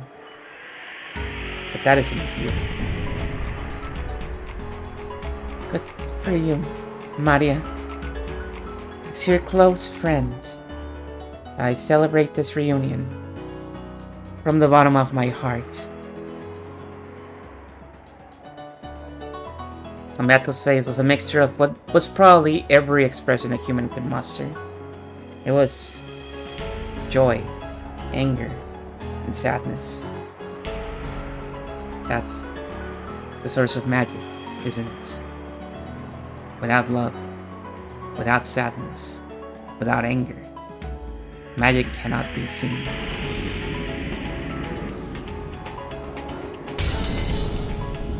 The ground shook. An earthquake. It gradually summoned greater and greater fissures, and began to tear Beatrice's final paradise apart. Golden butterflies fluttered about, trying to escape, but there was nowhere to escape to, and Beatrice was the same. The golden land began to crumble away. The earth crumbled downwards like a floor falling through, and Beatrice was sucked into the depths of jet black darkness. Then, she was mercilessly slammed against the jet black floor. It was a dimly lit, smoking room. There was no door to exit by, and while there was a window, it let no light into Beatrice's shadowy smoking room.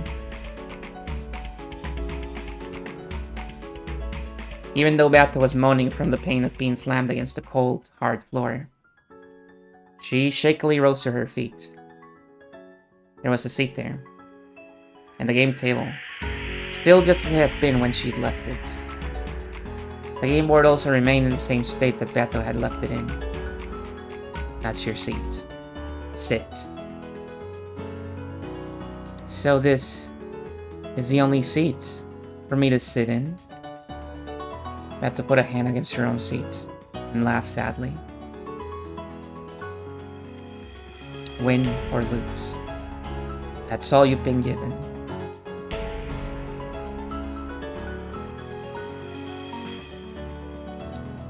A tie during the process of reaching that point will probably be permitted. However, you won't be allowed to suspend the game and throw it away. Will you win and survive? Or lose and disappear?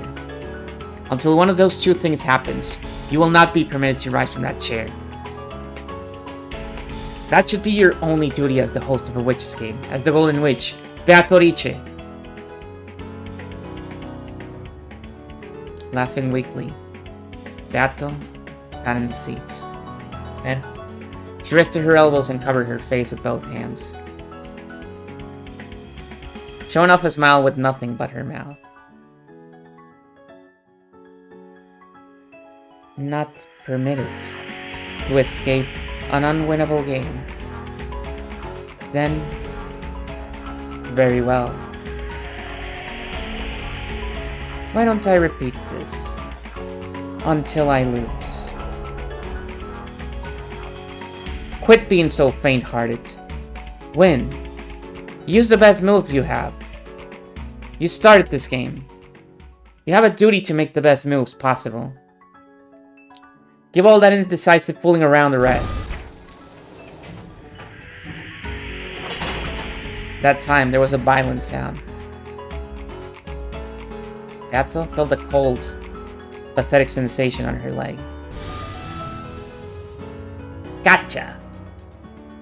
I finally got you, Beato? Oh, Great Lady Dame de Delta, is it?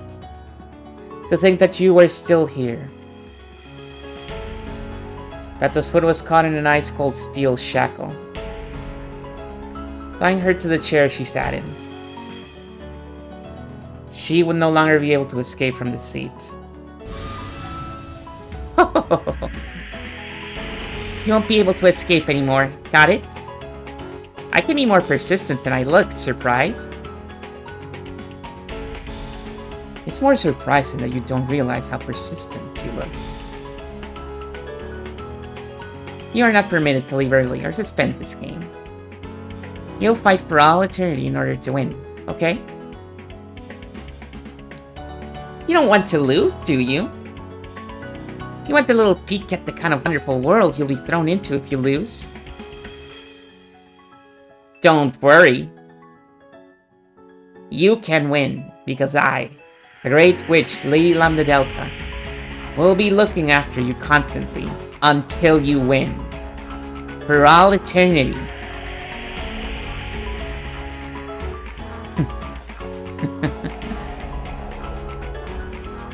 But even if I wish to fight, there is no opponent seated across from me. Correct? Don't worry. I found Battler. When Minka still appeared and clapped her hands, Battler appeared from the sky and plopped into the opposite.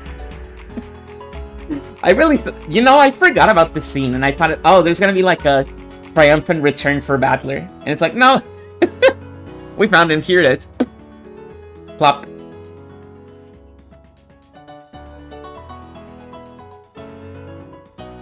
Battler's eyes were slightly opened, but there was no sparkle in them, almost like a doll's. He doesn't deserve triumph, yeah. Without one of the pillars that established his soul, he had fallen into the depths of darkness,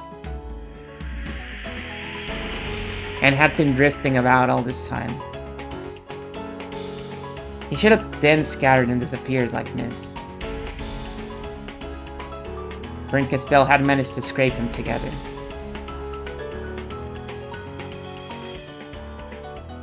It's incredible that she managed to bring him back into a human form. However, Even though his flesh had returned, his soul had not. It had been blown away by Batoichi after having its existence denied. It wouldn't come back easily. Badler won't run from this fight either. Not until he defeats you. Just because your chances of winning are shrinking doesn't mean you'll be permitted the annoyance of abandoning everything and running. Even he doesn't want that. Isn't that right, Ushinomiya Badler? Badler didn't answer. His heart was still dead. His eyes wavered slightly at the question, but he couldn't answer. Badler, get a hold of yourself.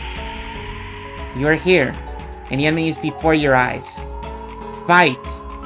Fight to win! Badler lazily repeated that, speaking incoherently. He'd come back. The wound he bore in his soul was no small thing. That was only natural.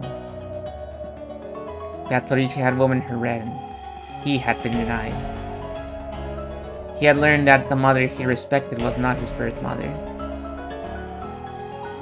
And he didn't know who he was.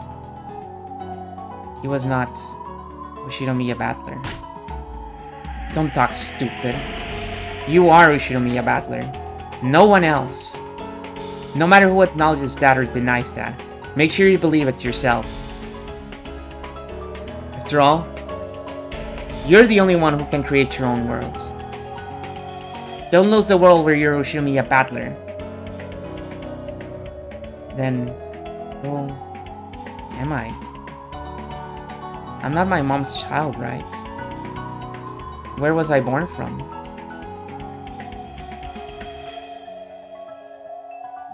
Badler asked that question as his eyes, which still hadn't regained their sparkle, stared lazily up at the ceiling. Of course, she answered right away. Yes, that's right. Beato proclaimed it with the red truth. So, I'll proclaim it too. Ushinomiya Badler is not Ushinomiya Asumu's son. In that case, he is not qualified to be the opponent in my game, correct? Beatrice, repeat it. Ushinomiya Badler is not Ushinomiya Kinso's grandchild. As Beato wrinkled her forehead, a painful-looking smile rose to her face.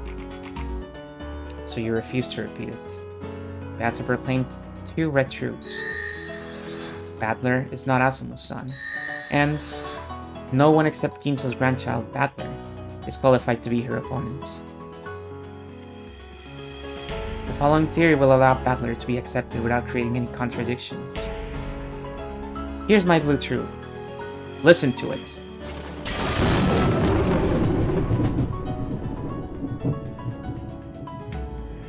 The one qualified to be Beato's opponent is Kinso's grandchild, Ushinomiya Badler. And whether you're Asumu's son or not isn't a problem. Thus, even if you aren't Asumu's son, you can still be Kinso's grandchild. As long as you're Rudolph's son. It was just a silly word game, wasn't it? A blue truth is valid. Beato, you counter your argument with the red truth. If you cannot counter it with the red, Adler's qualifications as an opponent will stand unchallenged. Adler was still out of it. Look, Beato was really banking on the fact that Badler was like peak stupid when it happens. Badler's brain was completely turned off in that scene. He was so preoccupied by the thing about how she was mad at him. And he didn't know why. That he completely forgot that he had to think. Yeah, he got really stun-locked.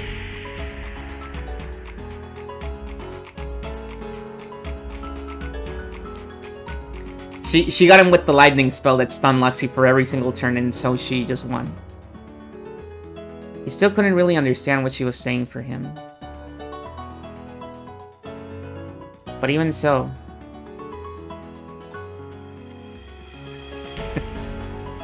his spirit was starting to come back, bit by bit. There he is! Then who am I? Get a hold of yourself. Valerie, shut up. We don't care. Just play the game, okay? We don't care about who you are. Nobody cares. Just start playing already. You are Ushinomiya Battler. Yeah, maybe Mother Asuma didn't give birth to you. But so what? That doesn't change in the slightest the fact that she was a mother to you, right? For example, what is Ushinomiya Anjay to you?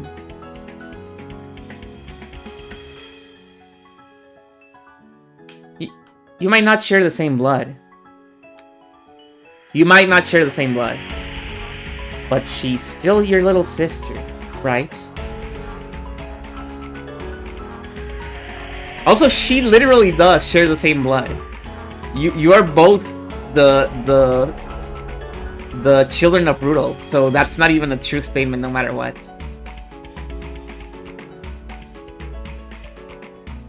Even if it would be simply easy battle for anyone other than him, he's still battling.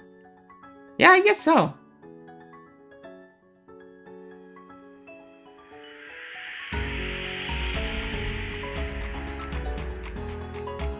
It's about bonds, right?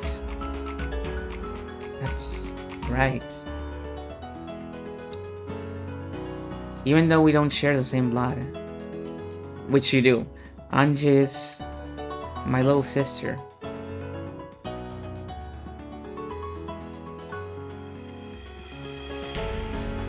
Say it in red. Say that Anjay is your little sister. Anjay is my little sister. Ah, I could say it. Oh wait, I forgot Anjay saying this in third person. I forgot Anjay is saying this in third person. And Madler is like, thank you, mysterious woman, for reminding me of my sister, who, by the way, you look a lot like if she was older. That really saved me. Kind of strange that you brought that specific subject up, but thank you. Ah, I could say it. She hugged Badler, who was still out of it and slumped in his chair, strongly from behind. So much that it hurts.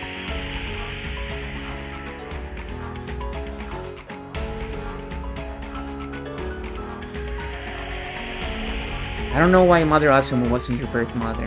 I mean, I'm not really criticizing Anjay. I'm criticizing Badler for not fucking figuring it out. Thanks, Grandia.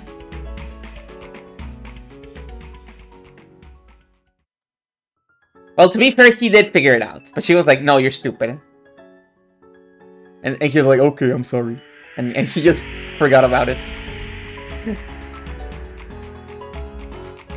But still, up until today and even now, you believe that she's your mother, right? In this world, there are plenty of people without even a mother. Without even a family. Did Mother Asuma ever let you feel lonely? Never, right? Don't throw your peaceful family away so easily. Your family bonds have gotten too thin after leaving your family for 6 years. You have to feel those family bonds much, much more strongly. Remember, for Mother Asuma's sake as well, don't lose your love or a foolish witch's rant like this. You're right. Mom was always on my side. Where is this place? It's dark. And I want to go home. Where's all my family? The light still hadn't returned to Adler's eyes. But tears appeared. Your little sister is waiting at home for you to come back. Oh, buddy. If even you don't come back, She'll be all alone forever. For your little sister's sake, please, win this witch's game. Anjay, my little sister. But I still don't get it. Why do I have to keep repeating this incomprehensible, cruel game with Battle? I've had enough. In that case, settle this game quickly and go back home. Ushiromiya Battler, how long are you going to play around in a place like this? Your little sister is waiting for you to come home. That's right. Battler had been caught up in the strange game before he even knew it. And, still unable to understand why he was fighting, had been constantly sucked into the witch's face, played with and made to fight. I wasted my chance at doing a pause there. You know exactly where. That should have been his most simple and first question. Because he didn't understand that. He had lost his purpose in fighting. When my bullsborn reached Battler's ears. Instead of a vague purpose like winning against the witch or because he couldn't forgive her. He has to be aware of a purpose for which he must win. That's right. I want to go home. I want to go home to Dad and Mom. And to Anjay. I've had enough. Enough of this place. I've had enough of witches. I've had enough of games and murders. Enough. Enough. As your soul started to come back. But it can't quite reach. You've had enough, right?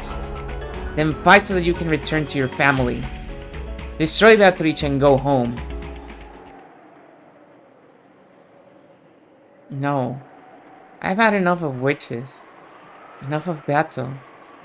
Enough of everything. And even if you're probably just another one of...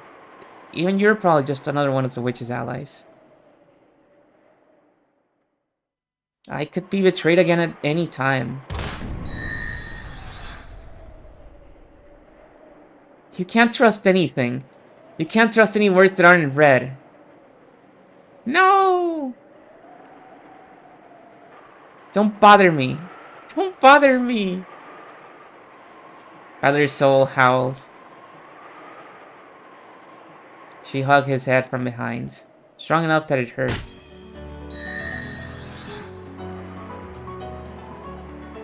Come home quickly, Oni-chan.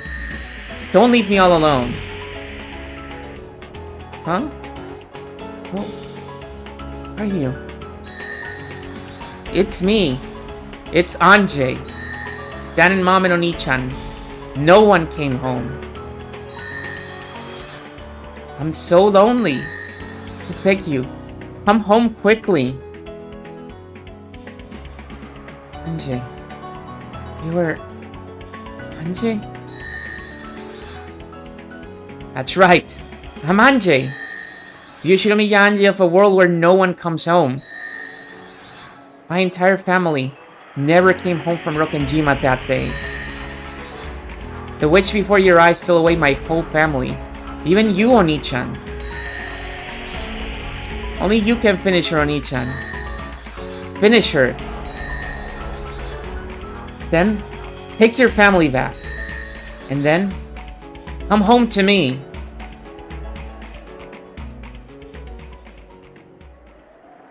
Yeah. Beto did that to my family? As she says, I will not run away or hide from it. I stole Ushiromiya and his family away from her. Battler is my toy. His father and mother are both my toys. I won't give them back to you. You may continue to wander alone forever, awaiting the return of a family that will never come back.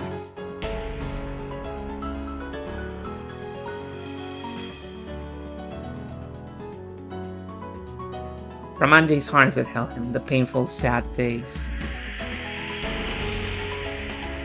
that had been experienced by his lonely little sister flowed into Badler.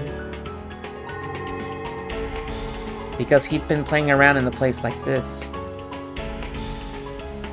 Little sister had been left all by herself, had been forced to endure all that pain. Anjay, what am I doing? Thanks, Anjay. Your Oni-chan has been forgetting something important this whole time.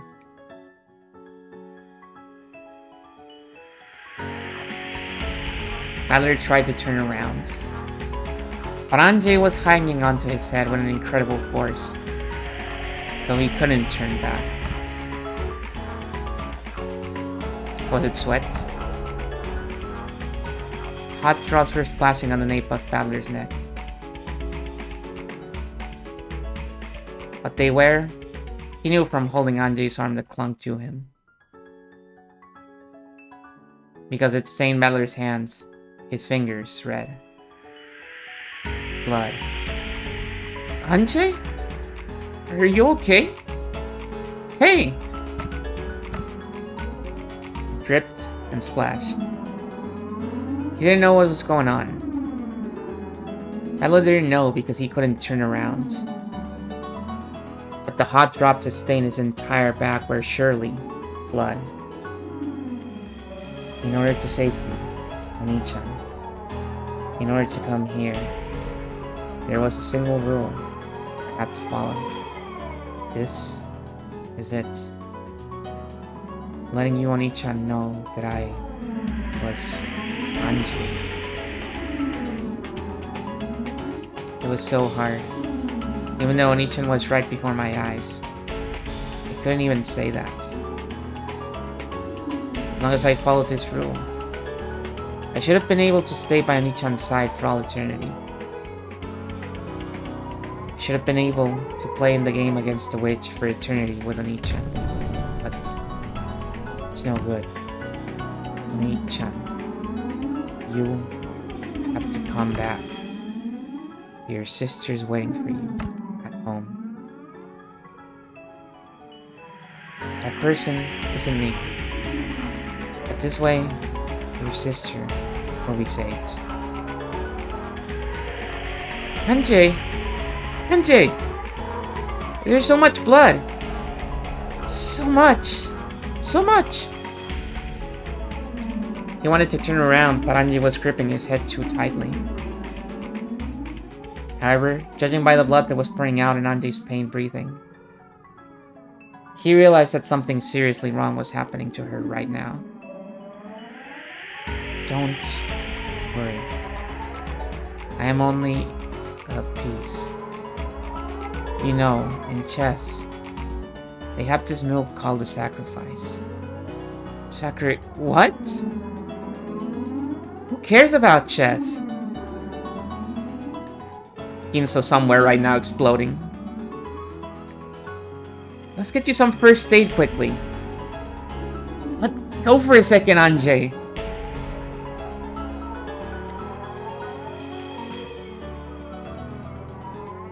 A sacrifice is an abandoned piece. For a tactical game, you intentionally accept the loss and let a piece go. In chess, the ultimate goal is victory. So if it can bring you to victory in the end, there's nothing wrong with sacrificing a few individual pieces. Anjay had fully made a decision. She had been taught over and over again that she was a piece, not a player. In order to act like a piece and save Badler, right now, she would have to become a sacrificial piece herself. Badler had to know. His purpose in this witch's game couldn't be something as abstract as finishing off the witch. He had to win the game, release himself, and bring his family back home. Why? Because he had family, a little sister who was waiting for him to come home. A being was created so that Ushiromiya Anjay's voice could reach you. It's me, Anjay Beatorice. I'll sacrifice the peace I am to give you the will to fight, to give you purpose. My purpose isn't to play with you in a witch's game for all eternity. I came to bring you Shiromi Anjay's mourning and sadness. That is my unshakable purpose. Anjay! Anjay! Ah! The white, thin arm that held Battler became pale and transparent, almost like wax. And even so, the fresh blood tainted so cruelly. I will disappear now, but Oni-chan, fight with all you got, and I'm sure you'll come back to me. I'll be waiting. Always. I plan on helping you out a lot more than this, but I couldn't do anything. Sorry. Don't worry about that. You taught me, didn't you? You taught me why I have to win. And that I've got to win for certain and come back to you. What am I doing? Lazing around in a place like this? Yeah, I won't play around anymore. Because I'll come back. I'll come home. I'll definitely come home, bring a souvenir. I promise.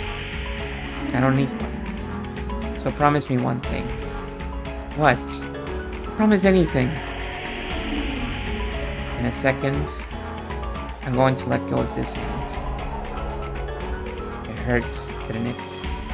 Sorry. I held it so tightly. I'm okay. So you don't have to turn around. So in the end, let me see the coolest part of you, Oni-chan. Rise from your seats. Point to the witch before your eyes. And announce that the game will start up again. Anjay's hand slid and disappeared behind me. There were bloody fingerprints left behind, blurred by her fingernails. But I turned around right away to take care of Anjay's wounds. Oh! Anjay. Anjay. Ah, crap. And you even promised that you wouldn't turn around. Anjay. Where?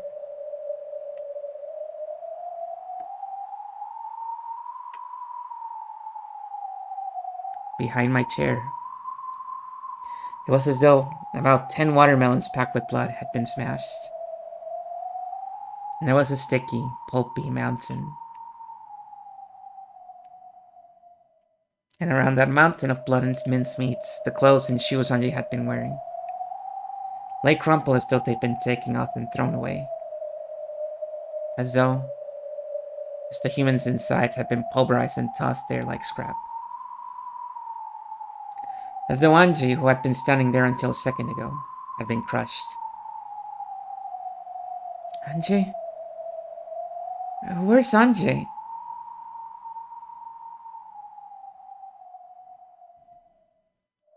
Where did Anjay disappear to?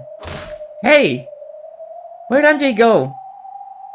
The two young-looking witches said nothing, and just silently looked at the mountain of blood and meats and clothes. But I didn't want to accept it. I definitely didn't want to accept it. I was right in front of you. I was watching the whole time. Watching what happened to Anjay behind you. Do you know? Where did Anjay go? While she still lived, pinch by pinch, massive red-hot pincers tore chunks of flesh from the size of a clump of fur and threw them away. I was watching. I saw as countless cruel tools burned red-hot in the witch's furnace, approaching Anjay from behind, and one bit of a time, pecked at her, twisted her, ripped chunks of her, and tore her to pieces. Anjay should be proud. In order to share some last words with her brother, She stopped herself from grasping at that pain until the very end. That something like that could have happened. But on top of that mountain of flesh and clothes, what had fallen there was without a doubt. She had been wearing on her head those pink jeweled hair ornaments. To be honest, I thought they were a bit too childish for her and didn't suit her. So I remembered them well. Why did Anjay wear such cheap hair ornaments all the time? No. Not that this is Anjay.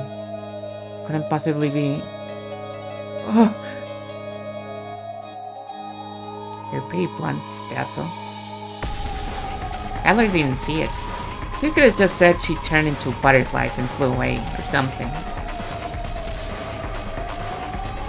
You guys also saw that happen? You saw Anjay get torn into little bits? You were watching, and yet you stayed so calm the whole time?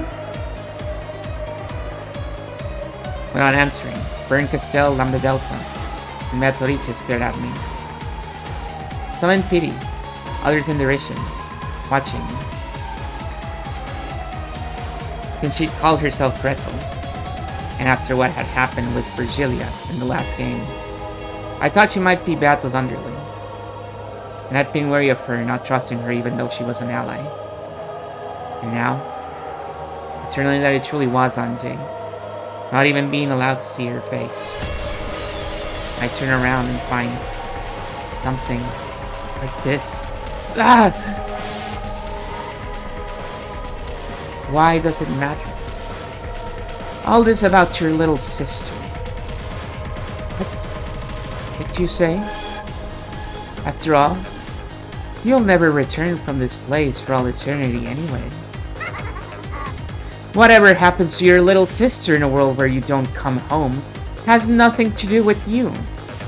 As long as you play here, the Anjays of countless worlds will live in isolation, and the same pain of her final moments just now will be forced upon her, spread over a period of more than a decade. However, this is of no importance, correct? It cannot be seen by you from here. You cannot observe it. An unobservable fact cannot be proven except by the red truth. Therefore, your anxiety over Angie's misfortune after this may be needless. She might, surprisingly, be able to live a casual life without ever having to work thanks to Rudolph's inheritance, right?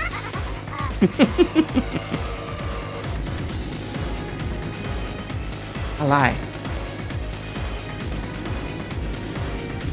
From Anjay's arm, every part of that sad future would have poured into me in an instant. All because I keep on lazing about forever, and playing in a place like this. I never thought about anyone but myself. I must defeat her.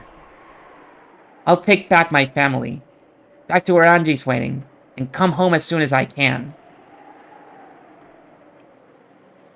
Because even as I hang around with a witch like this, Anjay's heart continues to be torn to bits by sadness. Anjay, is this what you wanted to see? I turned towards the cruel witch who had indifferently spoken of Anjay's brutal last moments, and slowly, yet with all my might, pointed. Beatrice. Indeed. Resume this game. I won't run away anymore, and I won't let you escape. Bring it on. I can no longer escape or hide. Let us decide this between you and me for good. One shall win, one shall lose and be destroyed.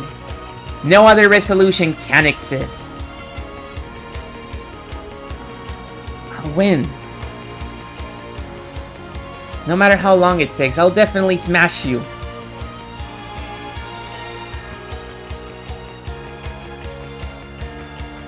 There aren't gonna be any more compromises, interruptions, or losses by default in this contest. I won't run away. I won't let you get away.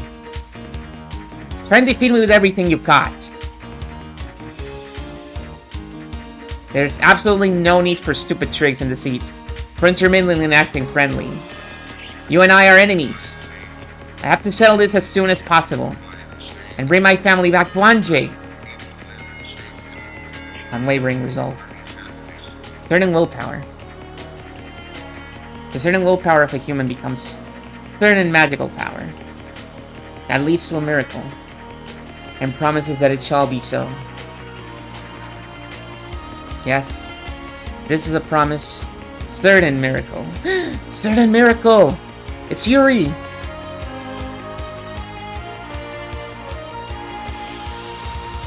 It's Yuri!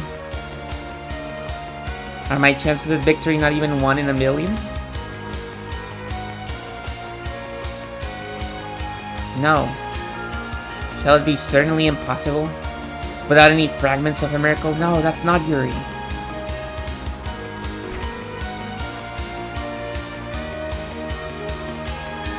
Before I knew it, a cold, stiff chain had bound my other leg without a sound. Tied me to the chair. All that's left is to either be killed and lose to Battler. Oh, this is Battlerito, okay. Or resist and continue in an endless tie for all eternity. Or perhaps I should say is to continue trying until I prepared my heart for death. Either way, I must fight to lose, and nothing more. I've already been bound by the chains of eternity, and Madler won't let me escape either. Should I pathetically beg for his forgiveness? Should I beg for compassion by appealing to his pitying heart? Should I forget appearances and prostrate myself? Because of the chains, even that choice will not be granted me. Checkmate. This is a perfect stranglehold. However, I am the Golden Witch, Beatrice, the Demon Lord of Gold who reigns in the Golden Lands. Even in a fight to lose, there is an attitude waiting for me, and I have the right to adorn my death in a manner suited to me.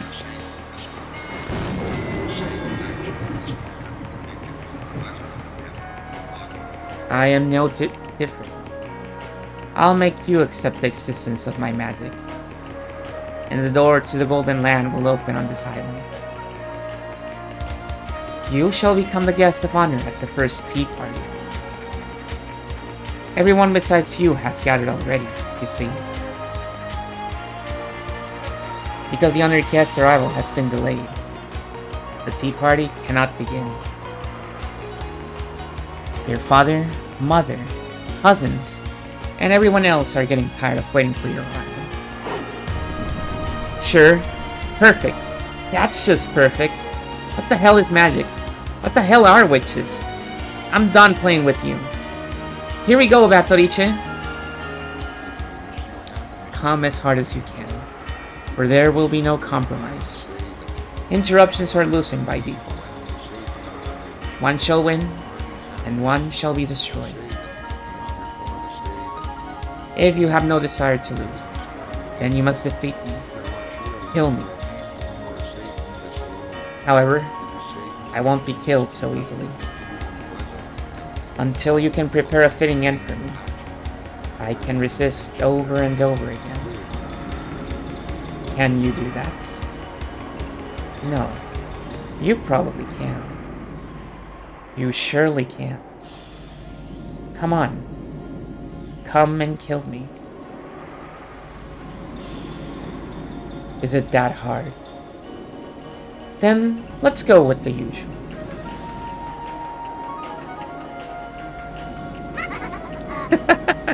As if I'd be killed. Even if I can't win, I can at least harass you enough to stop you from snatching victory, right? Oh, That's a good look on your face. Try and kill me. Try and kill me, Yoshinomiya Battler!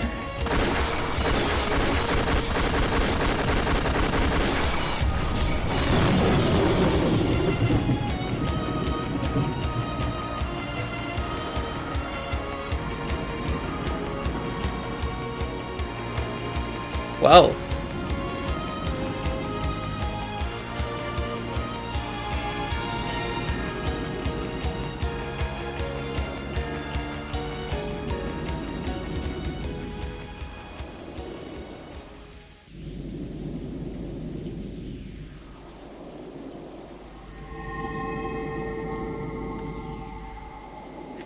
Well, well.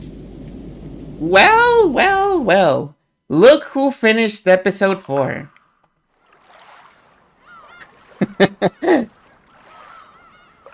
I was about to say, guys, I won't finish the episode until... Yeah, we still have 2 tea parties to go, that's the thing. Finish, quote unquote. The tea parties are probably gonna be like 50 hours long. So, we're gonna call it here because the tea parties are gonna be super long. You might notice we didn't even see the credits this time. No credits, which we must guarantee that this is not over. I mean, unless you're ready to strap in and keep going. Because I can keep going.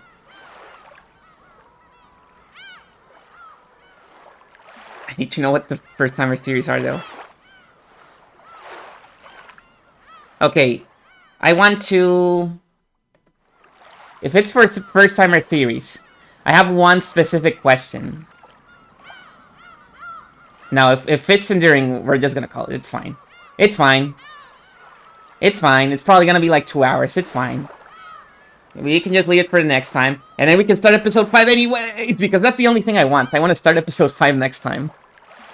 I don't care. As long as I get to start episode 5 next time, I'm happy.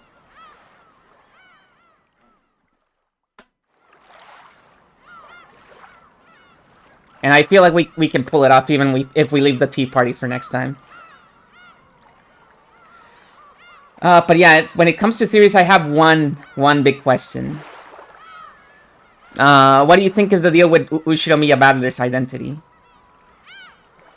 If he's not Asumu's son, then what is his deal? What's going on there? Can somebody explain this? Is it even possible?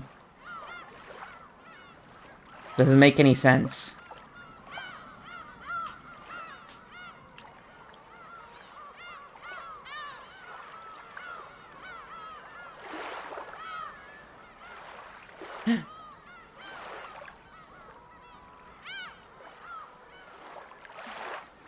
I mean, let's look at the controls.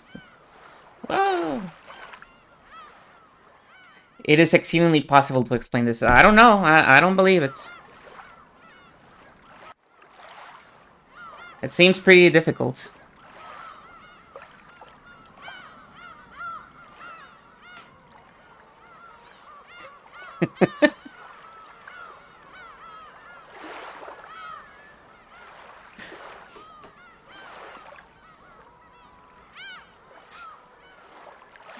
You remember how early in the episode, the phone calls with Kirie and all that stuff? Man. Well, anyways, any other theories? Big theories, like big, all-encompassing theories about the story? I think we're just gonna have to open a thread somewhere. Because this might be a little bit too much. I might even leave it for next time. But if you're up, I'm listening. I was willing to stay up for another like 2 hours, so I'm listening. I'll stay here.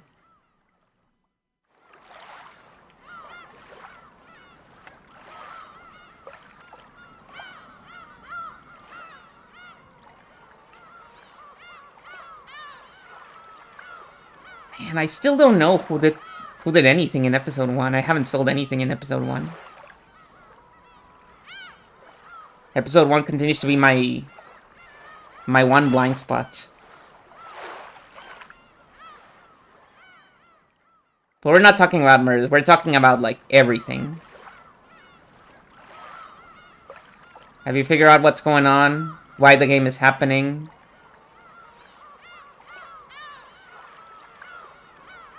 Only one person confirmed that in episode. Yeah, it was like the best possible ending, really. When you think about it.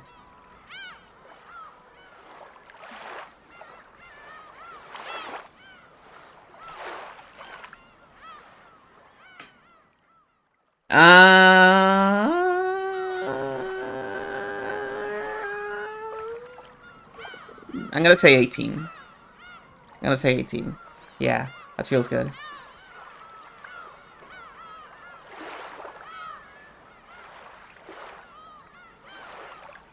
Again, this is one where I'm doing it after the fact because I do not want to tell you where I did it because it's a secret. And telling you where it happens might reveal too much of the story.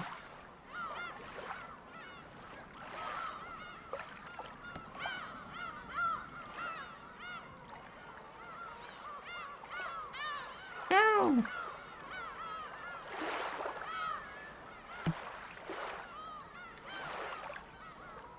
Possible explanation for the events of Rokkenjima.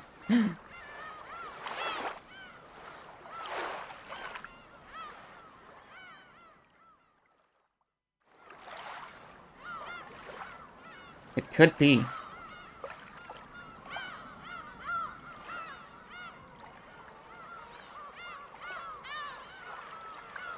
Have you figured out? So it seems like the events of episode 1 to 3 all have physical manifestation in 1998 Anjay's worlds. Oh, yeah.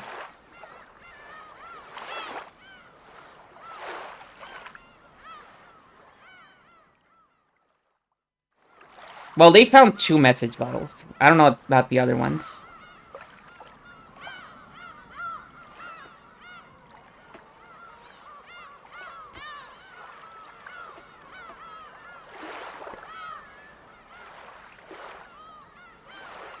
Man, there's a bunch of stuff that I forgot about this part.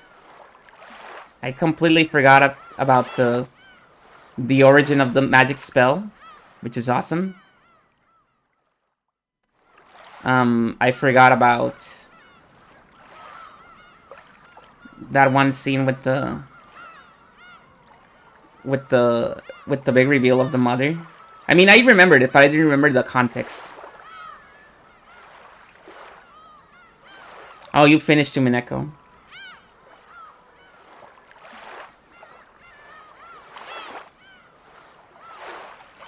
I understand. I understand.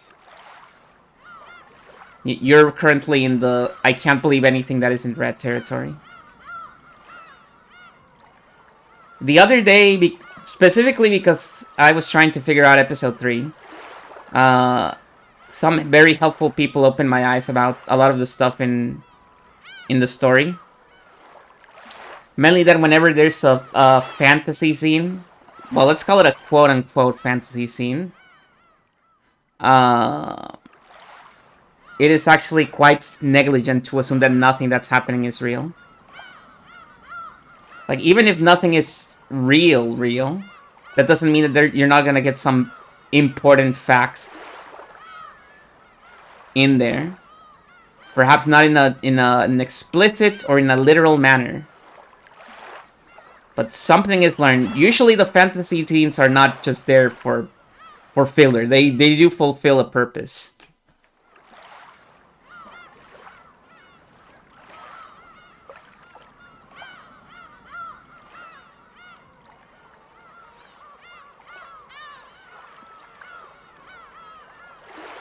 Did anybody figure out how Anjay pulled off her awesome spell at the end? No, she did 2 of them, right? She basically performed 2 magic spells at the end of her story.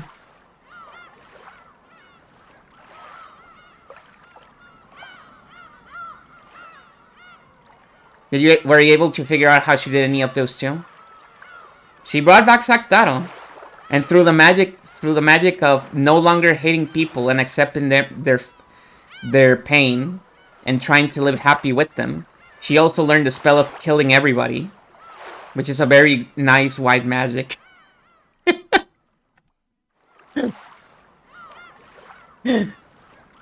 I forgot that that part was labeled as white magic. Like, no, real magic brings happiness. Like this. And she just kills everybody.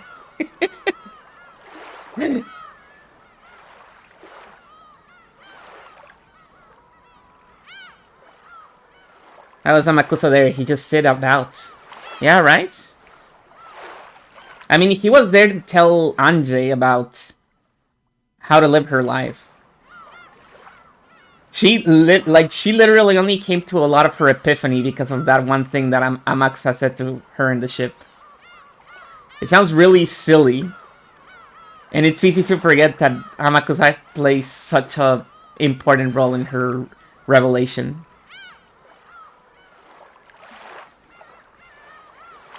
Oh yeah, and he was also there to tell Anji about Misaki. That's also important.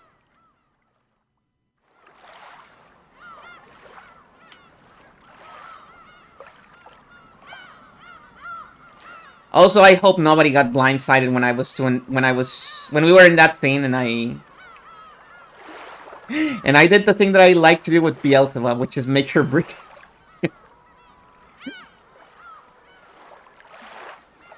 Like, yeah, it was a really serious emotional scene. Now she's still gonna be British. Sorry, that's just her voice.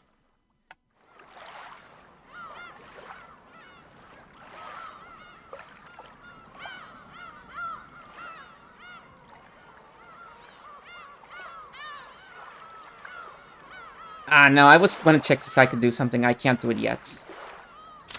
The time is not.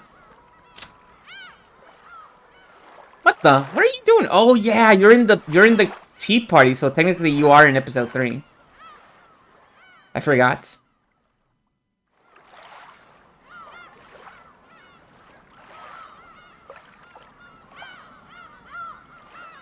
I see.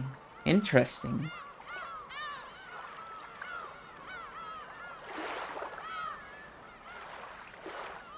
But I mean, Amakusa is just a guy, you know? Yes, he has been in like 50 million wars apparently and was training people at black sites, but... I mean, how helpful would that be in real combat, I mean?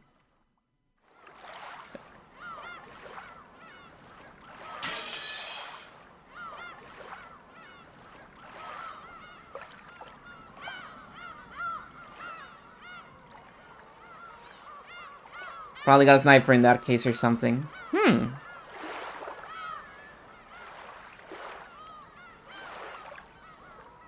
Uh-oh. Okay. Yeah, let's call it here. Let's call it here. We'll return to this next time.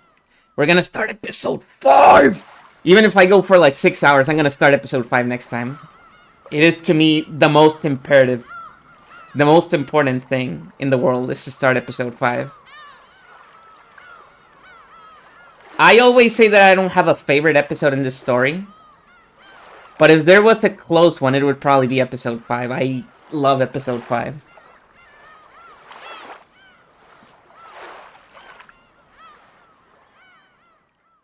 You're gonna see some stuff going on in episode 5.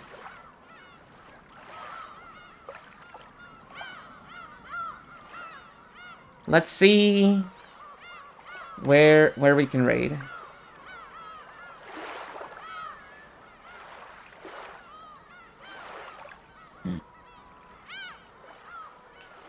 What? What the hell? How long has this been going on for? Is this even still going?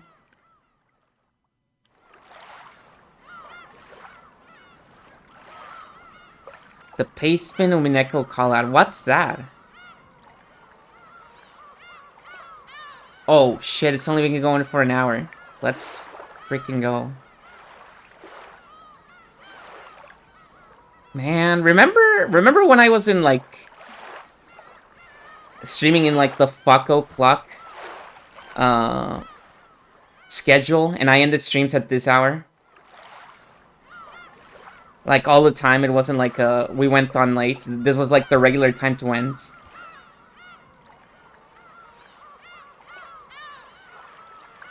And I got to briefly interact with the people in this time block, I guess you could call it.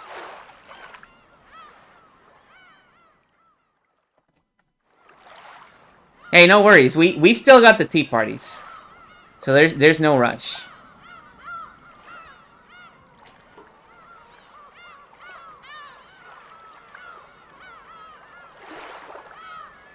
Yeah, this is very early. Yeah, people like Kala, who's right now playing Zelda 2 with Altasimoth and... Whoops, I wrote the name wrong. Hang on. There's a typo. And Rachel. I'm surprised Rachel is up at this hour.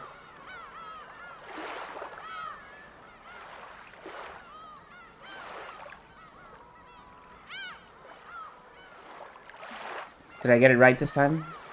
Hang on, I'm not seeing the icon. Yes, okay, it is. It is. We got it. Rachel is always up. Okay, so have a good one, everyone. I hope you enjoyed what is definitely the second to last Umineko stream of the question arcs. We're not gonna see question arcs after next week. That'll be it. Next week we're gonna do the poll, because of course we need to do the poll. I was a little bit worried about some characters losing face, but they recovered in the later parts, thankfully. I mean, the big Fabe definitely recovered a lot of face in the end. I demand answers. You're not the only one. Okay, until then, I'll see you next week or on Monday if you want to see me play Dragon Quest V. Okay, take care. Good night. Bye!